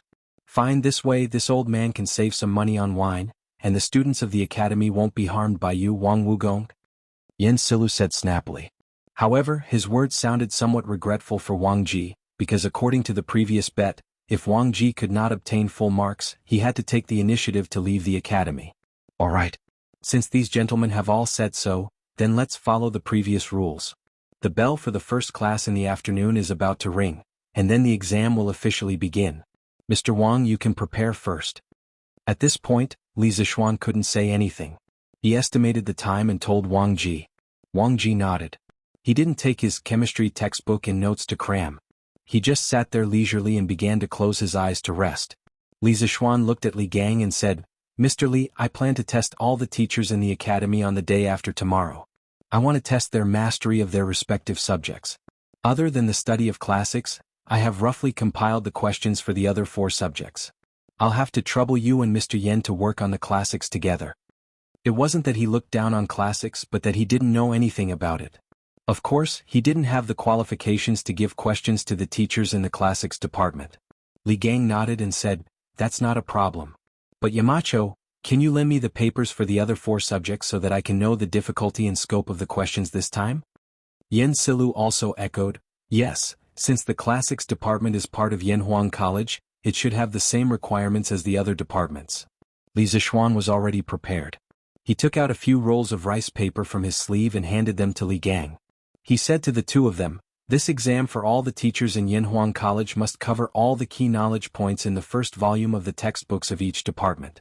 And on this basis, try to connect the knowledge points in the books to reality as much as possible to increase the difficulty of the exam and test the ability of the teachers in the academy to deal with realistic problems. These are the questions for the other 4 subjects. You can take a look at them first. Li Gang and Yen Silu each took 2 test papers and looked at them carefully. Although they were both great Confucians, they weren't pedantic Confucians. They had dabbled in other fields of knowledge outside of Confucianism. This month, they also read the textbooks for the other 4 subjects. Although they weren't proficient in them, they could still understand them generally. What's more, Li Zixuan even had the answers at the back of the paper. Wang Ji, who was closing his eyes, heard the conversation between the three of them. He knew that Wang Ji and Yen Silu were holding the questions he was going to take in a while. His heart beat violently a few times. He wanted to move his head closer to take a look, but he held back. Li Zixuan, who was very observant, naturally noticed the slight change in Wang Ji's facial expression. He couldn't help but feel a little funny. This was really a stubborn and cute little old man. You two gentlemen can start to prepare for the exam when Mr. Wang is taking the exam. I have prepared a pen and paper for you. Li Zixuan said as he took out 2 sharpened pencils and handed them to Li Gang and Yen Silu. Li Gang took it and couldn't help but frown. He had seen Li Zixuan use this kind of pen before, but he didn't know how to use it. Li Zixuan saw this and demonstrated the use of the pencil and eraser. He then smiled and said, "In comparison, the pencil is lighter than the brush and it can be modified at any time. Therefore, the Academy will try to promote the use of this kind of pen for the students in the future."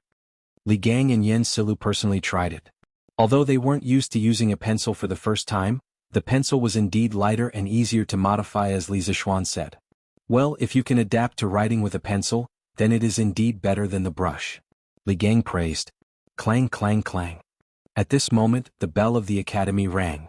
Wang Ji immediately opened his eyes.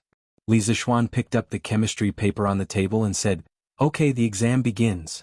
After that, he handed the paper to Wang Ji, who was waiting for the exam. Chapter 849. The first question. Put a certain amount of anhydrous alcohol and oxygen in a completely closed container and ignite them. The reaction produces carbon dioxide, water vapor, and an unknown substance X. The mass before and after the reaction is measured. Anhydrous alcohol is 4.6 g and 0 g, oxygen is 8 g and 0 g, carbon dioxide is 0 g and 4 g, water is 0 g and 5.4 g, and substance X is 0 g and mg. The value of m is underscore underscore underscore underscore underscore, and the molecular formula of substance X is underscore underscore underscore underscore underscore. Note: in order to facilitate future teaching, Li Zixuan unified the commonly used units at the beginning of the 4 textbooks. However, this is only the unification in writing.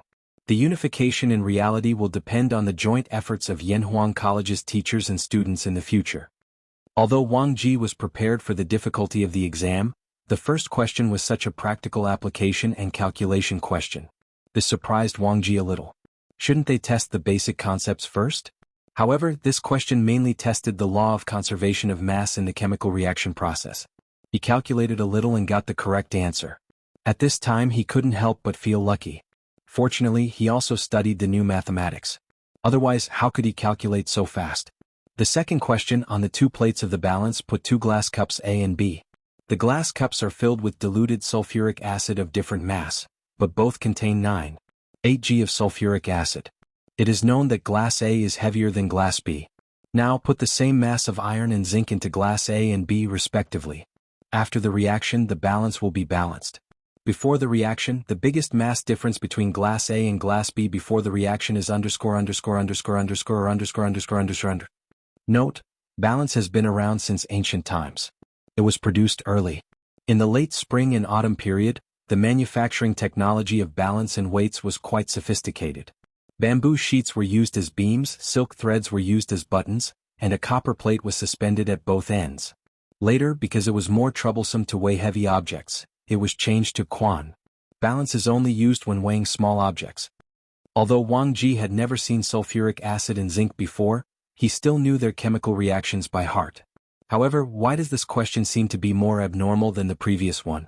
It should also use the new mathematics knowledge, right? Wang Ji's heart began to race.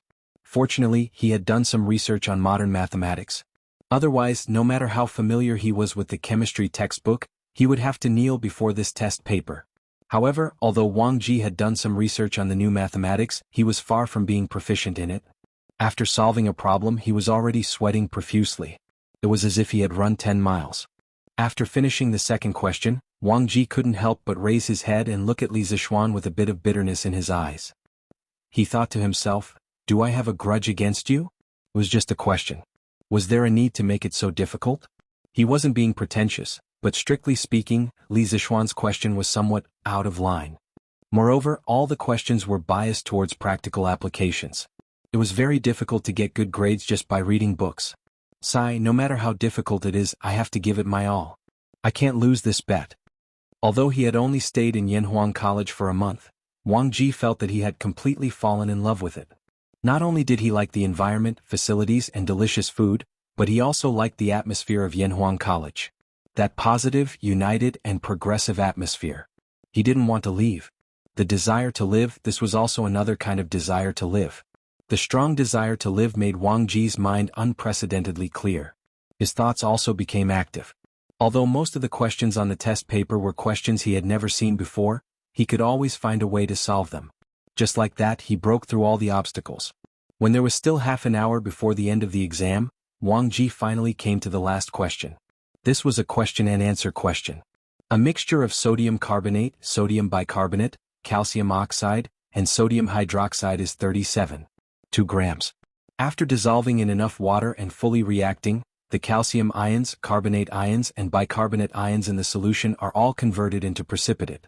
After evaporating the water in the reaction vessel, the final result is 39.0 grams of a white solid.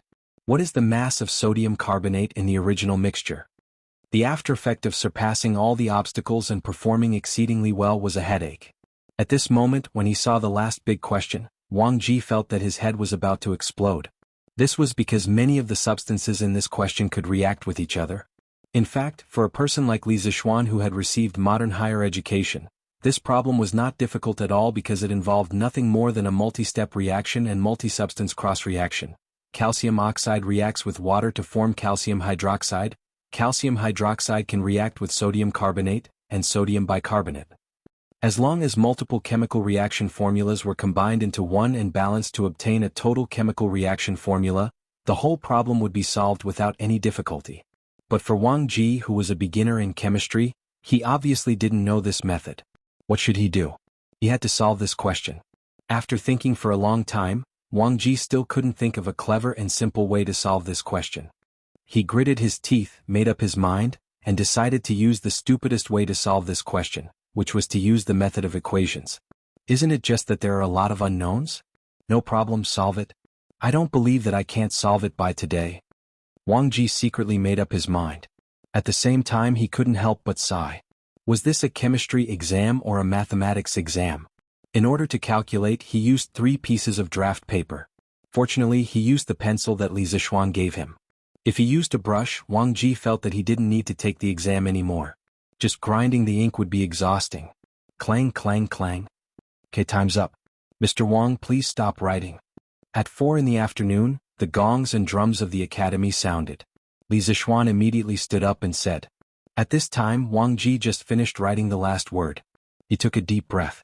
He originally thought that 3 hours was more than enough, but now he didn't even have time to check and had to hand in the paper. Wang Wugong, how did you do? As soon as Wang Ji handed in the paper, Yen Silu immediately asked.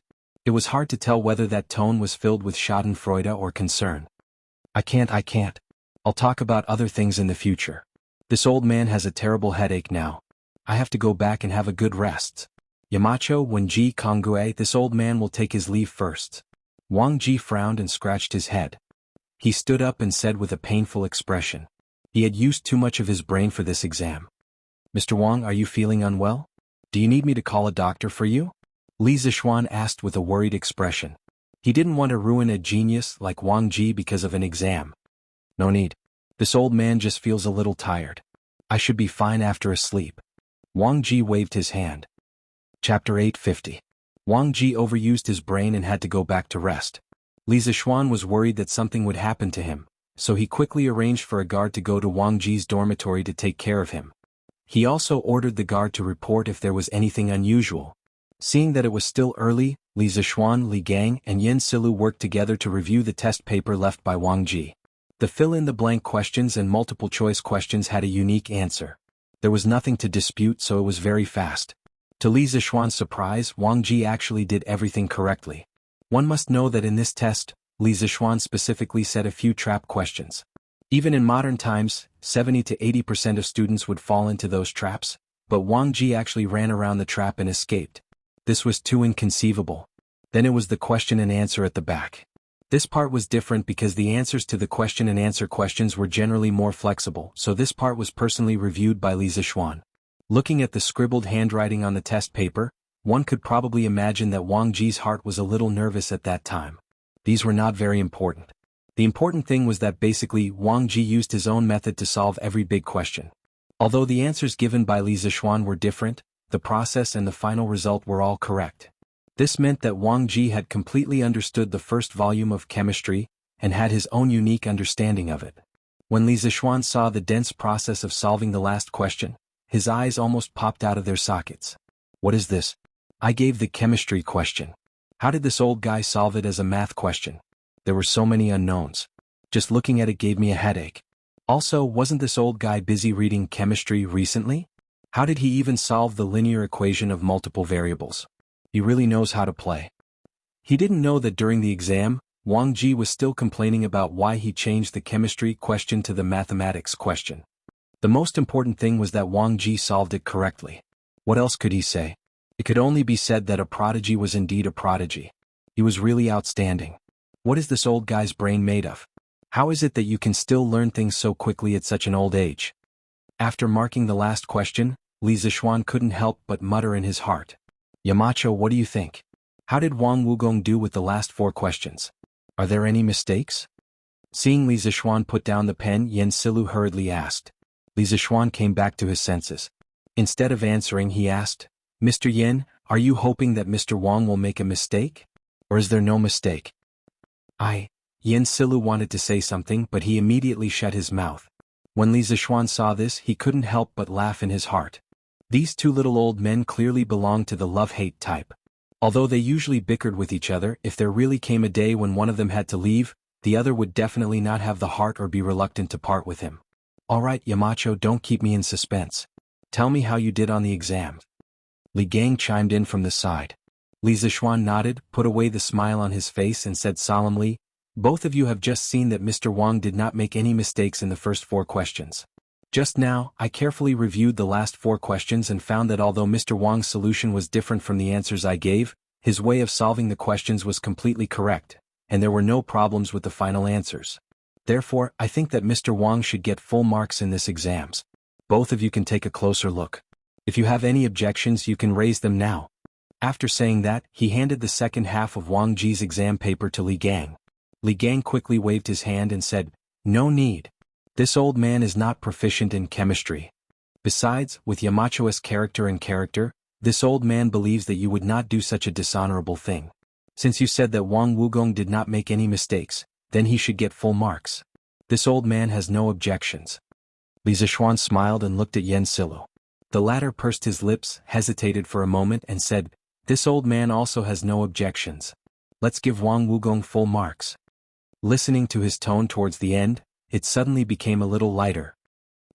Since both of you have no objections, then Mr. Wang has passed this exam. From now on, Mr. Wang will be promoted from the acting head of the chemistry group to the head of the chemistry group. His monthly salary will be a bucket of immortal drunken wine and 5 strings of cash. Li Zixuan turned around and wrote 150 on the exam paper, then laughed loudly. Sigh. Wang Wugong is lucky. But this old man will have to spend a lot of money to buy wine. Yen Silu sighed and walked out with his hands behind his back. But why did his tone sound like he was relieved of a burden? Mr. Li, I'll have to trouble you and Mr. Yen with the questions for the study of classics section. It's best if you can finish it before sunset tomorrow because all the teachers will be taking the exam the day after tomorrow. After Yen Silu left, Li Zixuan said to Li Gang. And don't worry. I will not delay your work. Li Gang stroked his beard and smiled faintly. Young Master Xiaobing already knows how to read the map. He has gathered a group of close friends and is planning to go to Hudong Road together. The next day in the morning, Faubert brought the young man who came to Li Zixuan's house to Li Zixuan's courtyard and said excitedly, You are a fast learner. Xiaobing, are these the helpers you found? Li Zixuan sighed with emotion, then looked at the few youths behind Fu Bin and asked. Fu Bin quickly replied, Yes, young master. This is Biaozi. He is good at martial arts. These 2 are his subordinates. Biaozi has some connections in Hudong Road. With his help, I should be able to avoid a lot of trouble. Nice to meet you, Marquis. After Fu Bin finished his introduction, the 3 men behind him quickly stepped forward and bowed to Li Zixuan respectfully. Biaozi? Li Zixuan remembered. In this life his memory was very good. He remembered a few months ago when he asked San Bao to find some hooligans to deal with Cui Shanyu and the other 8 Imperial College professors. The leader of the hooligans that San Bao found was called Brother Biaozi. Although he was not sure if it was the same person, this person in front of him looked ferocious. Even if he was not the Brother Biaozi that San Bao hired, there was an 80% chance that he had a similar identity. And since Xiao Bing had chosen all of you to go with him, it means that Xiao Bing trusts all of you. All of you must do your best to help him. Of course, all of you will be rewarded. Li Zishuan calmly said to Biaozi and the rest. We understand. Marquis, don't worry. Everyone in Chang and knows that I, Biaozi, am the most loyal to my friends. The most trustworthy? We will do our best to help Bin. Chapter 851. Xiao Bing, when you get there, don't take the initiative to make trouble. You are going there to do things, not to make trouble. If I find out that you are using my name to make trouble, I will not let you off easily. In the study, Li Zishuan said to Fu Bin and Biaozi sternly. Since ancient times, people are not afraid of godlike opponents, but they are afraid of pig-like teammates. It is not uncommon for a superior to be tricked by arrogant and despotic subordinates. Moreover, Li Zishuan still knew nothing about Biaozi and his subordinates. He still had to teach them a lesson. Fu Bin and Biaozi were shocked. Fu Bin solemnly cupped his hands and said, Young master, don't worry. I will not take the initiative to make trouble and trouble you. Biaozi then cupped his hands and said, Marquis, don't worry. When we go to Hudong, my brothers and I will listen to Bin's orders and will not make trouble. Li Zishuan nodded. Well, that's good. But not making trouble does not mean that you are afraid of trouble. If someone takes the initiative to make trouble, you don't have to swallow your anger. Just act according to the situation. Thank you, young master. Thank you, Marquis. The two of them cupped their hands and thanked him. Li Zishuan then asked someone to give Fu Bin 500 strings of cash for travel and expenses when they arrived at the place. The few of them then bowed and bid farewell. According to the original plan, they would depart for Hudong Road tomorrow. Oh, how long have I been sleeping? Yanhuang College Teacher's Dormitory. Accompanied by a painful groan, Wang Ji sat up from the bed and rubbed his forehead. He looked at the sky outside the window and muttered to himself in a daze. Mr. Wang, you are awake. Are you hungry now? I will go to the cafeteria to bring you something to eat. Hearing the movement in the room, a young guard outside the room hurriedly pushed open the door and came in, saying in a hurry. Wang Ji took a closer look and roughly recognized that the person in front of him was from Yanhuang College, so he asked, How long have I been sleeping? What time is it now? The guard replied, Mr. Wang, you've been asleep for more than a day. It's now 9:15 in the morning. If you didn't wake up, Yamacho would have gone to call the imperial physician. Wang Ji was stunned, then he smiled bitterly and said, I'm old. His body couldn't take it anymore. An exam actually made this old man sleep for an entire day. My body is getting more and more useless. The guard hurriedly said, Mr. Wang is now the pillar of the academy. Your examination yesterday shocked the entire academy. How can you say that you're useless? Exam? Oh, that's right, how did I do yesterday? Are the results out yet? Only then did Wang Ji remember the soul-stirring exam yesterday. He patted his head, looked up, and asked nervously. Although he should be able to guess that the results of yesterday's exam weren't bad from what the guard had just said, it was only reassuring to hear such things with his own ears. The guard smiled and said, Mr. Wang, you scored full marks in yesterday's exam. Now all the teachers in the academy are envious of you. Ah, is that so? After Wang Ji heard that, he actually laughed foolishly. The heavens had taken pity on him. He had studied tirelessly for the past month and he had finally gained something. He had won this bet. And he had won beautifully. He had won impeccably by everyone. Growl, growl. At this moment, Wang Ji's stomach suddenly let out an untimely growl. The guard stood up straight and said, Mr. Wang, you haven't eaten anything for a day. I'll go to the cafeteria to get you some food. Wang Ji was in a great mood at this moment when he suddenly heard the good news. The old man rubbed his stomach, got out of bed and laughed heartily. Ah, no need. Someone will naturally bring good wine and dishes to entertain this old man at noon. This old man has to save his stomach to eat his good wine and delicacies. I'll have to trouble you to take care of me during this period. This old man is fine now. You can go and do your work. If Yen Silu heard this shameless words, he would definitely vomit blood. No one would have thought that this old man would do such a shameless thing just to eat a little more of Yen Silu's wine and dishes. The guard obviously did not expect this situation. He could not help but wipe the cold sweat on his forehead and quickly left. Mr. Wang, oh no, it should be Group Leader Wang. Congratulations. I heard that the questions set by Yamacho this time were extremely difficult. I didn't expect you to score full marks and win first place. That's really admirable. Although it could not be ruled out that other teachers would also score full marks, Wang Ji's score was still the first. There was nothing wrong with that. It was not inappropriate to say that he scored full marks in advance. Returning to Guanghua Building from the dormitory, Wang Ji could not avoid meeting some teachers from the academy. Naturally, he heard some compliments and congratulatory words. Haha, I was just lucky. Group Leader Wang, this is your ability. How can you say that it's luck? You're too modest. Oh? Really? Maybe. Wang Ji subconsciously wanted to say something more modest, but when he thought about how he was able to answer all the super abnormal questions on the test paper yesterday, all of which proved that his strength was indeed outstanding, he pinched his beard and said with a smug face. Ah. The person opposite him suddenly looked confused. Damn it, old Wang did not play by the rules at all. How could he answer this question? Group Leader Wang. Group Leader Wang, are you feeling better? Group Leader Wang, you were really amazing yesterday. In the office of the chemistry department of Yanhuang College, a group of teachers who were urgently reviewing and preparing for tomorrow's exam saw Wang Ji come in. They quickly got up and greeted him enthusiastically. In the past, Wang Ji was only the acting group leader of the chemistry department of the academy. In yesterday's exam, Wang Ji passed with full marks. Not only did he keep his identity as a teacher of Yanhuang College, but he also removed the word acting group leader from his position. This meant that all the teachers in this office would have to listen to Wang Ji's orders in the future. Of course, they had to be polite when their leader came. Some of them couldn't help but have their own plans. They really wanted to ask Wang Ji what the exam questions were yesterday so that they could prepare in advance. However, Wang Ji rarely spoke to them in the past, and their friendship wasn't at that level. It was really difficult for them to ask such a question. We are all preparing for tomorrow's exams. Prepare well. The only information that the old madam can leak to you is that tomorrow's exam questions are not simple. You have to be based on the textbook but not limited to the textbook. I hope that you can all get good results tomorrow. Don't embarrass our chemistry department. Chapter 852. Although Wang Ji really wanted the teachers of the chemistry department to shine in the academy's examination, he couldn't do something like leaking the examination questions. When the teachers in the office heard what Wang Ji said, they couldn't help but frown. Since ancient times, there has always been competition in places with people. Yanhuang College was the same.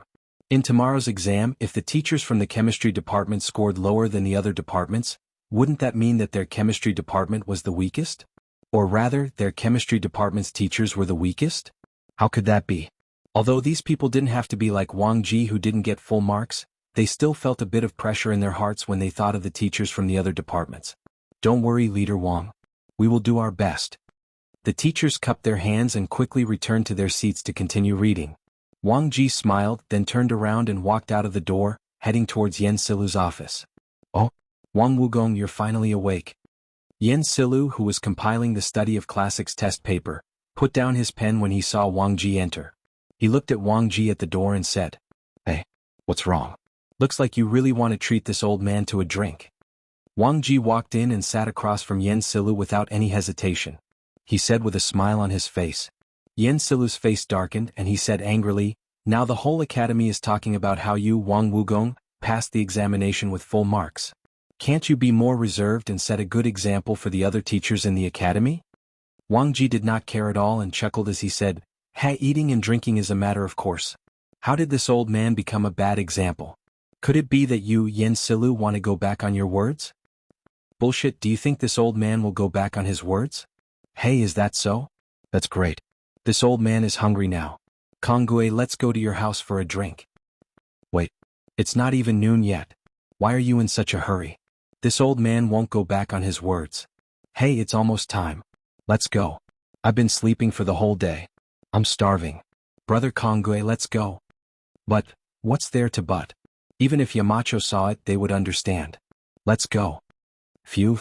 Using softness to conquer strength, borrowing strength to fight strength. Every move and stance of the Taiji fist, the main technique of exerting force, is actually all in these two sentences. On the sports field, the students were still practicing Taiji fist. Compared to 2 days ago, most of the students were getting better at it. Even though it was break time, Ching Chumo was still standing at the back of the team, gesturing to himself. Speaking of which, if it was the old Ching Chumo, there was a 200% chance that he would not be so diligent. Study hard? Train hard? These words had nothing to do with him. However, ever since Li Zixuan personally tutored him that day, this fellow seemed to have fallen into a trance. Li Tai, Li Qingqian, Qin Huayu, and the others could see Ching Chumo gesturing with his arms all the time every day. It looked somewhat similar to Taiji Fist. When they saw Ching Chumo like this, they often could not help but tease him. However, the strange thing was that Ching Chumo actually allowed them to tease him. He did not even talk back. It looked like he had really changed. At this moment, seeing that Ching Chumo had fallen into a trance again and was still mumbling something, Li Tai, who was not far away, could not help but twitch his mouth. He could not understand why this guy was suddenly obsessed with Taiji Fist. Although Li Zixuan's Taiji Fist was indeed very good that day, after so many days, the little fatty felt that he had been deceived. This was because the Taiji Fist they were practicing looked completely different from the fist technique that Li Zixuan had practiced that day. They were all Taiji Fist. Li Zixuan had practiced it smoothly and elegantly that day. But what about these students? Each and every one of them was weak and listless. Li Tai even wanted to give up on learning Taiji Fist now. There were many students who had the same thoughts as him. However, no matter how others looked at Taiji Fist, there were two students who had always placed Taiji Fist in the most important position and practiced it crazily. These two people were Cheng Chumo and Tai Ta. Moved. It actually moved. The movements of Taiji Fist had long been engraved in Cheng Chumo's heart. At this moment he suddenly felt the fluctuation of the genuine qi in his body. The acupoints in his body, which had been calm for many years, suddenly produced a change. Cheng Chumo finally could not help but cry out loudly. Then, ignoring the surprised looks of the surrounding students, he directly sat cross-legged on the grass and began to meditate. What is Brother Chonyo doing? Why does it seem like he is about to break through? Yuchi Baolin, who was also a martial artist, scratched his head and said uncertainly. Hearing this, Li Tai was shocked. He looked at Ching Chumo, who was sitting cross-legged, and could not help but click his tongue in wonder. His attitude toward Taiji Fist had changed greatly, because he knew in his heart that Ching Chumo had broken through because of Taiji Fist. Oh, Mingzi, help me take care of him. At this moment, Iron Egg, who was standing slightly in front, suddenly sat cross-legged. His actions were exactly the same as Ching Chumo's. Iron Egg, what's wrong with you? Are you okay? Wang Ming was a little confused and asked. Don't make a sound, Iron Egg and Chonyo are breaking through. Qin Xiong, who was resting outside the field, noticed the commotion and whispered to Wang Ming. Wang Ming was shocked and hurriedly covered his mouth. Because of Bruiser and Ching Chumo's sudden breakthroughs, the class break, which was supposed to be only 15 minutes long, lasted for half an hour before it ended. Ah, I finally broke through. Haha, now I don't have to worry about getting beaten up. After about half an hour, Ching Chumo opened his eyes and laughed heartily. He had an epiphany while practicing Taiji Fist, and broke through to the Qi transformation realm in one fell swoop, finally escaping Qing Yaojin's pursuit. At the same time, Iron Egg, who was not far away, also opened his eyes. The sudden epiphany allowed him to directly break through from the Qi Gatherer realm to the Body Refinement realm. One had to know that he had only been practicing martial arts for half a year. It was not easy for him to make such progress. Not bad, not bad. Little Xian's Taiji Fist is indeed unique. Qin Xiong, who had been greatly benefited by Taiji Fist, sighed with emotion after seeing this. Tai Chi, this is truly a miraculous fist technique. Not far away, the elusive bearded guest also noticed the commotion. He narrowed his eyes and muttered in a low voice. Chapter 853. Master, there's good news. In the Qing residence, as soon as Qing Yaojin returned home, housekeeper Liang welcomed him with a face full of joy. What good news could there be? Look at how happy you are, old Liang. Qing Yaojin looked at housekeeper Liang suspiciously and asked casually. Housekeeper Liang smiled and said, Master, there's news from the academy. Eldest young master broke through to the Qi transformation realm this morning. As the housekeeper of Qing Yaojin, old Liang was clearly very familiar with the Jianghu martial artists' realms. Qing Yaojin was in the middle of taking off the crown on his head. This thing was quite hot to wear, but he had to wear it during morning court. At this moment, when he suddenly heard this, his hands that were taking off the crown froze. His eyes were as big as copper bells. That brat broke through to the next realm? Old Liang, your news is correct, right? Qing Yaojin asked in disbelief. As his father, how could he not know Ching Chumo's character? He was usually the idle type. If you asked him to practice martial arts seriously, it was as if you wanted to kill him. If you were not careful, this brat would run away again. That was why Qing Chumo had been stuck in the body refining realm for 3 to 4 years without any progress. This was actually nothing much. The second generation of the rich in Chang, and were all like this. Most of them were not even as good as Qing Chumo. However, the problem occurred this spring. A shockingly talented Xiao Ning suddenly came to Chang'an. Not only was he at the peak of the Qi transformation realm at such a young age, he even broke through to the Grandmaster realm within 3 months. He was catching up to the older generation of warlords. What was even more unacceptable was that this young man actually broke through to the next realm after 3 months. As the saying goes, there is no harm without comparison. With such an outstanding role model, Qing Chumo was immediately dissatisfied with his son and even gave him an ultimatum. This was also one of the reasons why Qing Chumo had been working so hard to break through recently. Master, it can't be wrong. Ever since eldest young master went to Yanhuang College, I've been paying attention to the news there. This news was just sent back by the people below. It can't be wrong. Old Liang's wrinkled face was smiling. Now that Qing Chumo had broken through and escaped Qing Chumo's pursuit, he was happy from the bottom of his heart. After all, he had watched Qing Chumo grow up. Ha ha ha ha ha. Qing Yaojin wiped his mouth and suddenly laughed like a lunatic. His voice was loud and the birds in the Qing residence's courtyard were frightened by his laughter and scattered in all directions. You just came back, what's wrong with you? If the neighbors heard this, they would think that the great Duke of Lu had gone mad. Madame Qing, who was resting in the backyard, came out at this moment and said angrily to Yaojin Cheng. Cough cough. The smug Qing Yaojin immediately shut his mouth. He rubbed his nose and looked embarrassed. Madam, good news? Our Choax has broken through today.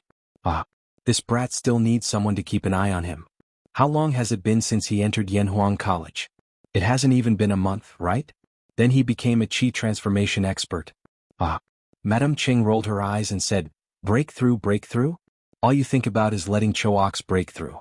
Don't you see how tanned your son is? Isn't it good to study in the academy? Why must he participate in some military training? Yaojin Qing waved his hand and said, Hey, madam, you can't say that. If I, Qing Yaojin's son, were to be spoiled like a woman, then how would I, old Qing, go out and meet people? Little Xian did a good job with this military training. Next year send Chuliang too. It's good that the two brothers can take care of each other. You dare? Madame Qing immediately glared and said angrily, It's fine if you torture Chu Mo all day, but now you want to torture Chu Liang too? I don't agree. Yaojin Qing said angrily, Humph. What does a girl like you know? What future can Chu Liang have by staying at home all day? A loving mother will spoil her son. Hey. A gentleman uses his mouth, not his fists. Let me go. Let me in quickly. This is not the forbidden area of the imperial city. Who are you to stop me? I'm your Yamacho's grandaunt. Open the door quickly. In the afternoon, a beautiful woman in a red dress came to the entrance of Yanhuang College. She wanted to enter the college, but the guards at the entrance did not allow her to. Then the woman immediately scolded. Hearing her tone and looking at her appearance, who else could it be but Hong Funu? How dare you? How dare you insult the Yamacho? Seeing that you're a woman, I'll let you go this time. I advise you to leave quickly, or I'll take you to Chang and to see the officials. Coincidentally, the guard guarding the gate today was not there when Li Zishuan fought with the bearded man. Naturally, he did not see Li Jing, Hong Funu, and the others who came last. So, when he saw that the woman in red dared to call herself Li Zishuan's grandaunt, how could he sit by and do nothing? If he did not see that Hong Funu was a woman, he would have drawn his sword. I'll stand here and not move. Why don't you try to catch me? Hong Funu raised her chin and snorted. You. Fine. Then I'll do as you wish and send you to the officials. The guard was furious and was about to attack when suddenly, a shout came from inside. Mo Fong, stop. Then he saw Mo Zhong rushing over. The guard turned his head and said, Senior brother, this woman spoke rudely to the Yamacho. I was about to, okay. I got it. Mo Zhong waved his hand and looked at Hong Funu. He cupped his hands and said, My junior brother has never seen you before. I hope you won't take offense if he offends you. Then he turned around and said to the guard, Mo Fong, this is a senior of the Yamacho. If you come to the college in the future, you're not allowed to be rude. Now, apologize to Senior Hong Funu. During the last battle, Mo Zhong was at the scene. Of course he recognized Hong Funu. Senior brother, she's really... Mo Feng was a little dumbfounded, but he felt that he did not do anything wrong. It was hard for him to apologize. Okay, it's not Brother Mo Feng's fault. Mo Zhong, you two go do what you need to do. She's here to look for meat. How could the powerful bearded guest, who was also one of the guards of Yanhuang College, not detect such a commotion in front of the gate? At this moment, he strode to the front of the academy and spoke in a deep voice. Okay. Then I'll have to trouble third brother here.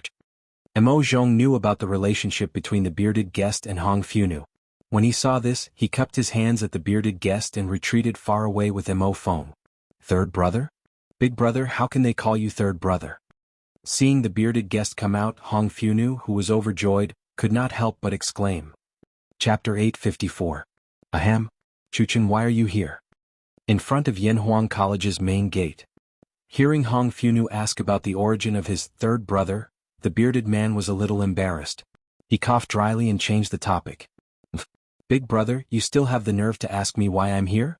Last night, Brother Jing and I waited for you for a long time, but you didn't come back. This morning, Brother Jing didn't even go to morning court and brought people to look for you. I thought that you might come to Yanhuang College again, so I came to look for you. Big brother, what are you doing here? Are you unhappy at home? Is that why you came here? Hong Funu was angry when she heard the bearded man's question.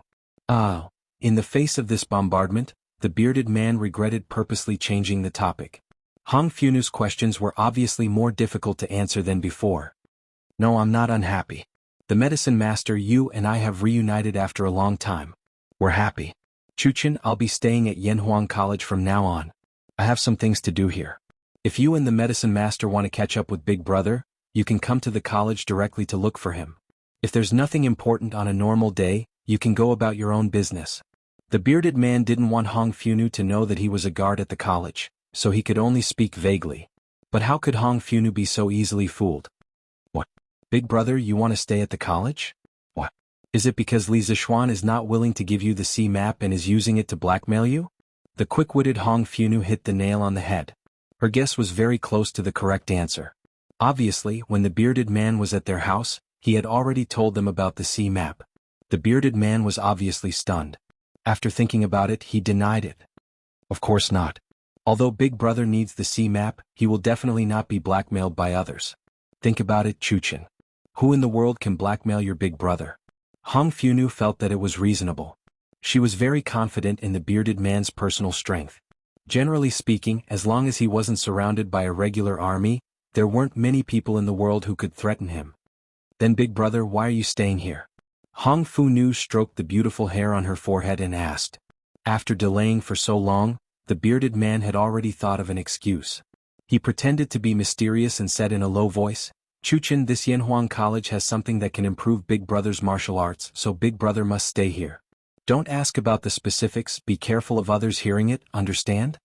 Hong Funu, who had been obsessed with the legend of a mortal's journey to immortality this year, heard the bearded man's words and subconsciously thought that the Yanhuang Academy had elixirs similar to the True Soul Elixir and the Heavenly Fate Elixir in the mortal, that could improve one's skills.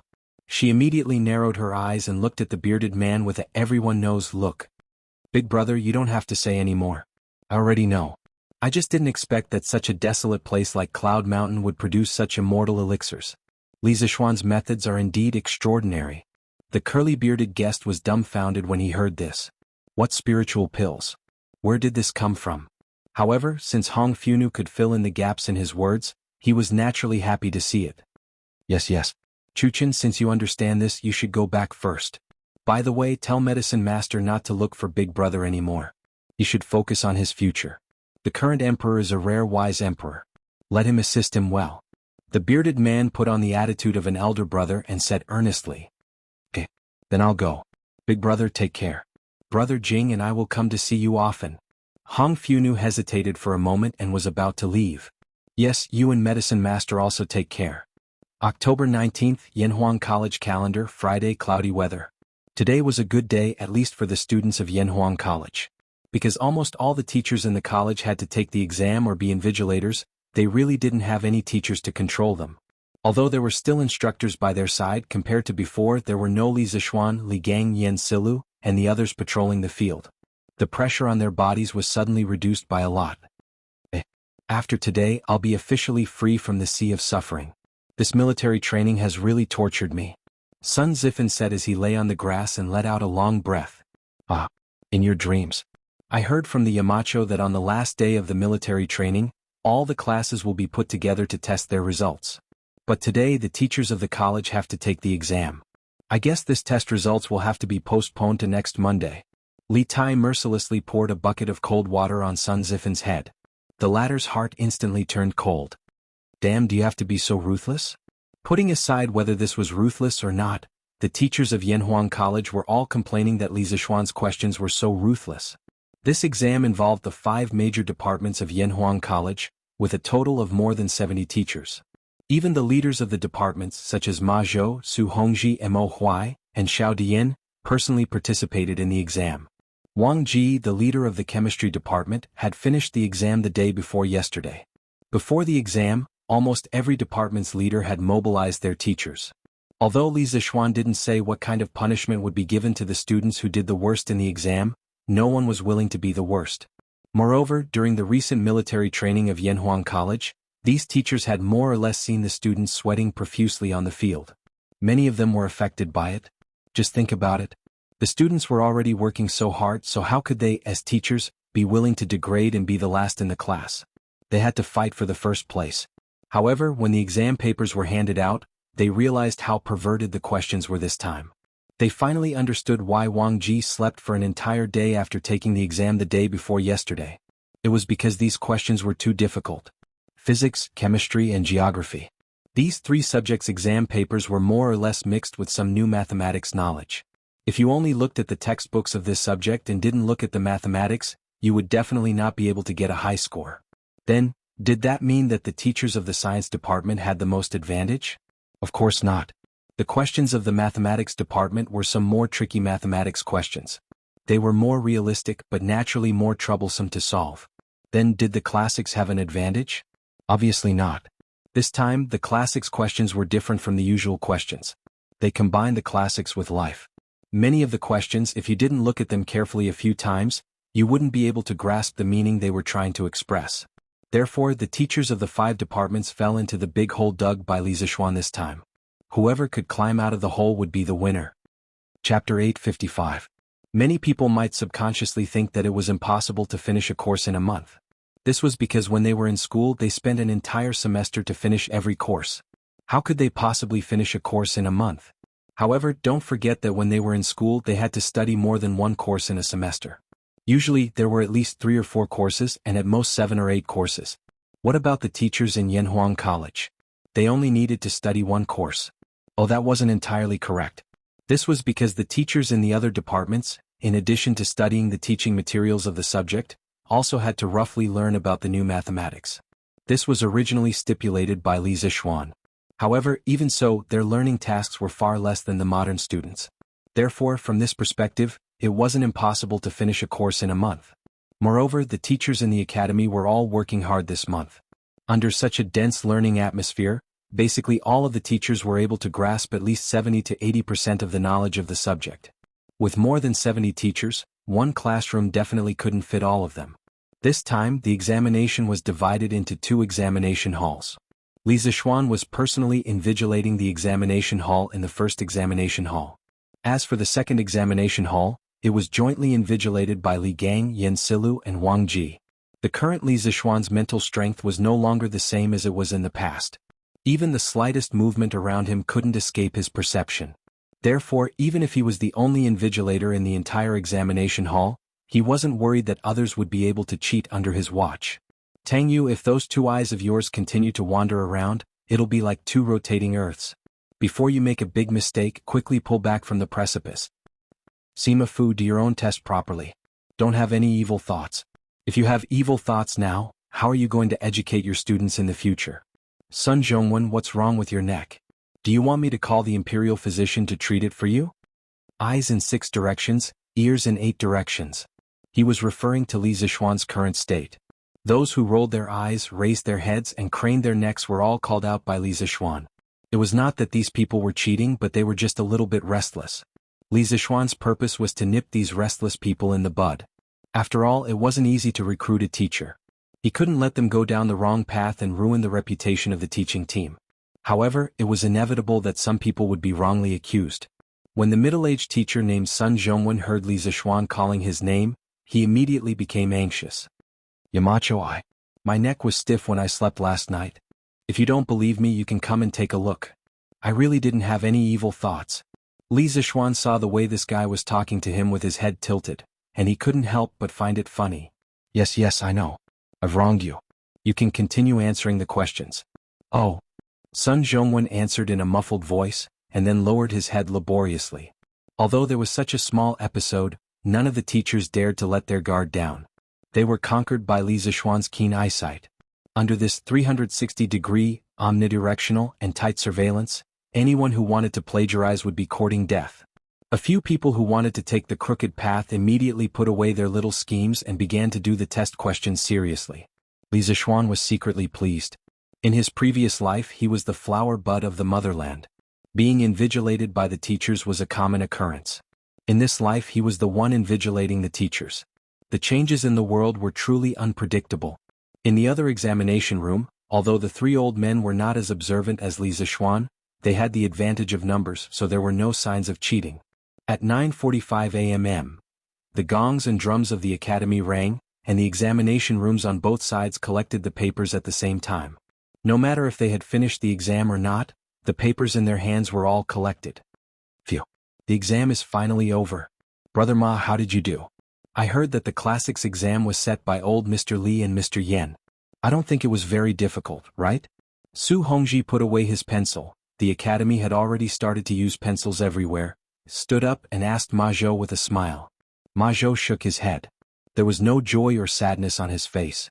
He only said faintly, Hee, I thought so too, but after finishing the exam I became uncertain. The exam this time was not easy. Brother Su, how did you do? You are a grandmaster in mathematics, so you should have done well? Su Hongji smiled bitterly and said, with my little knowledge, how could I dare to call myself a grandmaster in mathematics? Yamacho is the real grandmaster in mathematics. In my opinion, all the exams this time were difficult. After all, we are going to be teaching students in the future.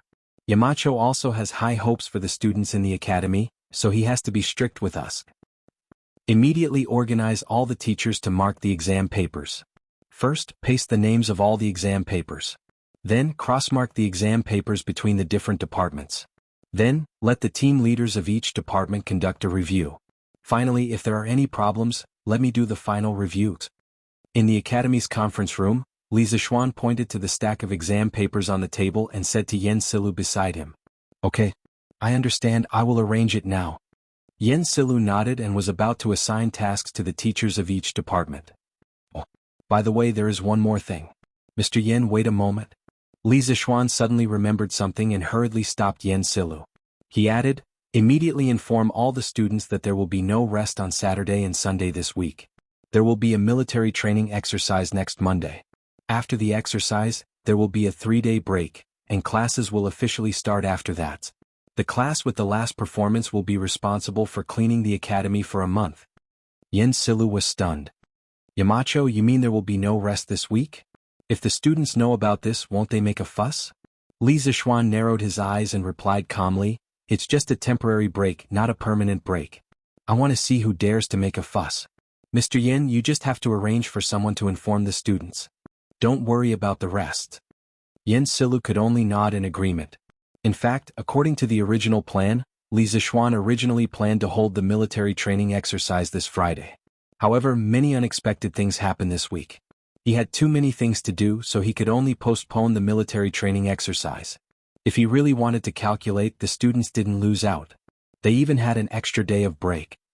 Yamacho, is this exercise really that necessary? Wang Ji was a straightforward person and didn't know how to hide anything. He felt that Li Zixuan was doing some meaningless face engineering, so he directly asked. He didn't care if his words would make Li Zixuan angry. Chapter 856. In the meeting room of Guanghua Building.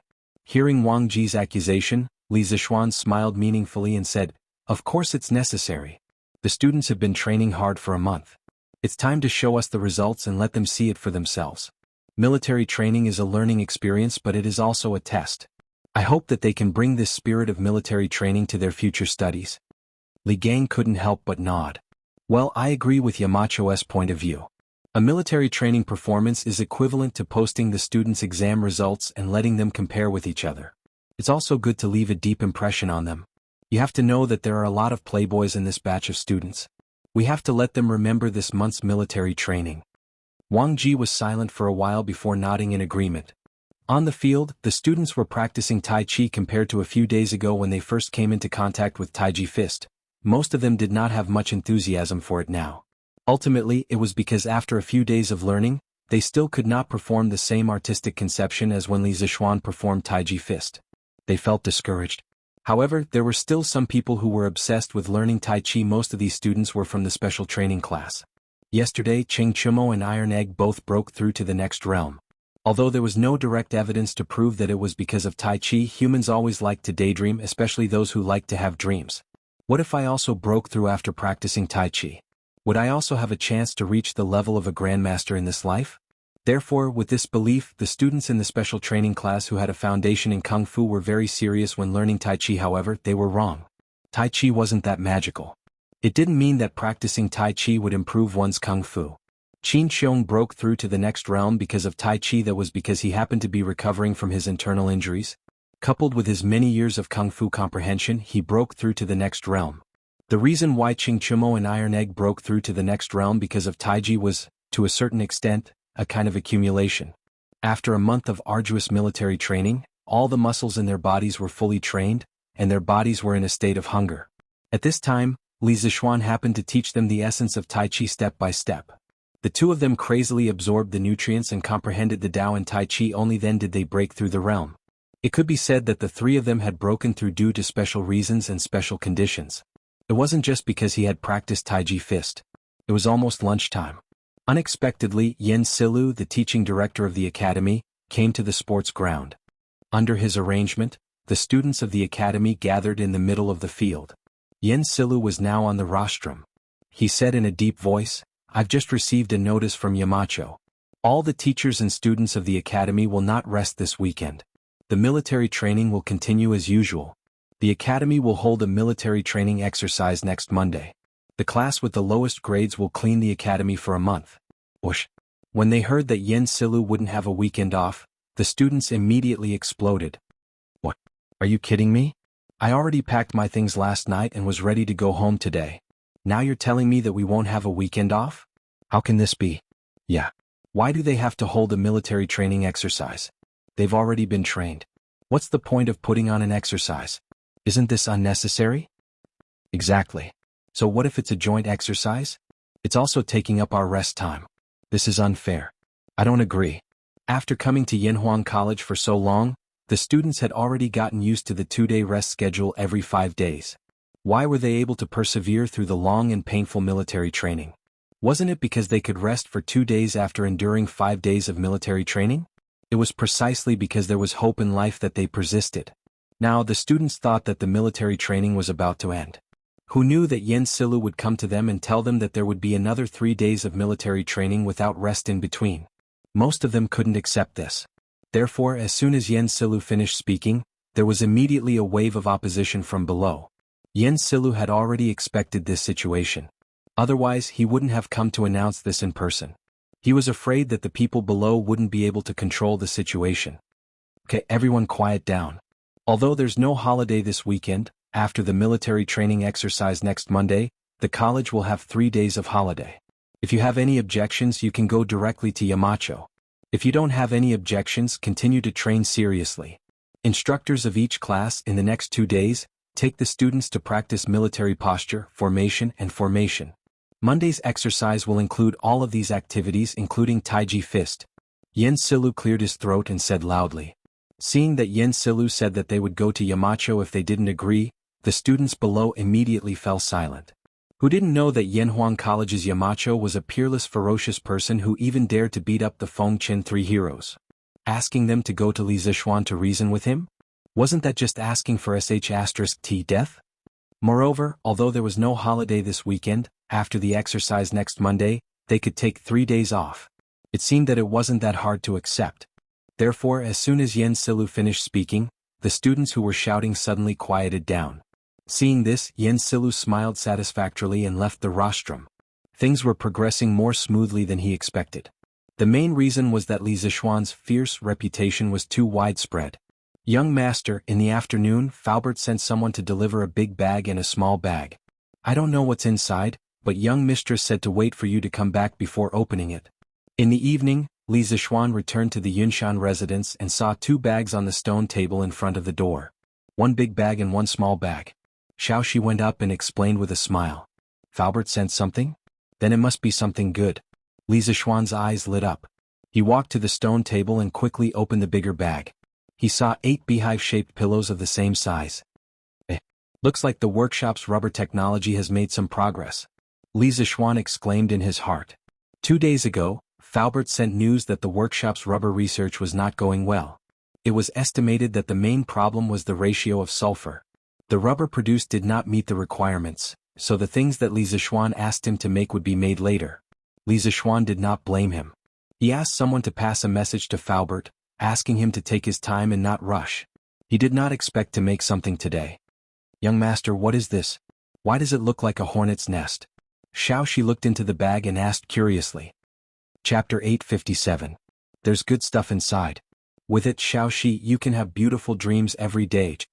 In front of the Yunshan courtyard, Li Zixuan held a natural latex pillow and smiled at Xiaoxi. As for the benefits of natural latex pillows, Li Zixuan, who had experienced the bombardment of the information age, could give a lot of information. For example, anti-mites, anti-allergy, lowering blood pressure, strong elasticity, designed according to the principles of ergonomics, effectively promoting sleep, reducing snoring, suitable for asthma patients, and so on. Cough cough, of course, it was all thanks to his classmate who opened a latex pillow factory during his undergraduate studies. Under the influence of his classmate, he knew more about natural latex pillows. Young master is lying again. Xiaoxi, don't believe him. Xiaohe, who ran out of the house, heard Li Zixuan and immediately pulled Xiaoxi and snorted. This girl had never been easy to fool. Li Zixuan didn't mind. He held the pillow with one hand and patted it with the other hand. After realizing that the elasticity was not bad, he smiled and said, "He. So, Xiaohe, you don't believe me?" Xiaohe pouted and said, "Of course I don't believe you. How can such a small thing make people have beautiful dreams every day? Young master, we're not 3-year-old kids. How can we be fooled so easily?" Then Xiaoxi, do you believe me? And Xiaoxi believes young master. Xiaoxi thought for a while and nodded crisply. Having such a teammate, Xiaohe couldn't help but stomp her feet. Li Zixuan laughed. If you believe it, then it's true. If you don't believe it, then it's not true. Here, this is a latex pillow. Xiaoxi, take it, young master will give you one. Use this as a pillow at night and I guarantee you a good dream. As for Xiaohe, there's no one. Thank you, young master. Young master, can you give one to Xiaohe too? Xiaoxi happily took the pillow and hesitated for a moment before saying. Xiaohe used her hand to touch the pillow in Xiaoxi's hand. After feeling the amazing elasticity, she regretted what she said just now. When she heard Xiaoxi pleading for her, she quickly looked at Li Zixuan and used her eyes to express that she also wanted one. Enough, husband. Don't tease her anymore. Han Yushi walked out of the house at this moment and scolded him. After marrying into the Li family for so long, she had already become quite familiar with the 2 girls. They were basically as close as sisters. Alright, I won't tease you anymore. Take one for yourself. Seeing Han Yushi's Yushi, Xiaohe Yushi, Xiaohe Yushi, Xiao and Xiaohe Yushi. Thank you, young master. Xiaohe was afraid that Li Zixuan would change his mind, so she quickly took out a pillow from her bag and walked into the room with Xiaoxi. She must have brought the pillow into her room. Husband, it's not like we don't have pillows at home. Why did you ask Faubert to go through so much trouble for this? Han Yushi looked at the 6 pillows in the bag and said softly. Wife, this pillow is different from the pillows at home. It has many benefits for the body. You will know when the time comes. You, me, father, mother, and Lan will each have one. I will get someone to send the last one to Lord Tai Shan so that he can enjoy our workshop's newest product. Li Zixuan picked up the bag and passed it to Han Yushi. Husband, you are so nice. Thank you, husband. Although she wasn't sure if this latex pillow really had many benefits, the fact that Li Zixuan could think of Han Tianhu when he had something good meant that he really had her in his heart. This was enough to make Han Yushi very happy. Husband is so nice. Wife, shouldn't you repay husband well? Li Zixuan whispered into Han Yushi's ear and laughed mischievously. Husband, I just said a few words and you are being naughty again. Didn't Faubert send 2 bags over? Quickly open the other one and see what's inside. Han Yushi pouted coquettishly, then looked at the other bag and said, "It should be a new toy, right? Let me open it and take a look." Li Zixuan had no choice but to stop joking. He went forward and opened the other bag. He saw a round ball inside. It was about the size of a modern soccer ball, but this ball was pure white. "Husband, what is this? Is this a ball to be kicked?" Seeing the ball in Li Zixuan's hand, Han Yushi's eyes lit up. She looked at Li Zixuan and said eagerly, "Wife, how do you know this ball is to be kicked?" Li Zixuan asked with some surprise. He had watched a lot of ancient TV dramas in his previous life. He knew that in ancient times, Kuju had become popular among the noble class.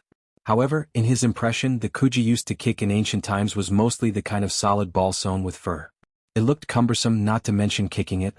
He estimated that if he kicked it hard, his foot would hurt for a few days. After all, there were no professional sneakers in ancient times. But the ball in his hand now looked very different from the Kuju in ancient TV dramas. However, Han Yushi actually saw the use of this ball at a glance. This made Li Zixuan surprised. "Husband, I have seen Lu Haojin's family play with a ball similar to this a long time ago. I heard that the light hollow ball is sold at a high price in Chang'an City. Ordinary rich people are reluctant to buy it. I don't know where Lu Haojin got it from."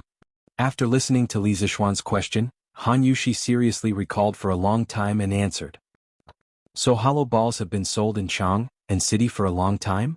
Li Zixuan was very surprised. The wisdom of the ancient people had once again refreshed his understanding.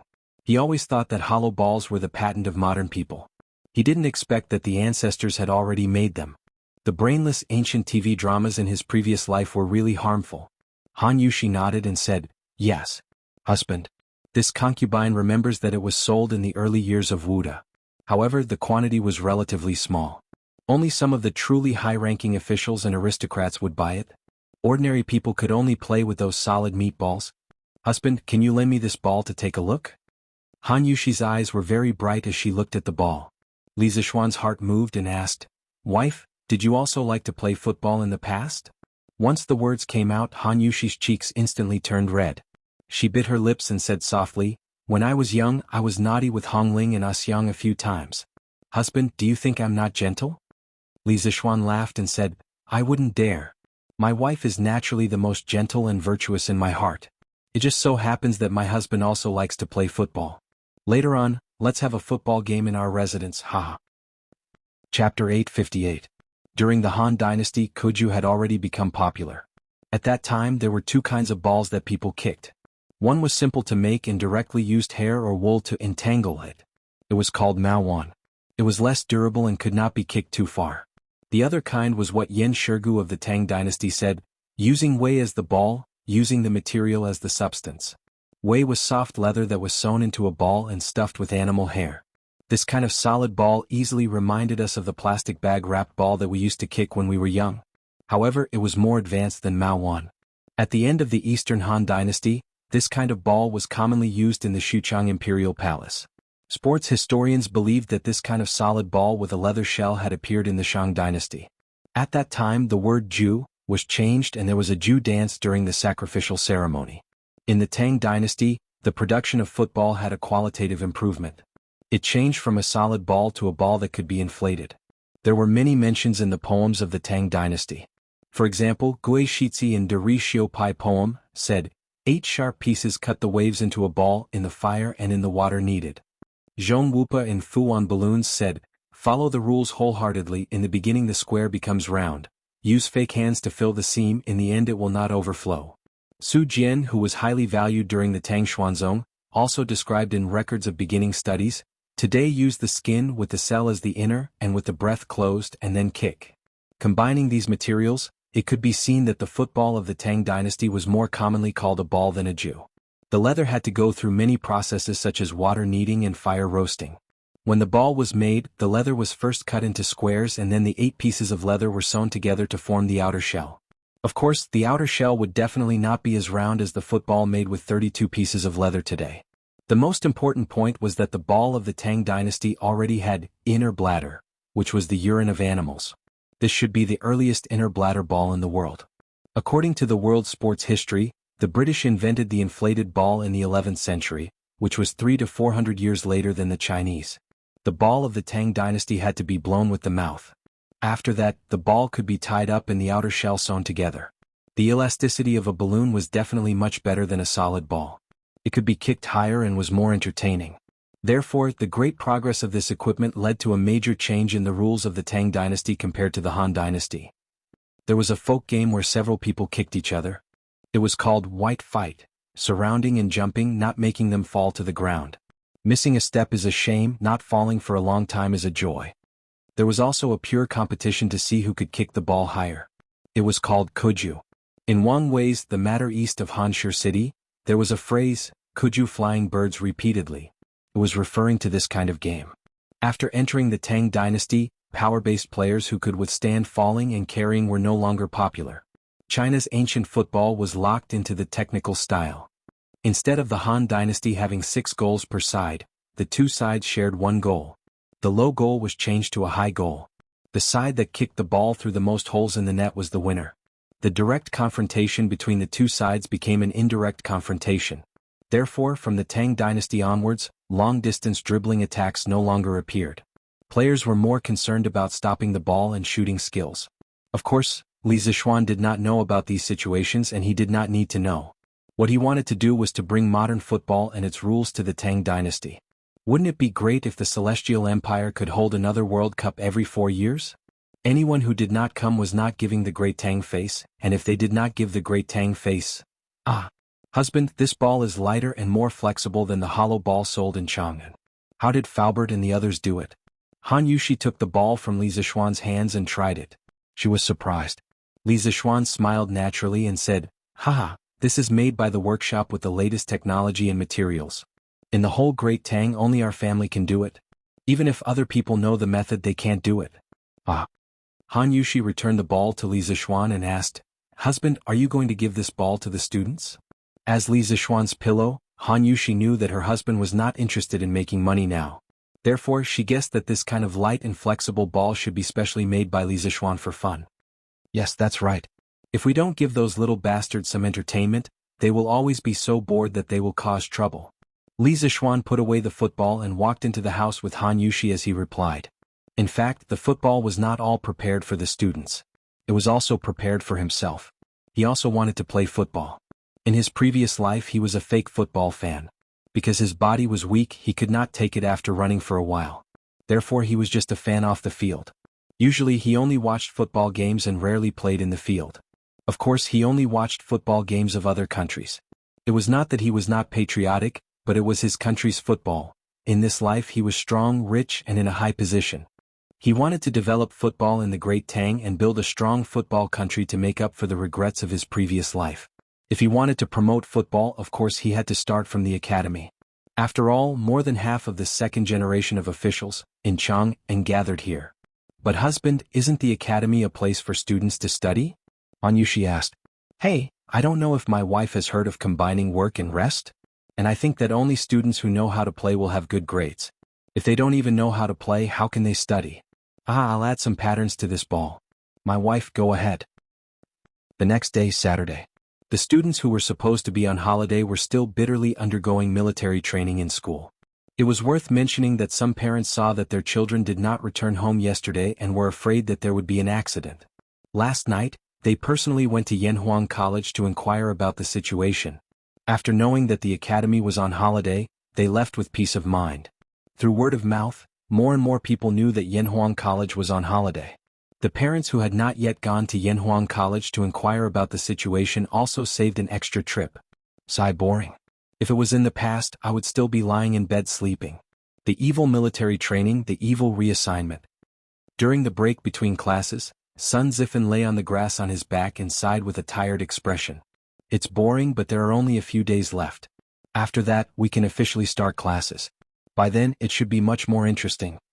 Li Tai rubbed his increasingly shriveled stomach and said in a muffled voice. The belly that he was proud of in the past was gone. "Lanru. F***ck, I'm going to pee. It's time for military training again." Sun Zifan suddenly stood up from the grass like a carp rolling on the ground. Coincidentally, at this moment, a black and white ball-shaped object whizzed over and hit Sun Zifan in the face in the blink of an eye. Bam. The little funny guy just got up and fell down magnificently again. Chapter 859. F***CK. Which idiot kicked me in the face? Sun Zifan, who was lying on the ground, recovered from the sudden attack of the unidentified flying object. He opened his mouth and was about to curse, but when he opened his eyes, he immediately stopped the curse that was about to come out of his mouth. It's little sister Lan. Why are you here to play? That's right, what entered his eyes at this moment was a little girl in pink with bright eyes and white teeth. Who else could it be other than Lan? In the past, when Li Zishuan was teaching at the Imperial College, he would occasionally bring Lan to the Imperial College. In addition, the current Yanhuang College was very close to Li Zishuan's courtyard, so Lan would come here to play from time to time. Therefore, Sun Zifan knew that this little girl was Li Zishuan's biological sister. It was precisely because of this that he hurriedly stopped the curse that was about to come out of his mouth. Little brother, you know me? I'm sorry Lan, didn't do it on purpose. Are you okay? Sun Zifan knew Lan but Lan didn't know him. The little girl was first surprised, then quickly asked with an apologetic expression. No, I'm not. Hey Lan, don't worry about him. This guy has rough skin and thick flesh. What can happen to him? Can you tell Brother Qingke where this ball came from? Sun Zifan was just about to politely say that he was fine when Li Tai, who was beside him, interrupted. This guy was still holding the ball that Lan had just kicked over. F***CK Qingke, what do you mean? How do you know that I'm fine? Sun Zifan, who felt ignored, jumped up and said angrily. His head was still dizzy and his eyes were still swollen. The ball just now hit his eye socket. If the perpetrator was someone else, he would definitely have punched and kicked him directly. Why would he be so polite? It was just that Sun Zifan felt a little strange in his heart. Lan was just a little girl. How could she have so much strength to kick the ball so fast? What's wrong? Could it be that Lan kicked you and hurt you? Besides, do you look like you have something to do?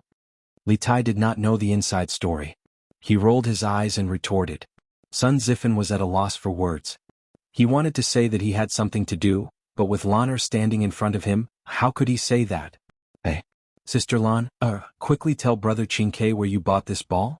Does the Curious Interest Pavilion sell it? Li Tai glanced at Sun Zifan proudly before smiling at Lan. Li Tai took a liking to such a delicate, light and bouncy ball at first glance. Although he was not very good at playing football, he loved to play football since he was young. Therefore, when the ball just flew over, his eyes basically did not move away. Of course not. Brother Qingke, give me back the ball. Lan snatched the ball over and said proudly. Sun Zifan, did Lan kick you just now? What do you think? Are you alright? At this moment, Li Zishuan walked over and asked Sun Zifan, who had one eye blue. Just now he was playing football with Lan at the side of the field. It was the kind of simple kicking. He was careless and did not control his strength well, causing the ball to fly to Lan's side at a faster speed. Lan's foot just touched the ball, and before she could exert any strength, the huge rebound force caused the ball to fly out at an extremely fast speed. It just happened to hit Sun Zifan, who had just climbed up from the grass. Other people were shot while lying down, but he was still hit when he climbed up. It could only be said that when some people were unlucky, even drinking cold water would get stuck in their teeth. It's fine. Yamacho, don't worry, it's fine. Sun Zifan saw that Li Zishuan had also come and hurriedly waved his hand. Li Tai could only put away the idea of fooling the little loli at this moment. If Li Zishuan did not come, he was prepared to trick the ball from Lan's hand. Now the original plan could only be ruined. Are you really alright? If there's something wrong, I can take you to see a doctor. Li Zishuan asked again to confirm. In the end, this matter was his fault. Although he was in a high position, he was not unreasonable and liked to receive special treatment. Sun Zifan's eyes lit up when he heard that he could be released for medical treatment. He was tempted, but after thinking about it, he still shook his head and said, Yamacho, don't worry, it's really fine. His injury was not serious. He did not want to make Li Zishuan feel that he was deceived because of the doctor's diagnosis. The loss outweighed the gain. Okay, since you're fine, then the two of you should focus on your military training. Don't embarrass me during next week's military training joint performance. Class 1 of Yanhuang College was personally taught by Li Zishuan. Although he was now the Yamacho of the entire academy and should logically treat all the students of the academy equally, he still had special feelings for Class 1 in his heart. Hey, I know Yamacho, don't worry, we definitely won't embarrass you. Sun Zifen smiled knowingly and hurriedly guaranteed when he felt the kindness in Li Zixuan's words towards Class 1. Li Zixuan smiled, took the football from Lan Er's hand, and was about to leave with the little girl. Hey, Yamacho, where can this ball be sold? I want to buy one too. Li Tai did not expect Li Zixuan to leave so quickly. He hurriedly shouted behind him. This thing is not sold outside for the time being. Qingke, if you want to play, wait until after school in the afternoon. Li Zixuan smiled. Hey, this is good stuff, I want to play with it after school. Cheng Chumo appeared out of nowhere and said excitedly. Damn Chonyo, why are you everywhere? Lan, wait outside for Big Brother for a while, Big Brother is going in to do something. Li Zixuan brought Lan into Guanghua building, gave Lan some instructions, and then walked towards Yen Silu's office. Yo, Yamacho is here? Yen Silu, who was sitting in the office sorting out documents, hurriedly got up and said, Yes, Mr. Yen, have the test papers been graded? Li Zixuan nodded and walked into the office and asked. Yamacho, you came at the right time, the results of this exam have just been compiled and you came. Here, this is the summary of the results of this exams. Yen Silu said as he handed over a piece of paper filled with forms. He learned this method of using forms to record information from Li Zixuan. Li Zixuan took the form and began to read it seriously. With just a quick glance, he memorized the results of all the teachers in the academy. Yen Silu was wondering if Li Zixuan had finished reading in such a short time, but then he heard Li Zixuan say, Yes, they're all not bad. Although the questions of this exam were difficult, there were still a lot of teachers who scored high. For example, Ma Zhou from the economics department scored 99 points, Su Hongji from the mathematics department scored 98 points, Mo Huai from the physics department scored 100 points, and Xiao Dian from the geography department scored 98 points. They were the highest scorers in their respective departments, which also showed how wise Li Zixuan was when he chose them to be the department leaders. Chapter 860. Other than the leaders of each department, the rest of the ordinary teachers also did well. There were 28 people who scored above 90 points, 65 people who scored above 80 points, and 5 teachers who scored above 70 points. Overall, the teachers of the academy did well in this exam. This shows that they have worked hard this month. Later, I'll have to trouble Mr. Yen to inform them that the results of this exam will be included in the year-end assessment. Teachers who scored below 80 points are not allowed to rest on weekends for the next month. Continue to recharge. Oh no, continue to study the teaching materials of this subject. Li Zixuan said as he handed the report card to Yen Silu. Yen Silu was stunned. Included in the year-end assessment? Yamacho, you didn't tell them before. Li Zixuan smiled faintly. Why should I tell them? Since I'm a teacher of Yanhuang College, I have to treat everything seriously. Whether it's included in the year-end assessment or not, I have to treat everyone equally. I can't take the exam just for the sake of the exams. Yen Silu instantly understood Li Zixuan's intention. He couldn't help but praise, Wonderful. Wonderful. I didn't expect Yamacho to be able to use the human heart to treat people at such a young age. I'm impressed. Using the human heart to treat people? Old Man Yan's analogy is quite appropriate. Li Zixuan sighed in his heart. Then he said, Mr. Yen, you flatter me. I'm just following my heart. I don't have such a profound plan. Since the exam is over, Mr. Yen, you can arrange for the departments to start preparing for the normal classes. I won't disturb you. I'll do it as soon as possible. Yen Silu replied. Li Zixuan nodded, then turned around and went out to find Lan Er. In the evening, the bell rang to signal the end of the school day. In the principal's office, Li Zixuan habitually got up to pack his things and prepared to go home for dinner. There was a series of knocks on the door, followed by Cheng Chumo, Li Tai, Li Qingqian, and the others. Zhang Sunchong, Fang Yizhi, and Chu Yanfu were among them. Hey Yamacho, didn't we agree to play football after school? Why are you running away? Who else but Cheng Chumo would dare to speak to Li Zixuan so rudely? However, this guy knew that he had to protect Li Zixuan's dignity as a Yamacho in front of others, so he didn't call him by his name. Instead, he called him Yamacho. Li Zixuan was speechless. He did say that they would play football after school, but he said that they would play football after dinner. These F***king bastards obviously didn't even eat before coming over to harass him. They were really so focused that they forgot to eat and sleep. They weren't this enthusiastic when they were studying. Run your ass. I'm going home for dinner. Why are you saying that I'm running away? Li Zixuan said angrily. Cheng Chumo took 2 steps back and laughed. I'm just kidding, hee hee. Besides, we haven't eaten yet. Yamacho, are you not embarrassed to eat by yourself? Eating and drinking is a matter of course. Why would I be embarrassed? Li Zishuan said lightly. Li Qingqian saw that Qing Chumo was making things worse, so he took over the conversation and said, Xiaoxin, you can go back to eat first. As for that ball, I wonder if you can lend it to us to play with? This kid finally spoke like a human. Li Zishuan nodded and took out the black and white football from under the table. He handed it to Li Qingqian and said, you guys can go ahead and play. When I go down later, I'll ask Mo Zhong and the others to move the net to the sports field. I'll teach you guys how to play after I go home and eat. Li Qingqian took it, but Qing Chumo said smugly, hey, Yamacho, you're looking down on us. Take me for example. I've been playing since I was 6 years old. You actually said that you're going to teach us how to play, haha. Li Zishuan couldn't be bothered to talk nonsense with this guy. He rolled his eyes and said, you won't say that when the time comes. Then he left the office. What do you mean? Yamacho, you have to be clear. Qing Chumo asked with some dissatisfaction, but he didn't get any answer at all. What do you mean? Yamacho, you have to be clear. Clear my ass. If you want to play, then don't play. If you don't play, then we'll play. Damn it. Li Tai took the football from Li Qingqian's hands and said angrily. After listening to Li Zishuan say, damn it, for so long, he finally had the chance to test it on someone else. It felt so good. Qing Chumo was furious. *CK. Qingke, why are you talking to Xiaoxian now? *CK, wait for me. Half an hour later, Li Zishuan had dinner in the courtyard and went to the sports field of the academy. Because it wasn't appropriate for him to do strenuous exercise after dinner, he didn't eat much at night. What? You're saying that a martial arts grandmaster can feel hungry? Isn't that nonsense?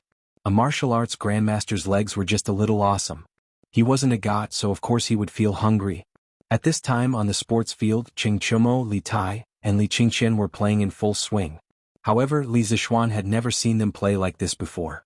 It wasn't even played like this in period dramas. The few of them kicked the ball in front of each other, and the side who received the ball had to pass it to the other side before it fell to the ground. It seemed that the purpose of this style of play was to kick the ball back and forth so that the ball would never fall to the ground.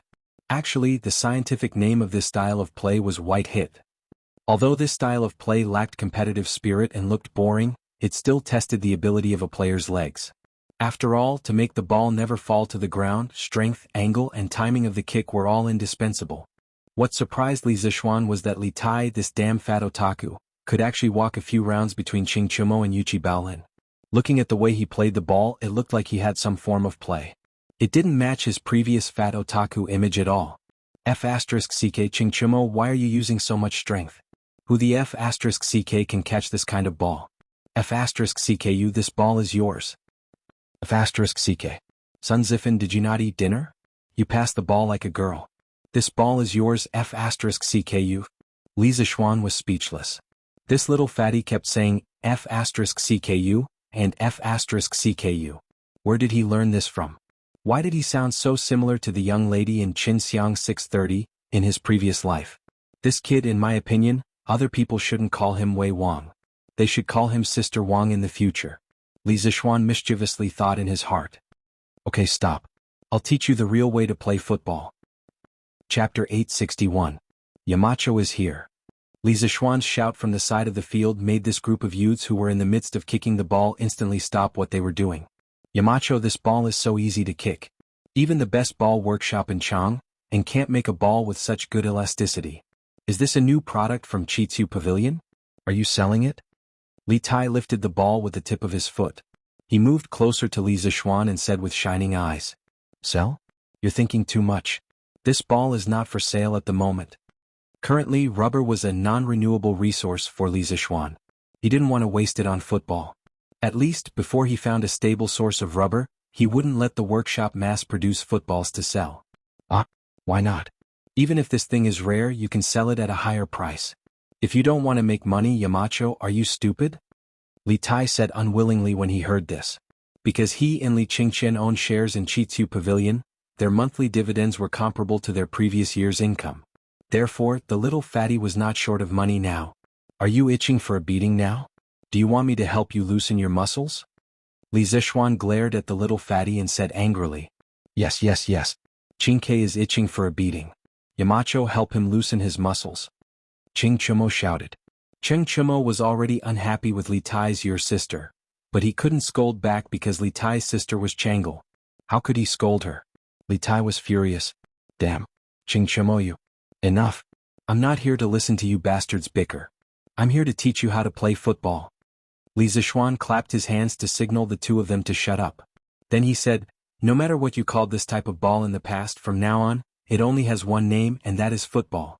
Football, as the name suggests, is a ball that is kicked by the feet. Under normal circumstances, it is not allowed to be touched by the hands. At this point, Li Zishuan snatched the football from Li Tai's hands and stepped on it. The way you play football is completely different from the way you played it before. In the future, Yanhuang College would hold football matches from time to time. The goal of the match was to shoot the ball into the opponent's goal as much as possible. Every goal scored would earn 1 point. At the end of the match, the team with the most points would be the winner. If the score is the same within the legal time of the match, it would be decided according to the rules of the match. The winner could be decided by drawing lots, playing overtime, or shooting a 12-yard penalty shot. Li Zishuan saw the puzzled looks on the faces of the guys in front of him, so he turned around and pointed to the white net on the other side of the field. He said, there? That's the goal. Every side has its own goal. If you want to win the match, you must break through the encirclement and kick the ball into the opponent's goal. Do you understand? The goal was not technically difficult. The workshop made it in 1 day. This is interesting. Yamacho, is there a prize for winning or losing the match? Li Zishuan introduced this new way of playing football. Li Tai was enraptured when he heard Li Tai. He laughed. Prize. Damn, does this little fatty want to bet on the ball or win the match himself? Why does it feel like it's the former? Li Zishuan looked at him indifferently and said, since it's a match, of course there will be a prize if you win. I say, you brat, aren't you focusing on the wrong thing? I'm talking to you about the rules of football. It's good that there's a prize. It's more exciting when there's a prize. Li Tai did not care about Li Zishuan's criticism and muttered to himself. Yamacho, how many people can each side have in this football match? Zhang Sunchong had been in the academy for a long time, and he finally spoke to Li Zishuan. Li Zishuan shifted his gaze to Zhang Sunchong's face. Of course, he knew that this ordinary-looking young man in front of him was the son of the current prime minister, the old fox who would have power over the court in the future. He had always been wary of Zhang Sun Wuji. As for Cui Shanfu, who often bit him, he had never taken him to heart. Because a dog that did not bark was the most threatening. He would bite you if you were caught off guard. That's a good question. In this football match, each side can have a maximum of 11 players, including a goalkeeper who will stand in front of the goal to block the ball. In the football match, other than the goalkeeper who can use his hand to touch the ball in his own penalty area, every player on the field can only use their other body parts other than their hands to control the ball. Of course, it's another case for out-of-bounds balls. Other than that, once a player's hand touches the ball, it's considered a foul. Li Zishuan chuckled and answered. What happens if it's a foul? Chu Yanfu also asked. Li Zishuan pondered for a moment and said, as for the definition of a foul, it's more complicated. I'll explain it to you in detail later during the match. Let's talk about the referee first. In every match there must be at least one referee. The referee's role is to take corresponding action when a player commits a foul. Depending on the severity of the foul, the referee can show a yellow card or a red card to the player. If the academy receives a red card or accumulates 3 yellow cards, the player will be directly sent off the field. *CK. So troublesome. Yamacho, let's play a game first. Let's talk about these rules while we play. There were too many rules. Cheng Chumo's head was a little dizzy after listening to them. Finally he couldn't help but shout. Li Zishuan glanced at this guy and thought that some things really had to be combined with reality to make people remember clearly. So he nodded and said, okay. Then let's try to play a game first. If there's a foul, I'll blow the bamboo whistle directly, and then I'll tell you where the foul is.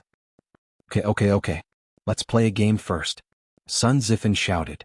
He already had this idea, but he wasn't as brave as Cheng Chumo and didn't say it directly.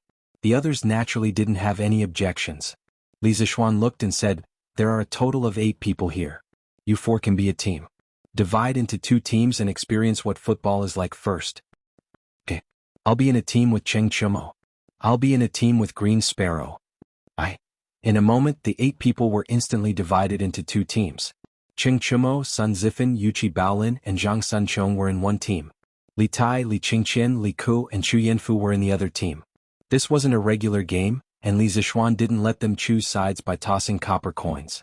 Seeing that the two teams had chosen sides, Li Zixuan placed the ball in the center of the field, pointed at Cheng Chumo and said, "You'll kick off." This is good. I'll do it.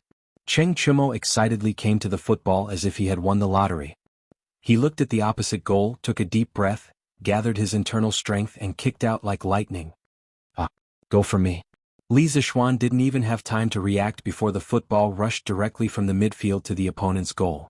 To be precise, it flew directly to the opponent's goalkeeper, Chu Yanfu.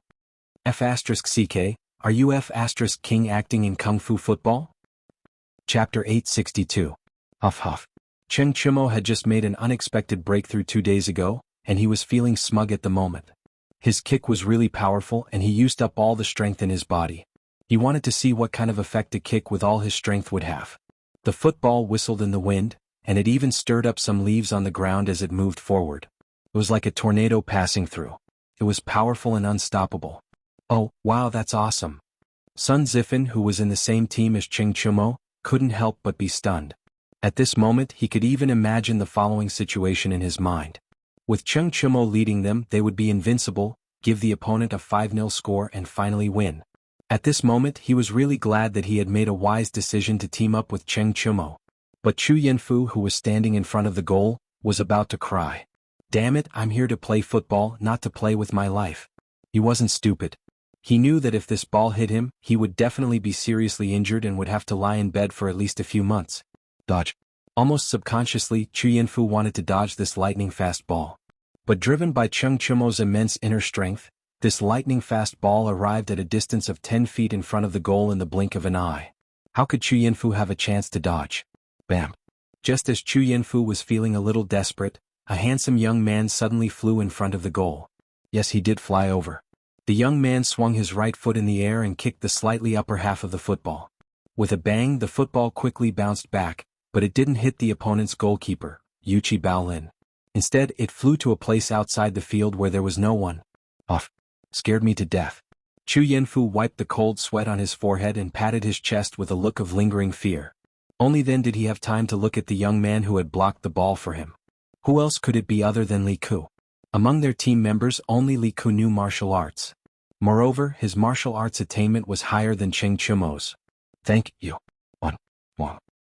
Roar. Chu Yanfu stepped forward and was about to thank Li Ku when he heard an extremely miserable howl from the other side of the field. Everyone couldn't help but look over. They saw Cheng Chumo lying on the grass with both hands hugging his butt and shouting, "Ow, stop hitting me, I know I was wrong." And behind him, Li Zixuan was fiercely kicking his butt. I told you to use your inner strength. It was just for fun. Who the hell asked you to use your internal energy? F*CK. What if someone gets hurt? Li Zixuan cursed loudly as he fought. He did this for Cheng Chumo's own good. That guy's kick, which contained internal energy, made the football rush to the other side of the goal at high speed. If Li Ku had not flown over to block at the crucial moment, according to the trajectory of the football, the ball should have hit Chu Yanfu's lower left abdomen. Although it was not fatal, it would have seriously injured Chu Yanfu. How could this be? Who was Chu Yanfu? He was the son of Chu Suiliang, the head of the secretariat. Chu Suiliang was good at calligraphy and had a very high reputation among the scholars. If his son was seriously injured because of playing football in the academy, the repercussions would be no small matter. Even if Cheng Chumo was not afraid of anything, he would not want to get into such big trouble. At that time, Li Zixuan would also be blamed for negligence of duty. Moreover, it was Li Qingqian who had personally asked Chu Suiliang to help inscribe the plaque for Strange Interest Pavilion. At that time, Li Zixuan was still a nobody. Although Chu Suiliang was willing to inscribe the plaque for him because of Li Qingqian's face, he still had to accept this favor. At this time, Li Zixuan had made a move at the crucial moment to save Chu Yanfu from danger. In order to prevent Chu Yanfu from holding a grudge against Cheng Chumo, Li Zixuan had to make the first move. With a flying kick, he directly kicked the unprepared Cheng Chumo to the ground. In order to help Chu Yanfu vent his anger, he put on a fierce look and kicked Cheng Chumo's butt with all his strength. He was not worried about kicking Cheng Chumo. After all, the butt was the most fleshy part of the human body. It was not easy to kick it. Otherwise, when you did something wrong when you were young, your parents would only spank you. That was the logic. Yes. Who told you to be dishonest? You used internal energy to play football. Damn you. You deserve to be spanked. Our sister King also ran over to join in the fun. It was rare to have a chance to kick Ching Chimos but for free. How could he let go of this opportunity? Sun Zifen looked hesitant. He also wanted to join in the fun, but Ching Chimo was his teammate. How could he have the nerve to do something like beating his teammate? In the distance, Chu Yinfu saw that Li Zixuan and Li Tai had personally helped him vent his anger. He did not feel that Ching Chimo was deliberately targeting him and wanted to injure him seriously. That was because there was no enmity between him and Ching Chimo. The two of them even had some friendship. Ching Chimo had no reason to use underhanded means. Oh, it was underhanded means. He probably did not control his strength well for a moment. Quickly go and apologize to Chu Yinfu. If you can't ask for forgiveness, you can forget about playing football for the rest of your life. Li Zixuan kicked a few more times and said sternly to Ching Chimo. After all, this guy had almost seriously injured him. If he did not give a decent punishment, it would be hard to convince the crowd. Ach. Okay. Yamacho, stop kicking. I'll go and apologize. Ching Chimo scrambled to his feet. When he was lying on the ground, he also understood the consequences of his hot-headed kick.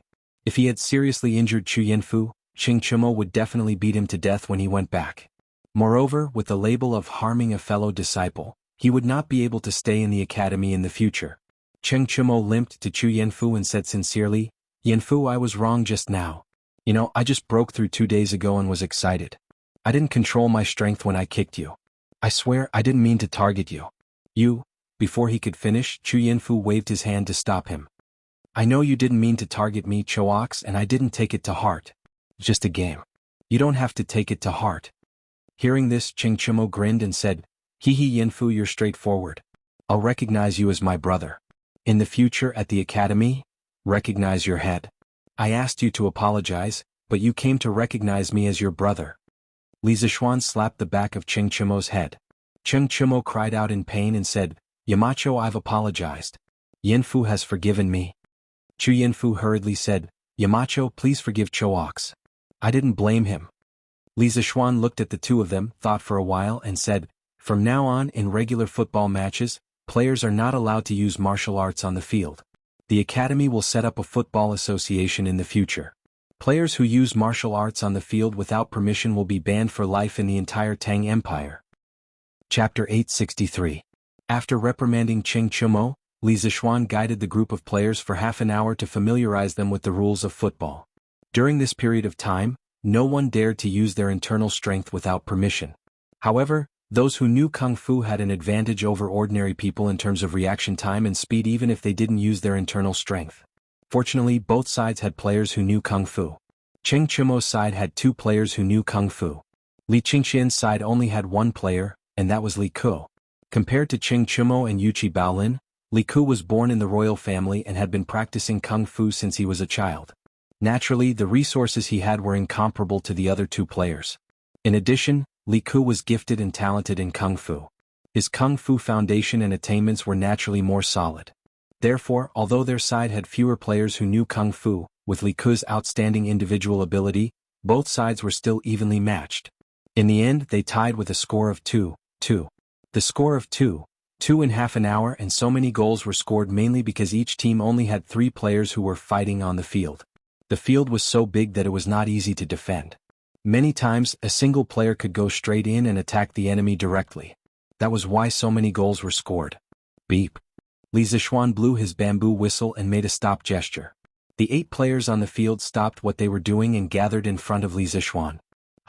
Yamacho, this way of playing is 2F** king exciting. Let's play another game. It's not satisfying at all. Football was a very magical sport. In his previous life, it was known as the world's #1 sport. It was the most influential sport in the world of sports. Football is war, modern football coach, General Michaels's words. Every man fantasizes about war from a young age. Football is the game with the highest degree of simulation of war. Moreover, it is a war between 2 armies, a war of cold weapons on the battlefield. That kind of grand narrative is very romantic and exciting for men. Compared to the previous style of kicking around and not letting the ball fall to the ground, the current style of football was undoubtedly more addictive. After Ching Chimo finished playing football for half an hour, his adrenaline soared. He was already in a very excited state. He still felt like he wanted to continue, so he suggested to Li Zixuan. Yes, Yamacho. How long had it been? Why don't we play a little longer? Sun Zifan chimed in. He was having a good time just now. Although the 2 goals on their side were scored by Cheng Chumo, he had an assist, which was enough for him to be happy for a while. The rest of the people also looked at Li Zixuan eagerly. Their gazes spoke for themselves. Li Zixuan scanned the crowd and said, I didn't say I won't kick. Now all of you are almost clear about the basic rules of football, but there are still too few of you to show the charm of football. Go and find some more people now. At least get 2 full teams, then we'll play another game. If we can't get them together, then we'll have to play another game. Football was the perfect and concentrated embodiment of many elements, but the final measurement was extremely simple and clear. A real war was a direct confrontation of the comprehensive abilities of 2 countries, but all kinds of factors would eventually translate into the cruel and clear result of victory or defeat. Football was the sport that tested the most comprehensive ability: speed, strength, skill, and teamwork. Now each team only had 4 people, so they definitely couldn't show the charm of football. Get them together. Get them together. Don't play tomorrow, play today. As soon as Li Zixuan finished speaking, Li Tai hurriedly shouted. Yes, yes, yes. Yamacho, don't worry. We'll definitely get them together. We'll go and find them now. In less than a quarter of an hour, we'll definitely be able to get 2 teams together. Sun Zifan hurriedly echoed. What he thought to himself was that it would be too easy to find a few people who could play football. If it really didn't work, they could just kidnap them. The few of them could also kidnap a group of people. Yes. Then you guys go and come back quickly. Li Zixuan didn't care about what they thought. He just waved his hand and said, Yamacho, I also want to play football. Do you think I can do it? I've been in Bingzhou's football club for 2 years. I'm very good at it. Cheng Chumo and the others were about to excitedly pull people over to play football when a student with a medium build and a slightly tanned face ran over from the side of the field. The student first bowed to Li Zixuan, and then begged eagerly. Then, before Li Zixuan had time to answer, a group of students outside the field ran directly to him and said as they ran, Yamacho, do you think I can do it? I've been playing football since I was 5 years old, and I clearly remember the rules you just said. I'm the most suitable. Yamacho. Yamacho. I also clearly remember the rules you just said. I'm the most suitable. Please choose me. Choose me. Choose me. The field suddenly became a mess. As it turned out, the small-scale football match that Li Zixuan had just organized had attracted quite a number of students who had just finished eating and were preparing to return to the dormitory to watch it. The dazzling passing of the ball, the intense and thrilling running of the ball, as well as the exciting kicking of the ball, all of these made their blood boil and they cried out in satisfaction. Even if it was only a small-scale 4v4 football game, they felt that it was wonderful. At this moment, when they heard that Li Zixuan wanted to recruit people into the team and have a formal 11v11 football game, how could the students who had been watching outside the field for so long hold back? One must know that there was only one chance. If they missed it, there wouldn't be another chance. There wouldn't be such a bouncy ball anywhere else, and there wouldn't be such an interesting football game. Cheng Chumo and the others were relieved when they saw this. The group of people who came from outside the field could definitely make up 2 full teams. Li Zixuan was stunned. He had expected that football would be popular with the majority of students, but he didn't expect that the first official appearance of football would be treated so warmly by the students. Apart from this, what surprised him even more was that from what he heard from these students, each and every one of them was a soccer expert. How could there be so many students who knew how to play football among the students of Yanhuang College? What was going on? Okay. We'll follow the order in which you just ran over. The top 14 who came here and have a foundation in football will be randomly added to these 2 teams. The captain of the first team will be Cheng Chumo, and the captain of the second team will be Li Ku. As for the rest of the students who didn't make it into the team this time, please leave the field to watch the game. You'll have plenty of chances in the future. Li Zixuan didn't have time to think about why so many students knew how to play football. He looked at the sky and directly ordered, Yes, Yamacho.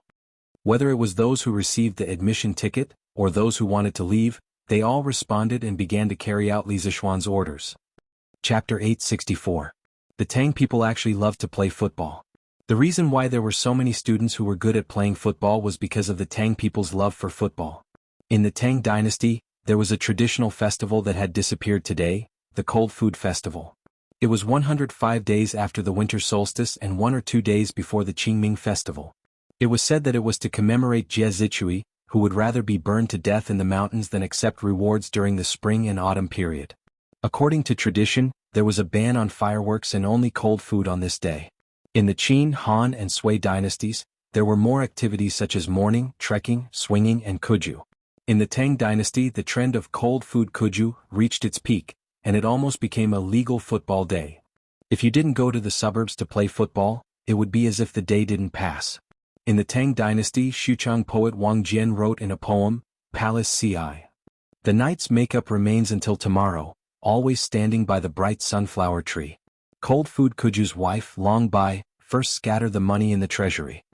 This poem had a high citation rate in many ancient sports research articles. The Bai Da, in the poem, was a very popular non-goal kicking game during the Tang and Song dynasties. It was played by 2 or more people. Bai Ji from Xinjiang also wrote a poem, Cold Food at Luoqiao. It described the scene on the football field, kuju's dust doesn't rise, splashing fire on the rain.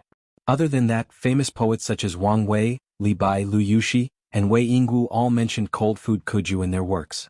Due to the widespread of cold food kuju in the Tang dynasty, Du Fu, who had been wandering all his life, wrote a poem, Qingming. In his later years, he lamented that 10 years of kuju will bring the chick far away, 10,000 miles of swing customs will be the same. Du Fu was born in Gongyi and had been to Luoyang, Shaanxi, Sichuan, Hubei, and other places. This showed that these places had the custom of cold food kuju. The Tang people's love for football could be seen from this. It was completely understandable that so many young people who liked to play football were born in such a big environment. There were many football experts in the Tang dynasty.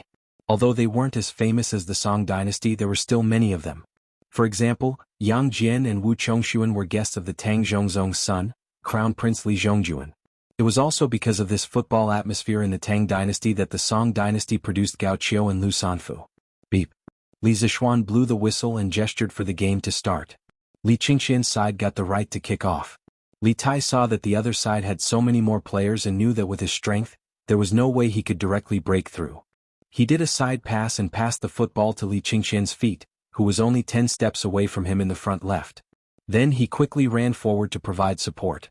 After experiencing Li Zishuan's teachings, Li Tai already knew that in a football match, one could not show off one's bravery. This was a game of 11 people. It would be difficult for one person to have the last laugh if he or she relied solely on one person's recklessness. After Li Qingxian received the ball, he did not dare to be careless because Qing Chumo was rushing towards him. With that speed, as long as he dared to dribble a few steps, Qing Chumo would definitely be able to catch up and intercept the ball. On the field, there was no such thing as a crown prince or a minister. Qing Chumo would definitely not be courteous to him. As a member of the royal family, Li Qingxian had the best and most exquisite ball to play with since he was young. He also loved to play football since he was young, so his basic skills were relatively solid. He looked up and aimed a direction. Then with a cross pass, he accurately passed the football to Li Huairan's feet. This was a method that they had just researched to deal with players like Qing Chumo, who had extremely strong individual abilities. It was to continuously pass the ball. This tactic, which emphasized absolute ball control, was somewhat similar to the tiki-taka tactic that Guardiola used during his time as Barcelona's coach in modern times. However, tactics were not the decisive factor in the outcome of a game. The key was whether the players cooperated well with each other. Huairan, catch the ball? After playing for so long, Li Qingxian's blood was already boiling. At this moment he no longer had the image of a cultured and refined crown prince. His voice had also become louder. That's right. Li Huairan happened to be in the group of people who had just joined. Li Shaogong was a martial arts grandmaster. Even if his son was not as good, he would at least be much better than the average person. There was no problem with Li Qingxian's prediction of where the football would land. He even left a small margin for Li Huairan. However, Li Huairan had just come on the field. It was his first time experiencing such a formal football match. His reactions in various parts of his body could not keep up with the rhythm. When he heard Li Qingxian calling for him, he subconsciously paused. With that pause, the distance between him and the football had become a little too far. It was too late to chase forward because Sun Zifan had already taken the opportunity to close in on the football. Oh wow. The Crown Prince team's ball has been stolen. This little guy's reaction is really fast. Now that Sun Zifan and Li Tai had successfully lost weight, no one called them little fatty anymore. Good ball. This should be considered a mistake in Crown Prince's pass, right? What a pity. Bullsh *T, it was obviously that student who was stunned for a moment and could not keep up with His Highness Crown Prince's pass. Do you know how to watch the game? If you don't talk nonsense. After seeing Sun Zifen steal the football, the onlookers outside the field exclaimed, sighed and cheered loudly. In any case, it was very lively. These people did not have the opportunity to play in person. They could only watch from the sidelines as they competed with Li Qingqian, the country's heir to the throne. The situation here was in full swing, constantly attracting students who had finished eating and were passing by. After a while, the field was already surrounded by a circle of people. There were even some teachers from Yanhuang College. Now that they had just finished their exams, they also had time to come out and watch the fun. Beautiful. Zifen, quickly pass it to me. Cheng Chumo saw Sun Zifen steal the football and hurriedly waved to the latter while shouting loudly at the same time. Needless to say, Sun Zifen knew that Cheng Chumo was their team's most important scoring player. After grabbing the ball, he did not hesitate to pinpoint Cheng Chumo's position and pass the ball over. He and Cheng Chumo were only 3 feet apart. At such a close distance, of course, it was more reliable and effective to pass the ball over. The football was seen drawing a straight line on the grass and was about to roll to Cheng Chumo's feet. Suddenly, a dark shadow blocked the football's path. This surefire pass was actually stolen. Wow! There was an uproar outside the field. It's King of Han. So fast. I heard that King of Han knows martial arts. He used martial arts, right? Bullsh *T. What do you know? King of Han relied entirely on his body's reaction. If he used martial arts, do you think that a master like Yamacho would not be able to see it? That's right. Can you be more powerful than Yamacho? What a beautiful grab. Good job, His Highness King of Han. Look, His Highness King of Han is going to counterattack. This is straightforward. He is going to break through the opponent's defense line alone. The onlookers outside the field were completely affected by the player's every move on the field. They sometimes cheered, sometimes shouted, and sometimes sighed. This college under the setting sun was once again filled with vitality at night. Chapter 865. On the field. Li Ku was like a cheetah running with the ball. His legs were crisscrossing at a very fast frequency. From afar, one could only see the afterimages of his legs crisscrossing, as well as the wisps of grass splashing behind him. Previously, when Cheng Chumo's players saw that they had control of the ball and that Cheng Chumo was about to dribble the ball to attack the opponent's goal, they began to press toward the other half of the field. But who knew that Li Ku would come out halfway and intercept the pass that they were sure to get?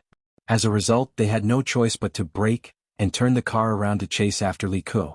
But since Li Ku was able to intercept Cheng Chumo's ball, how could he be so easy to catch up with? What's more, these people had to change directions midway, so their speed was naturally even slower. Li Ku used his excellent physical reaction to shake off the 3 defenders in the opponent's back half of the field. Then the entire back half of the field was suddenly flat. Li Ku was delighted and began to pass the ball long and wide. While maintaining a high speed, he also ensured that he had control of the ball. At this time, he didn't need to make any fancy moves. He only needed to make wide movements, rush to the opponent's goal in the shortest time possible, and finish the shot. Otherwise, when Cheng Chumo caught up, the result would be hard to say. Oh, wow. Han Wang is only 70 to 80 feet away from the goal. He should be about to shoot. Shoot? Why is he shooting? What kind of game were they playing? Why haven't I seen it before? It sounded like he had just arrived and didn't know the rules of the football game. You just arrived, right? This game is a new invention by Yamacho. As long as the ball is kicked into the opponent's goal, it's a score. The team with the most points wins. Oh, I see. That's quite interesting. His Highness Han Wang is going to shoot. This is more ambiguous than words. At this time, Li Ku was already 5 feet away from the opponent's goal. Logically speaking, it was not very safe to shoot from this position, but it was too late because Cheng Chumo had already caught up from behind. After all, Cheng Chumo's legs were longer than his, and he was running without the ball. It would only take a little time for him to catch up with him. At this time, Cheng Chumo was less than 5 steps away from Li Ku. He was within reach. Fortunately, Cheng Chumo, a football noob, did not know about foul tactics. Otherwise, he would have reached out to grab Li Ku's clothes. Feeling the movement behind him, Li Ku did not dare to continue dribbling. He slightly adjusted his body's center of gravity and suddenly accelerated forward. He kicked hard at the rolling football in front of him. Boom. The football was hit by a huge force and made a dull sound. Then it ran towards the opponent's goal at an even faster speed. Baolin, be careful. The stadium was like a battlefield and the situation could change at any moment. Just a moment ago, Cheng Chumo's side was attacking the opponent's goal. But in the blink of an eye, they had changed from the attacking side to the defending side. Cheng Chumo could not stop him in time. Seeing that Li Ku had already raised his right foot and started to shoot, he shouted in the direction of the goal. Shot! Shot! That ball is so fast. It should be said that His Highness King of Han's counterattack is so fast. It all happened in the blink of an eye. What a thrilling way to play. Just looking at it makes my blood boil. If I could play in person, wouldn't that be awesome? Hey. First of all, you have to have a ball with good elasticity like that. Otherwise, after this match, it would be strange if his leg was crippled. What's wrong? Can't you buy this ball? Since it was brought by Sir, it should be sold at Curious House, right? So what if it's expensive? Why can't I buy it? Ha. You're thinking too much. Just now, His Highness King of Wei went to Yamacho to buy a football, but he couldn't buy one. How can you be richer and more capable than His Highness King of Wei? Stop talking nonsense. Look, King of Han is going to score. This ball is definitely going in. On the field. The goalkeeper, Yuchi Baolin, had already realized that something bad was going to happen after Li Ku bypassed the 3 players in the backfield.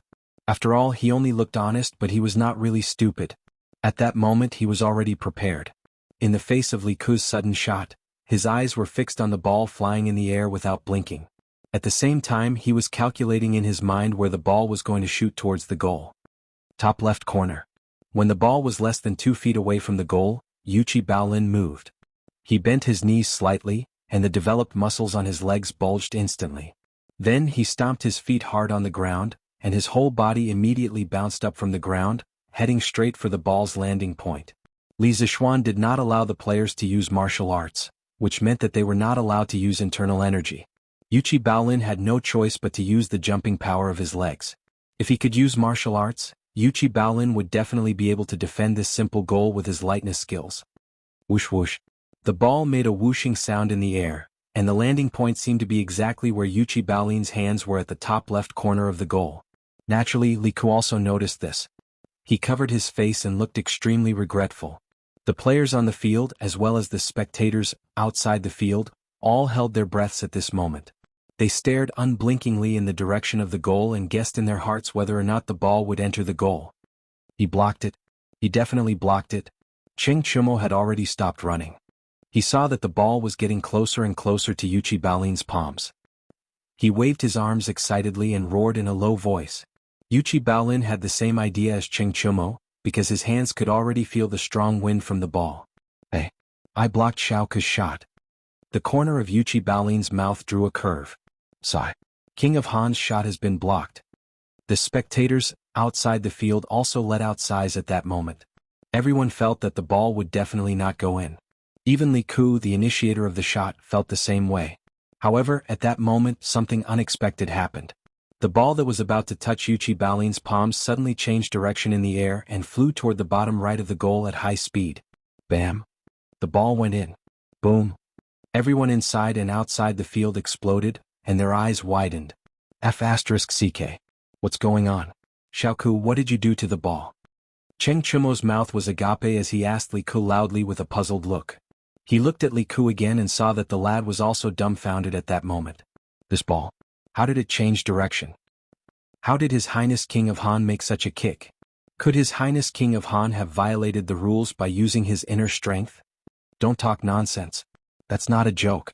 The students outside the field were first surprised, then puzzled, and then began to whisper among themselves.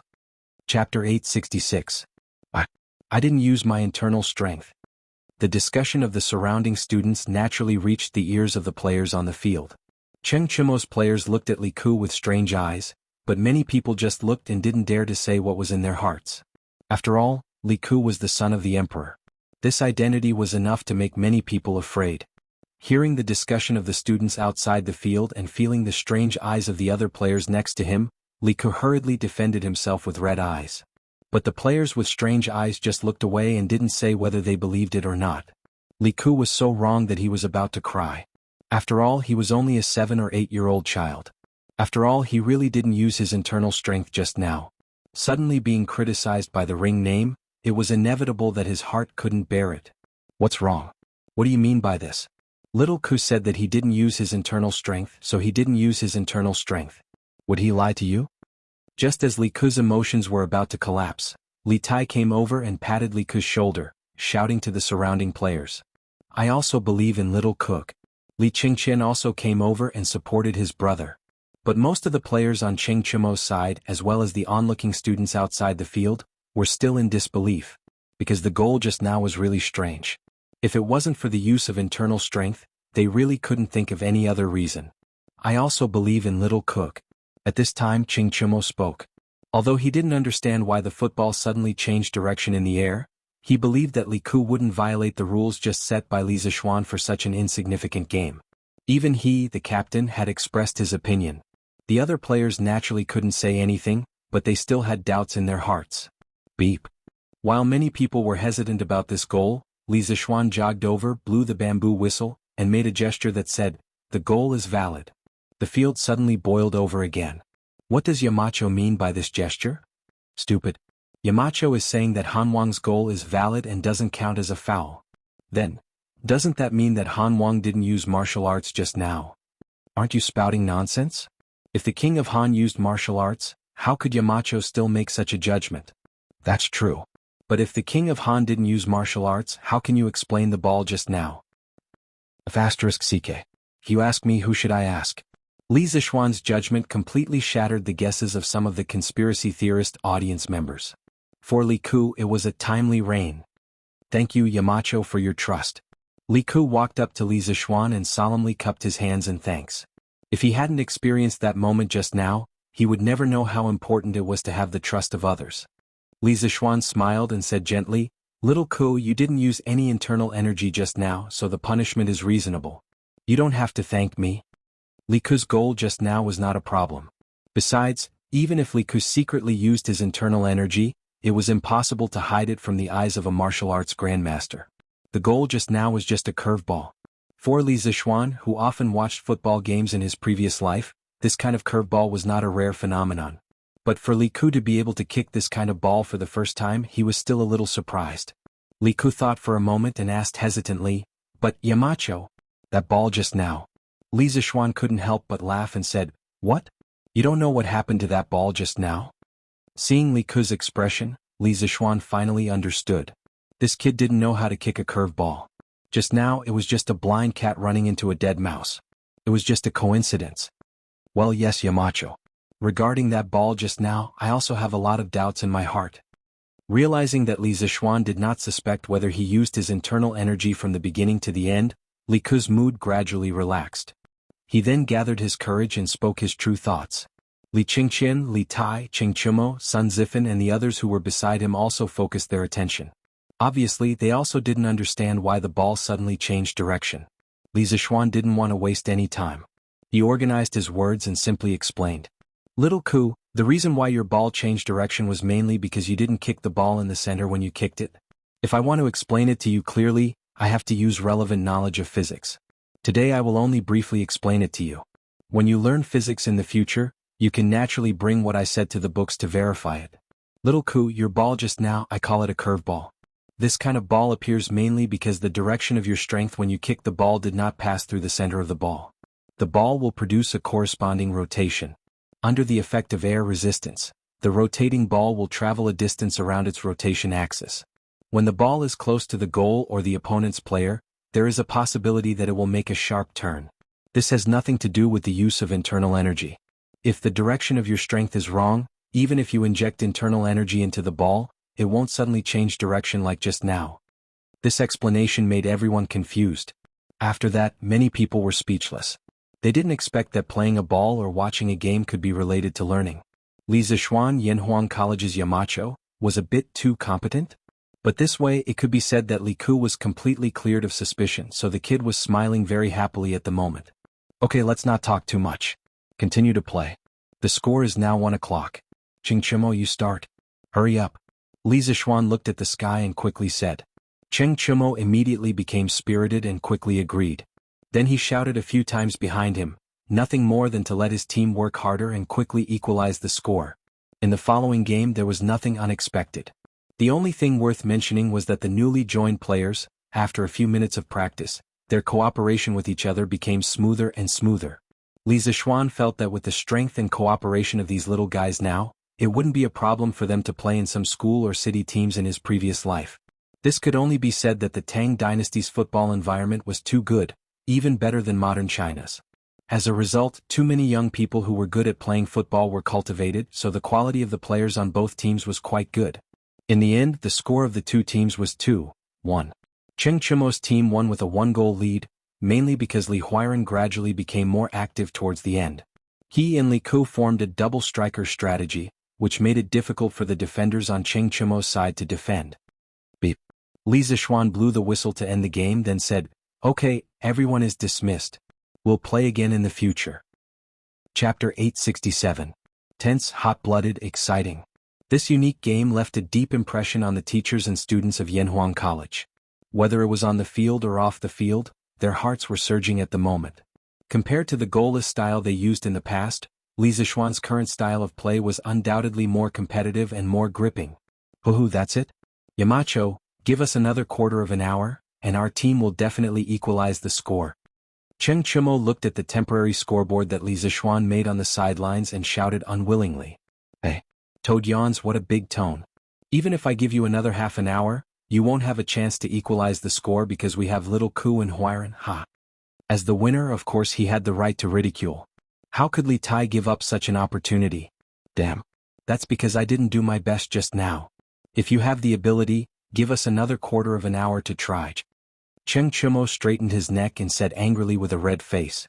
After working hard for more than an hour, they finally lost by a goal. Of course, he was very unconvinced in his heart. "Shut up.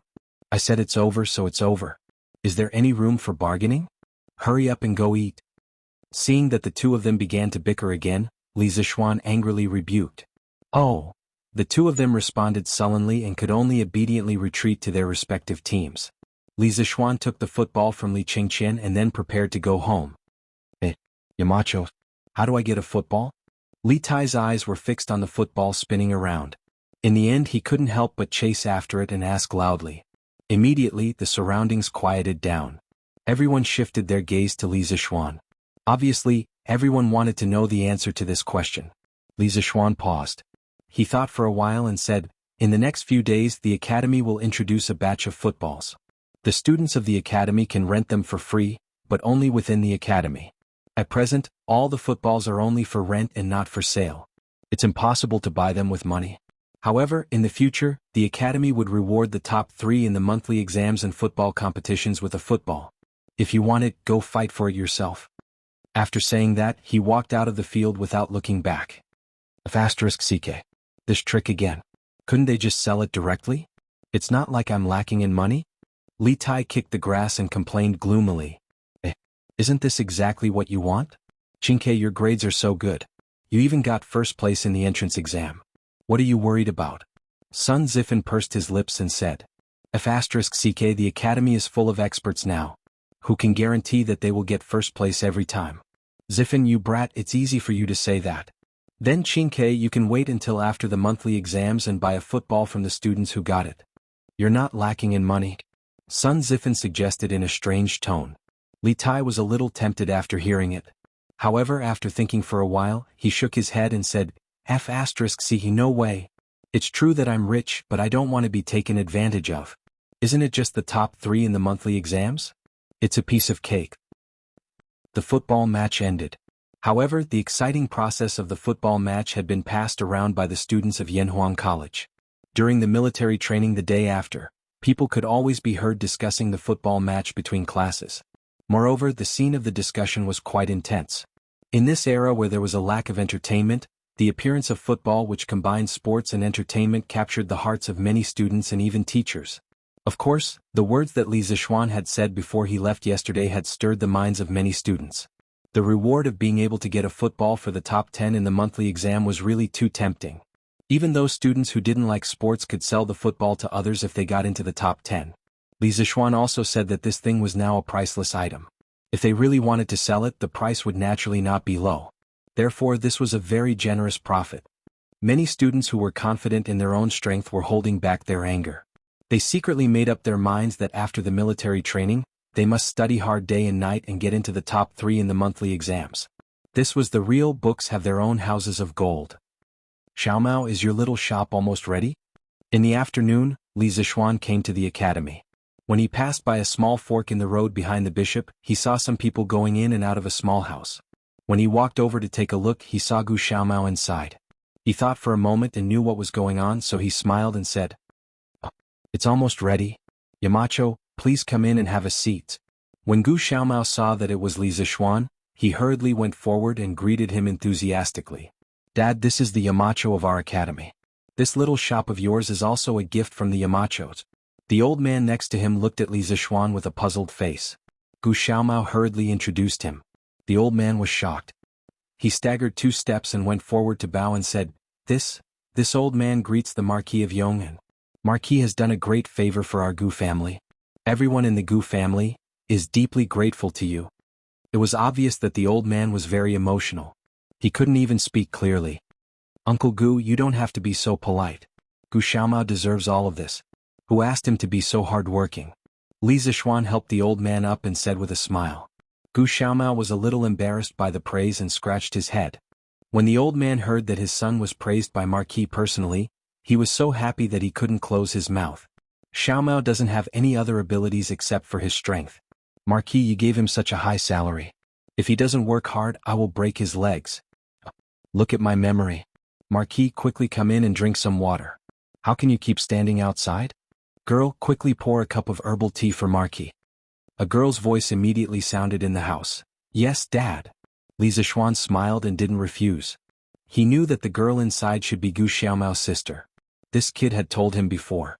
Because the Gu family was poor and Gu Xiaomao's mother was bedridden for many years, a large portion of the family's money was used to treat her illness. They couldn't even gather a decent dowry for his sister. That was why she was still unmarried at the age of 18. In the eyes of modern people, this situation would definitely be ridiculous. But that was the truth. In this era, it was common for girls to be unable to get married because they couldn't afford the dowry. It was the complete opposite of modern society. In modern society, it was the man who couldn't gather the dowry. "Marquis, quick, please come in." Chapter 868. The last time Li Zixuan saw Gu Xiaomao was a month ago. At that time, the second phase of the Academy's project had just started. Gu Xiaomao was still the vice-captain of the 8th team of the 1st Regiment. Li Tai had always been the captain. By chance, Li Zixuan found out about Gu Xiaomao's simple ideals.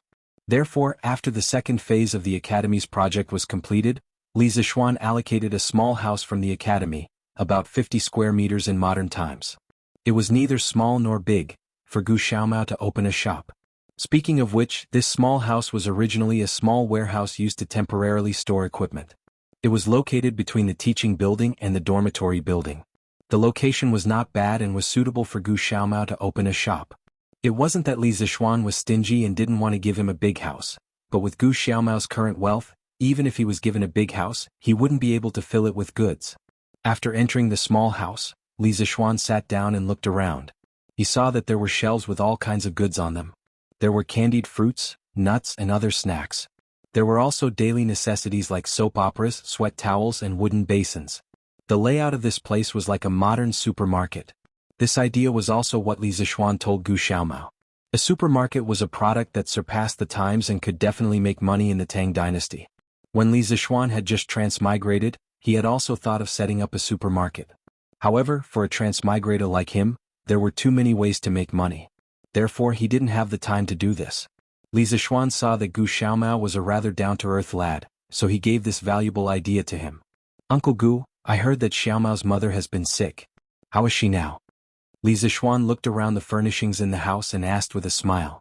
Being called Uncle Gu by Li Zixuan again and again, the old man was very flattered. He didn't know where to put his hands. At this moment, he hurriedly replied, "What did my wife do to make Marquis remember her? Previously, Gu Xiaomao worked here and brought home a lot of money. This child has been filial since he was young.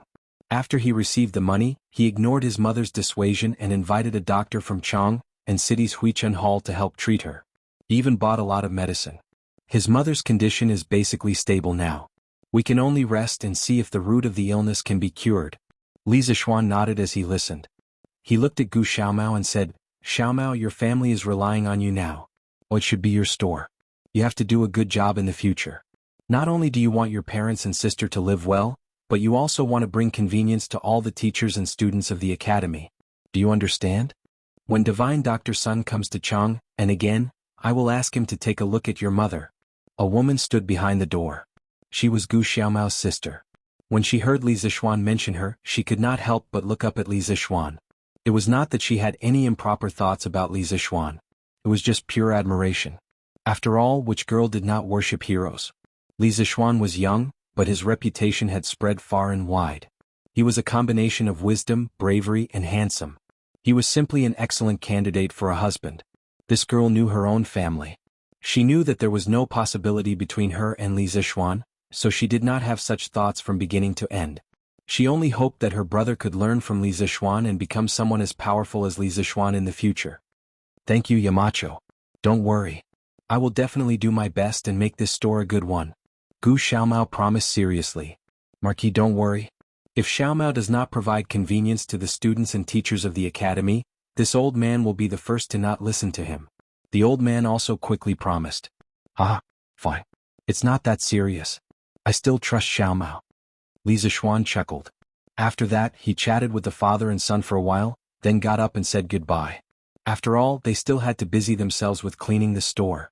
Hey, Yamacho, can you help me inscribe a few words on my store? Just as Li Zixuan was about to leave, Gu Xiaomao stammered and asked loudly. Li Zixuan immediately froze on the spot. Inscribe words? What did this kid mean? Was he deliberately messing with him? The reason why he thought so was because Li Zixuan had been here for so long, but he had never inscribed words on anyone's store before.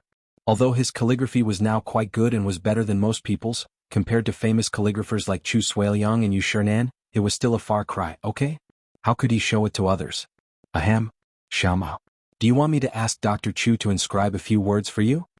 Li Zixuan coughed dryly and said. Gu Xiaomao trembled and quickly waved his hand. Yamacho, no need, no need. My store was given to me by you, of course you have to give it a name yourself. This kid was really stubborn. He didn't even want Chu Suiliang's calligraphy. Li Zixuan had no choice but to nod. All right. Bring me a brush and paper. Yamacho, please wait a moment. Gu Xiaomao agreed excitedly. After a while he brought over a brush, ink, paper, and inkstone. Li Zixuan wondered if this kid had prepared beforehand. Li Zixuan picked up the brush and was stunned again. What should he write? At this moment, the names of many modern supermarkets appeared in his mind. Walmart, RT-Mart, China Resources, Wanjia, Bailian, Walmart. But it would be too much of a joke to write down these names because most of these names did not have any meaning to them. He couldn't harm Gu Xiaomao because of his whims. I got it. Li Zixuan's mind flashed with inspiration. He focused his mind and calmed his breathing. With a slight movement of his wrist, he wrote the 4 words Yojia Store on the paper. He was using regular script. In his previous life he had practiced more regular script, so he was relatively good at it. There's a small shop. Yamacho, that's a good name. After staying in Yanhuang College for a long time, Gu Xiaomao could recognize a few simple words. He carefully put away the paper and laughed. Li Zixuan said happily, Kid, tell me what's so good about this name? Anyway, as long as it's Yamacho, it's definitely good. Gu Xiaomao stuttered for a long time but couldn't say anything. He could only laugh foolishly. Li Zixuan shook his head and said, Xiaomao. A real man should not let down the heavens, the earth, the parents, the wife, the children, and the brothers and sisters. I hope you can use this store to let your family live a good life. After saying that, Li Zixuan nodded to old Gu and turned to leave. Chapter 869. It was a cloudy Monday, October 22nd of the first year of Jingguan. It was a refreshing autumn day. Suddenly, people realized that the sky was bluer and the air was colder. If one slept at night without a quilt, they would feel cold. It was already late autumn. Many trees on the Cloud Mountain had begun to shed their leaves. Some mountain paths were covered with a thick layer of leaves, giving the pedestrians a sense of desolation. Beep. 12121.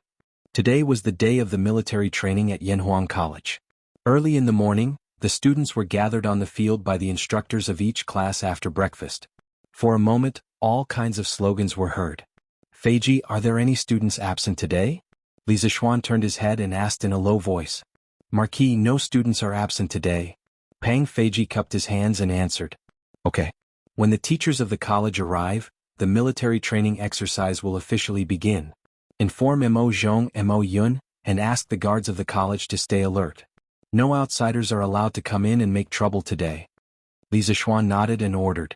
Pang Feiji smiled and said, "Hey, Marquis, you worry too much.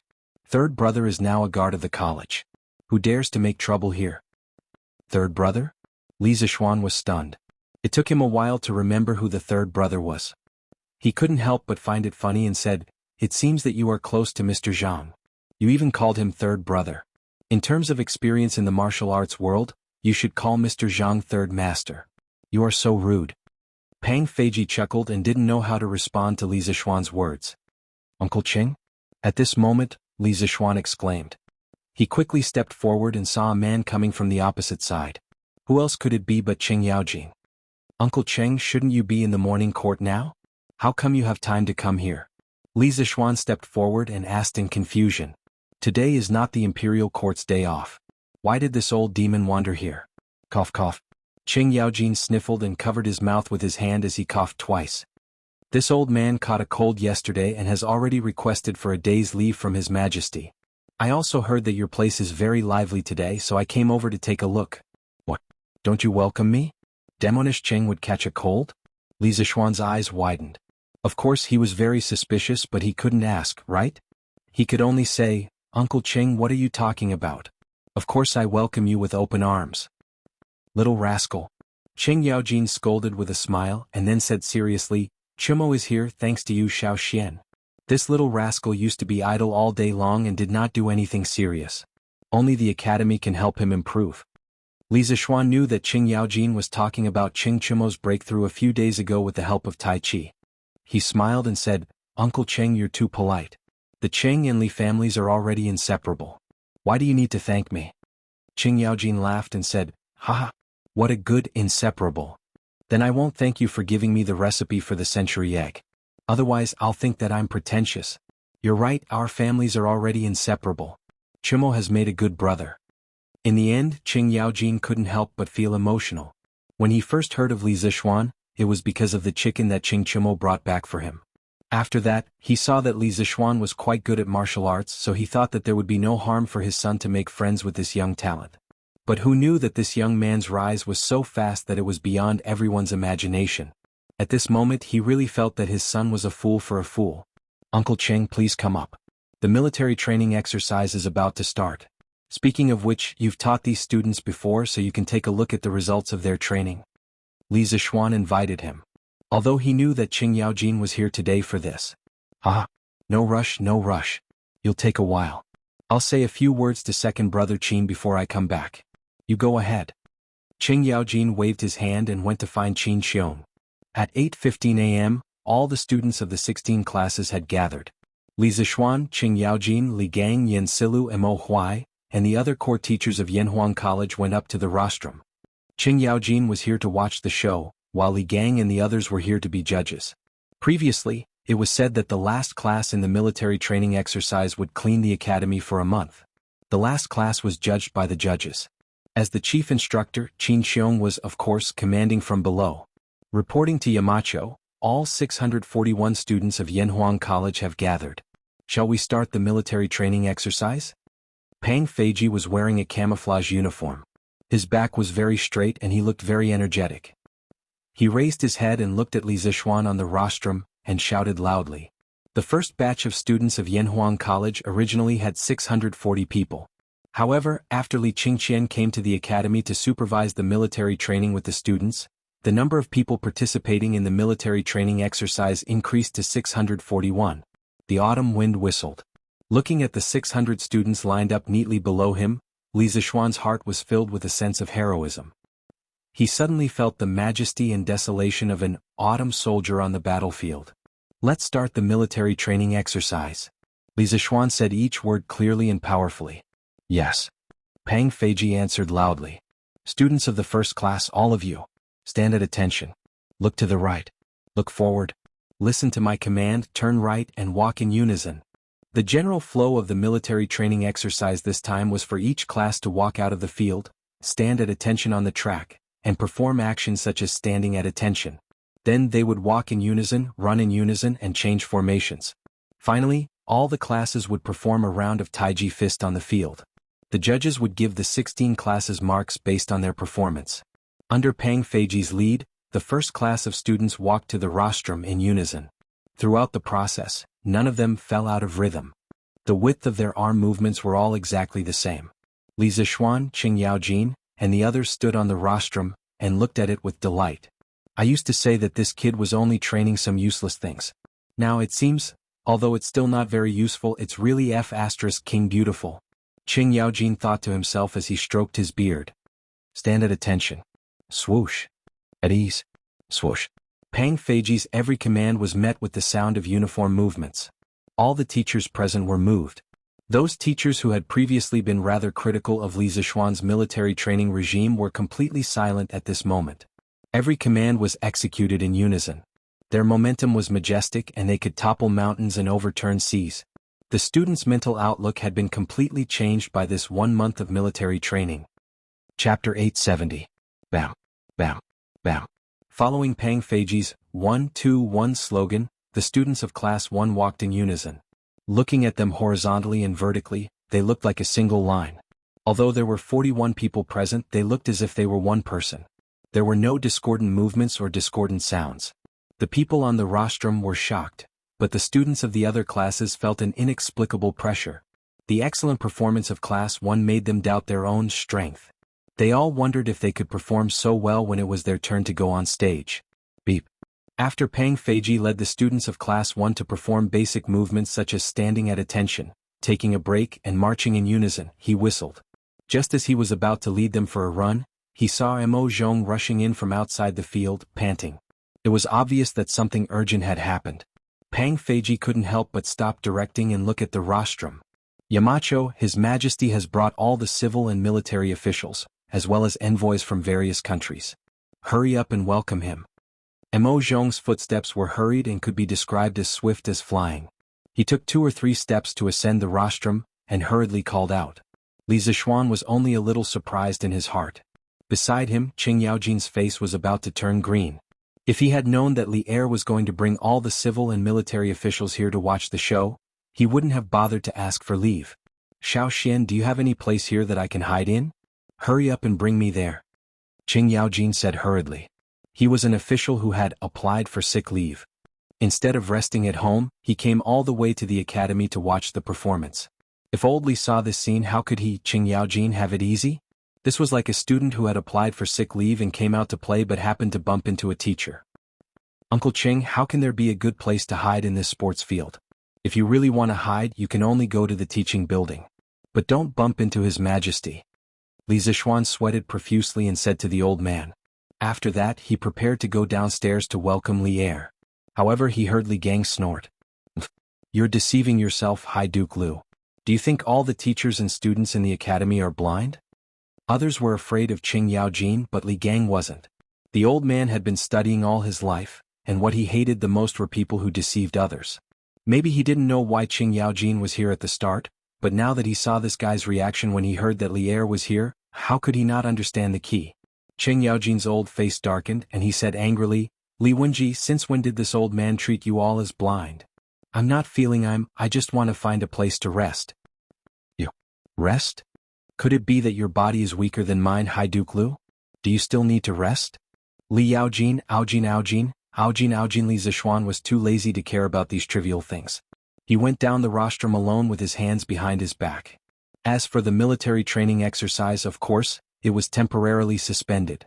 He really couldn't understand why Li Er and the other officials would come here early in the morning for no reason. Didn't these people need to attend the morning court today? In fact, of course they had to attend the morning court today. In the morning court, the envoys from the small countries from Nanyang were going to say goodbye to Li Er. After all, they had stayed in Chang, and for a long time. However, the Prime Minister of the Jiari dynasty, Alona Shun, suddenly told Li Er that he had heard from the people that Yanhuang College students were going to have a military training exercise today. He wanted Li Er to allow him to go and observe. In the beginning, the establishment of Yanhuang College was facilitated by Li Er. Now, Alona Shun said in public that he wanted to see Yanhuang College. If Li Er didn't agree, wouldn't he be slapping his own face in front of all the officials? Therefore, Li Er didn't even attend the morning court. He directly brought the civil and military officials as well as the envoys from various countries to Yanhuang College. He knew in his heart that Alonashun couldn't speak Chinese, but he knew the news of Yanhuang College's military training exercise. He definitely didn't get it from the people. In this way, the truth of the matter was obvious. Someone wanted Yanhuang College to make a fool of itself in front of the envoys from various countries. But now Li Er had full confidence in Yanhuang College. He wanted to take this opportunity to let the officials see the ability of Yanhuang College. So, how could he not dare to come? Your subject greets your majesty. Your subject didn't know your majesty was coming and didn't welcome you. Your majesty, please forgive me. Li Zishuan came to the front of the mountain gate and bowed to Li Er. Today was an important day for the military training exercise. Li Zishuan was wearing a scholar's robe which was more formal. If it was in the past, old Li would probably scold him again if he saw the short-sleeved shirt and pants that he often wore at home. No need for formalities. I brought my beloved officials here on a whim. It has nothing to do with you. Li Er waved his hand and said casually. Then he changed the topic and said, however, as the dean of Yanhuang College's military training exercise today, why didn't I know about it? Bulsh *TUF King raised so many spies, how could you not know? Li Zishuan cursed crazily in his heart. Your subject has failed in his duty. Your majesty, please punish me. Old Li was probably blaming him for not inviting him to watch the military training exercise. But could this be his fault? He didn't know that old Li liked to watch this kind of thing? Has the military training exercise started now? Why aren't you bringing me and my officials in to take a look? Li Er smiled and said, Your Majesty, the military training exercise has just begun. Your subject will bring you to watch the ceremony. Li Zishuan responded, then called Li Er and the civil and military officials to walk in the direction of the sports field. As for the emissaries of the small Nanyang kingdom, they had long been shocked by the tall buildings, novel cement buildings, and cement roads in the college after entering the college. At this moment, they were being dragged by the interpreters of the Honglu Temple. Miracle! Miracle! When will such a miracle come to our Jinla kingdom? Although the emissaries of Jinla were being dragged, their eyes were staring unblinkingly at the Guanghua building of Yanhuang College, and they were still muttering to themselves in a low voice. This must be the Holy Land of Bliss. But why did Buddha place the Holy Land of Bliss in the Tang Empire? Did our Jianri dynasty do something wrong? Ever since Alonashun ascended Cloud Mountain, he had been in a state of absent-mindedness. Born in the Jianri dynasty, where the whole country believed in Buddhist precepts, he had been a loyal Buddhist since he was a child. Now, these miraculous cement buildings of Yanhuang College reminded him of some descriptions of the Holy Land of Bliss in the Buddhist scriptures. Although it was not exactly the same, there were still many similarities. This made him feel a little uncomfortable.